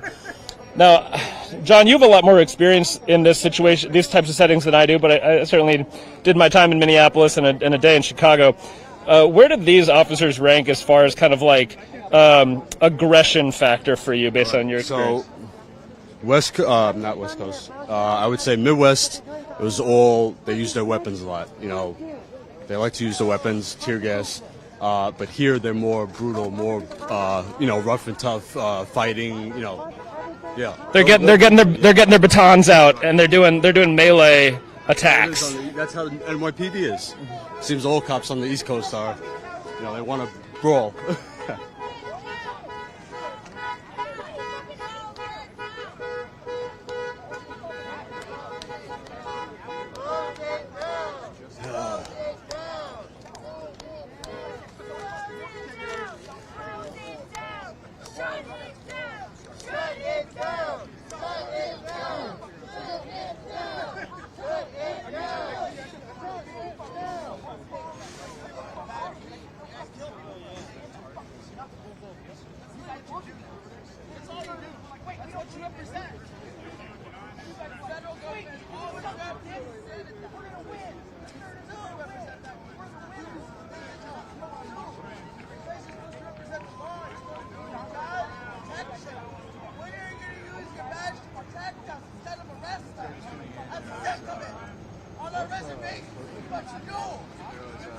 I think the bus is up this Brave our fucking women at man count. I know that for sure. I know about the man count. Think about what you're doing here.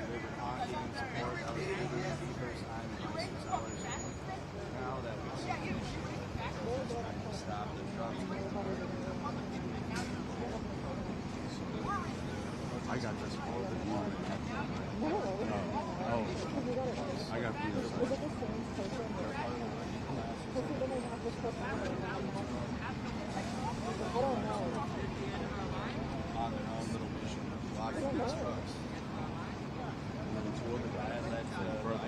somebody went further. That's the first one. Nice cars. Heads up, guys. Heads up. Protest side's about maybe a quarter. Alright, ready! They're going again. They're going again. We're about to rush him again. Let's go this way. Come this way. Wow.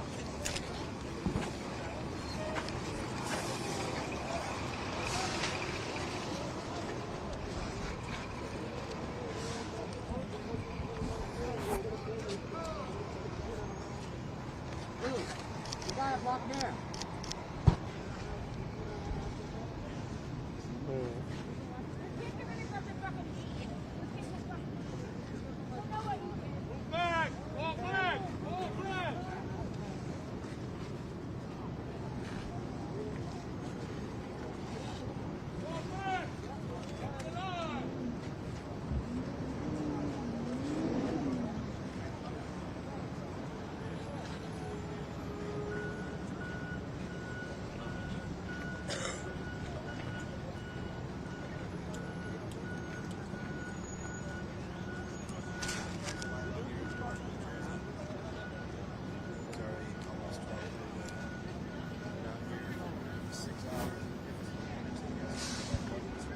John, I got a photo of their leg when I was.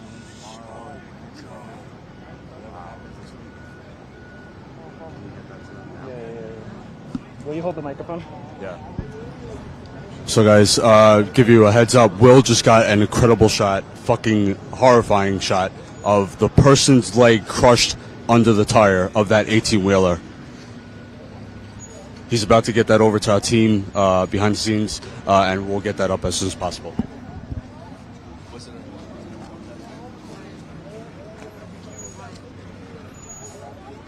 Oh no. Oh no.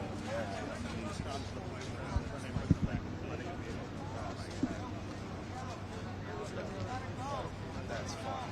So probably one of the. So that's gonna be an exclusive on Status Coup.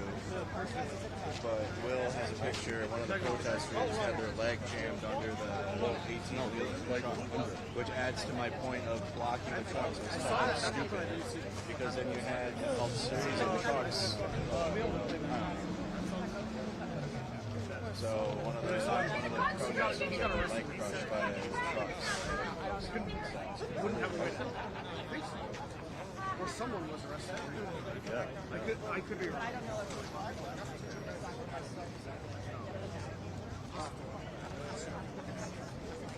I remember being shocked. felt like that interaction was going to be over like 4, and then one of the agents put another out, which felt unexpected. The guy. Yeah, that last it was that blue trailer that was that you saw the scuffle. Okay.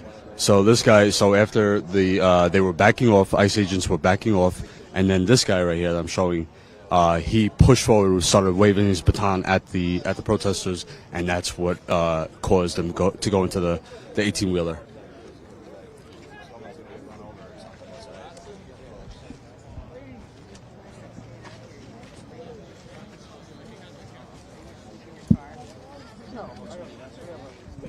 Camera batteries, there's a lot of equipment, a lot of stuff falling out of people's pockets, phones. Everybody's losing things. ICE agents drop their flashlights, their mags, their pepper spray, their tear gas. And then little kids just go and pick that up and play with it.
So it's been so many things. Last year it happened. Rally, like Trump rally stuff, but I haven't seen stuff like that. Right.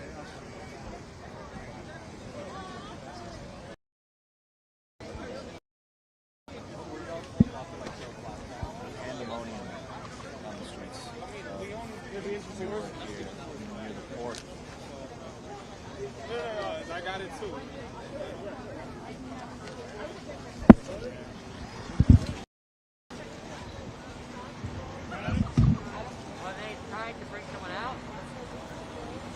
Something. You see how you came over here and we ain't beat your ass? You see how you came over here and we ain't beat your ass? Y'all don't got that type of respect. Because y'all some dogs. Y'all some dogs. Pass me the baton. Pass us over baton. Show you how we get there for real. You put down your weapon. See how we get down for real, man to man. Bitch ass motherfuckers. Y'all think y'all big because y'all beating on unarmed people. Y'all tough as shit. Pussy ass. That's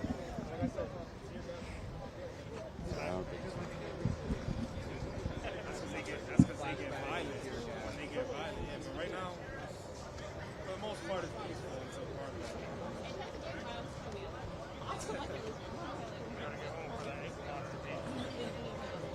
And the soda was bad.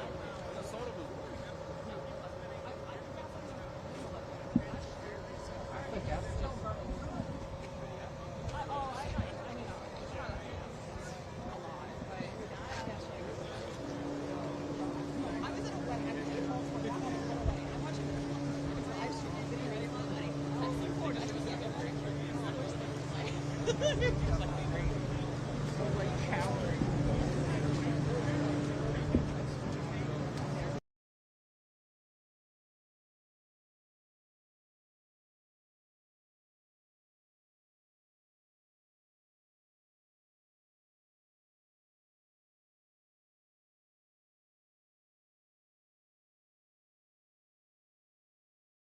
Soon as things have become calm, protesters have become less. A lot of people got hurt, and people being treated. Okay, cool. So this might be the end of the night. You good? Yeah, just finish exporting.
How are we feeling, comrades? Are we feeling strong?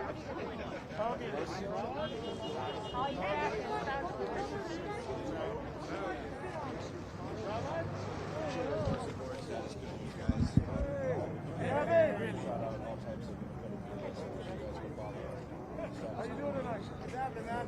How you doing? He's a good guy. He's a good guy over there.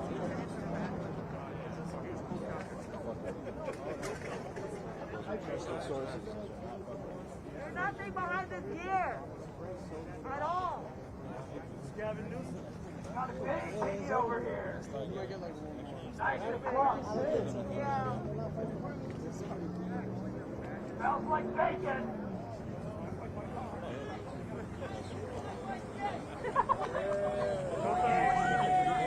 Everybody hates you. You know exactly who I'm talking to.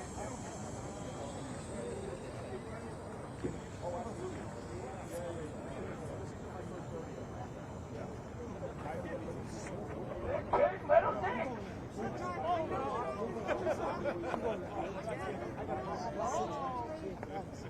Can't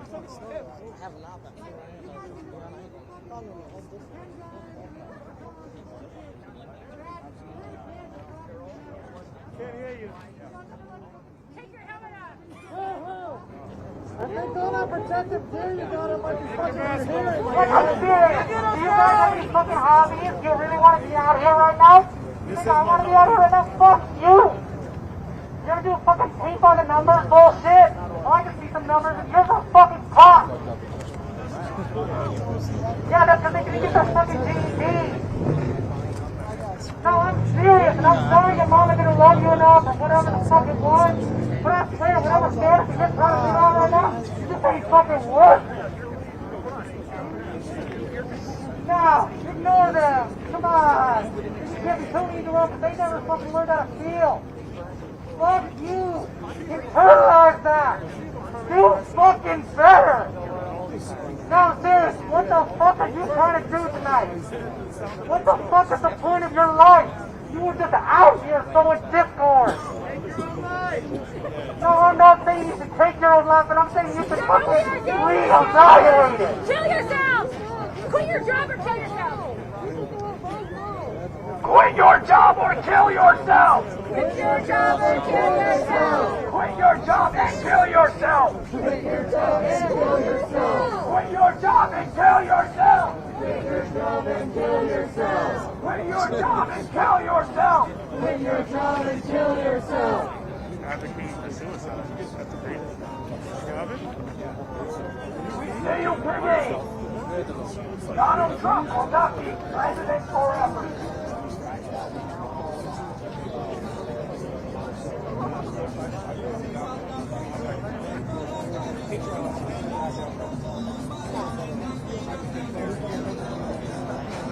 Let's see some rhythm in those hips, Piggy!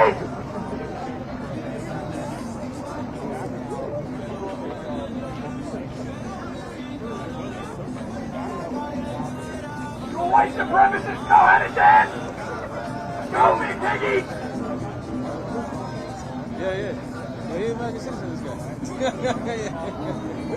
Born in Puerto Rico. It's stupid, yo. You gotta play one. You gotta play a song for Eagle. You know what I mean?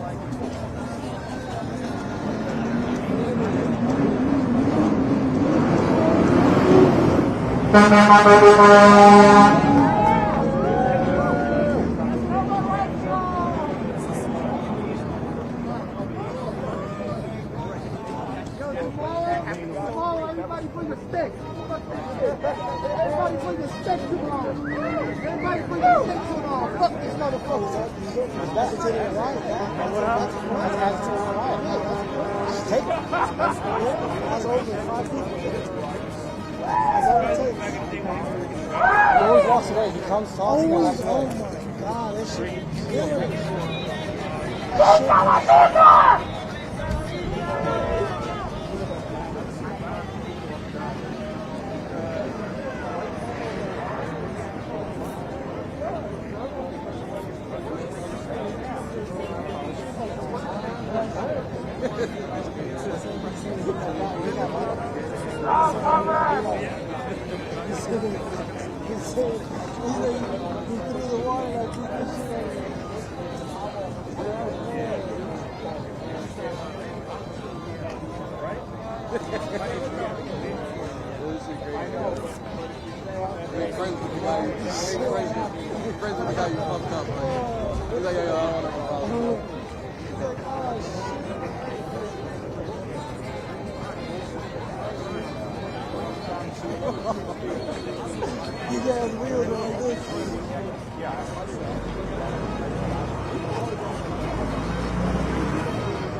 Just doing an interview.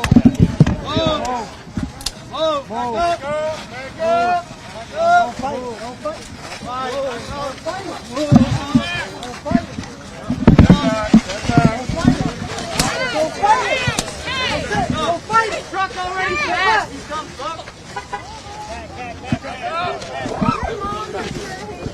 Everybody hates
Yo, they're not gonna be able to count. They're gonna be so short of money.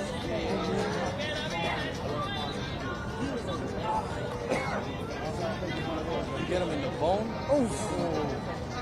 They won't walk. Get them in the room. He's putting no pressure. You got them in the bone? Yeah. You know what's crazy? You can be hair fractured. You won't know it. Yeah. So the next day. Yeah, it'll slow or it's gonna stop. Until you go to the hospital. It's because the hair fracture takes longer to heal. After break.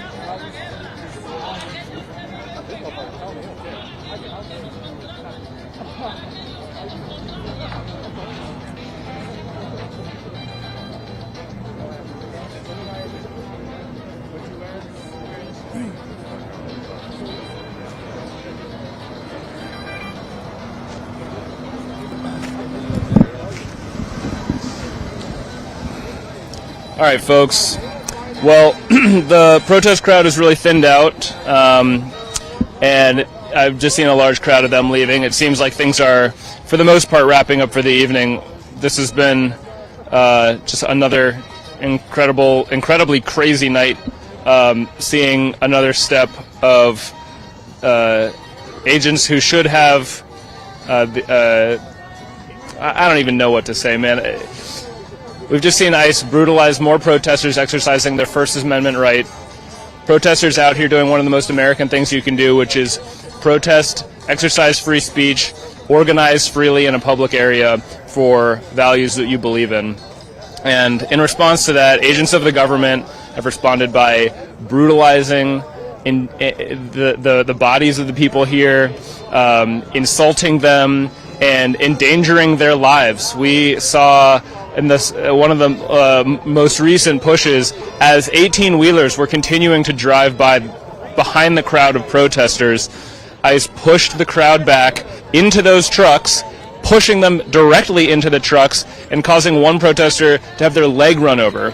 Those photos will be posted very shortly to Status Coup's newsfeed, and I'm sure we'll be talking about it more soon. We're going to call it here for the night. John and I need to edit some footage, edit some photos, etc. But we will be back here again tomorrow. You can bet your bottom dollar. Thank you so much for watching.